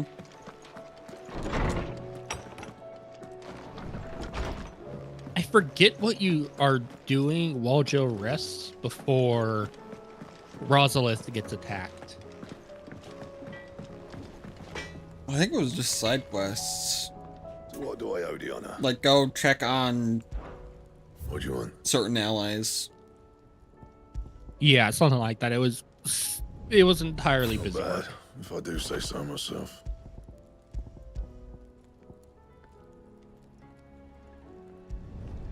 No scratches, all right? Should last you a good while. Yeah, I can't remember. Yeah, filler more than a Anything side else? quest. After that, Jill wakes up after her rest. She and Clive are talking. They are leaning in for a kiss. Both of them are leaning in, specifically, as they've both dealt with their trauma. And then fucking Gav interrupts. It's like, hey, Rosalith is under attack.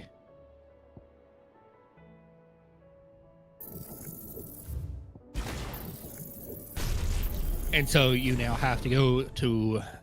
You have to return to Rosalith to deal with Hugo Kupka. I remember one of the things that showed was the scene where Gigabitch and Olivier, who is her son... Olivier is your half-brother.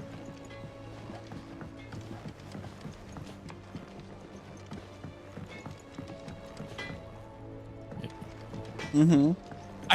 I forget what Clive was doing, but...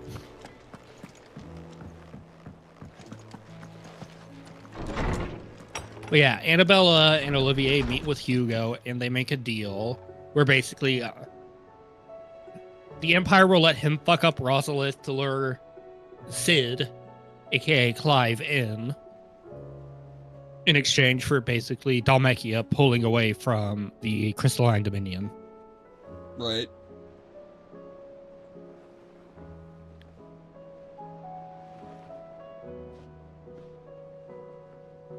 Then, after your other side questing, I forget what it was.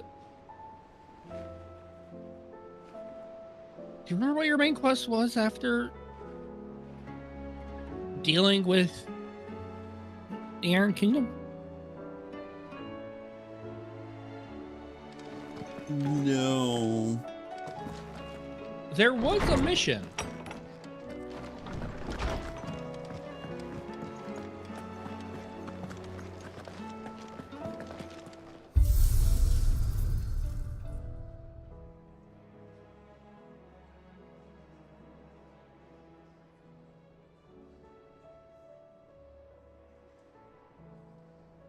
I accidentally bumped Thine out.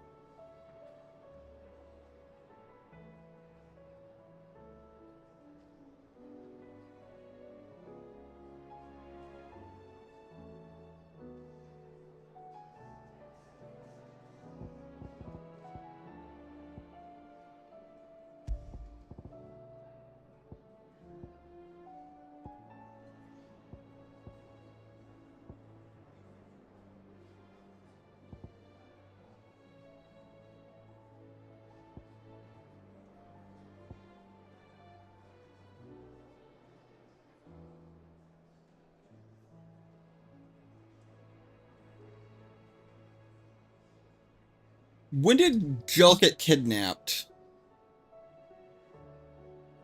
Basically, right at the same time as the attack on Phoenix Gate. No, like the second time by fucking Kupka. Oh, that's in the mission that we're about to be talking about. Oh, yes, it is mid.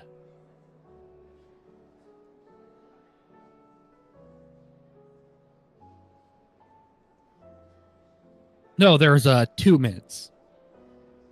There's the first mid that is before Kupka.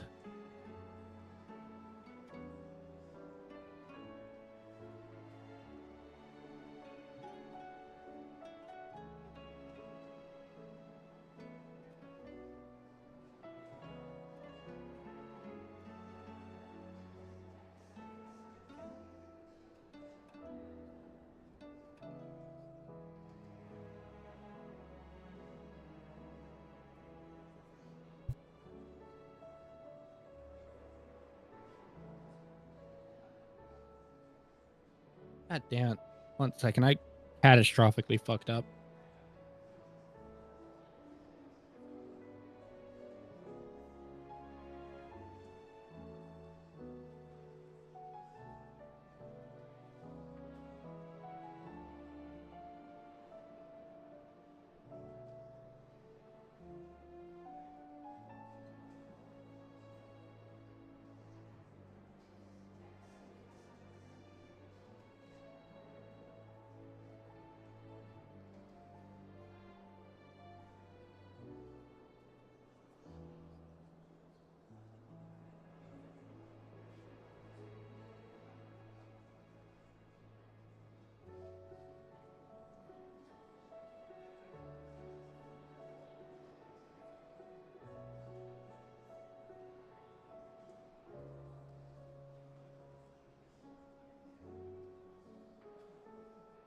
Yeah.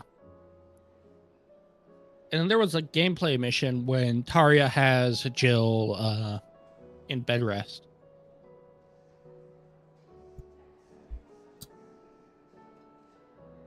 Right. I want to say that's the first time you meet Mid and then she gets her dungeon belt.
And there was the side quest for the dresses.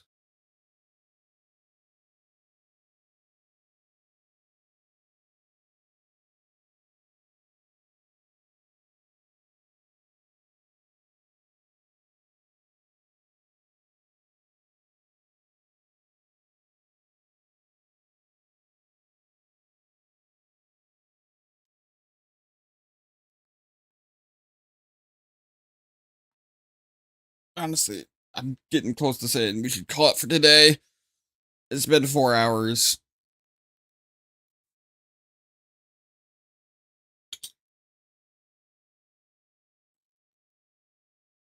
The storm sequence auto. Oh, by now? Yeah.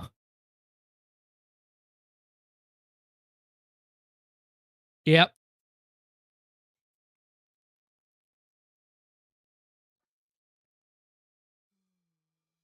Got more to talk about and a bit more to research. Yeah. Plus, I should probably actually, finish the rest of the game. Yes, that too.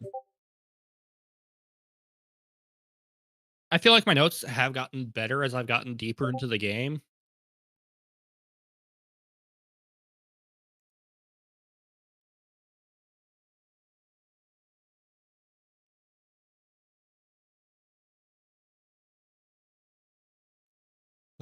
I'm gonna call it. Thank you for joining us today. I will be back on tomorrow, probably with Warframe or Soulframe. I believe the Battlefield 6 beta will be back on tomorrow, so we might also be able to do that. Yeah, it might be fun. Yeah. Did you play any of it, the last one? No, I did not. I wasn't able to. I literally downloaded it and then it went offline. Well, yeah, I had a ton of fun.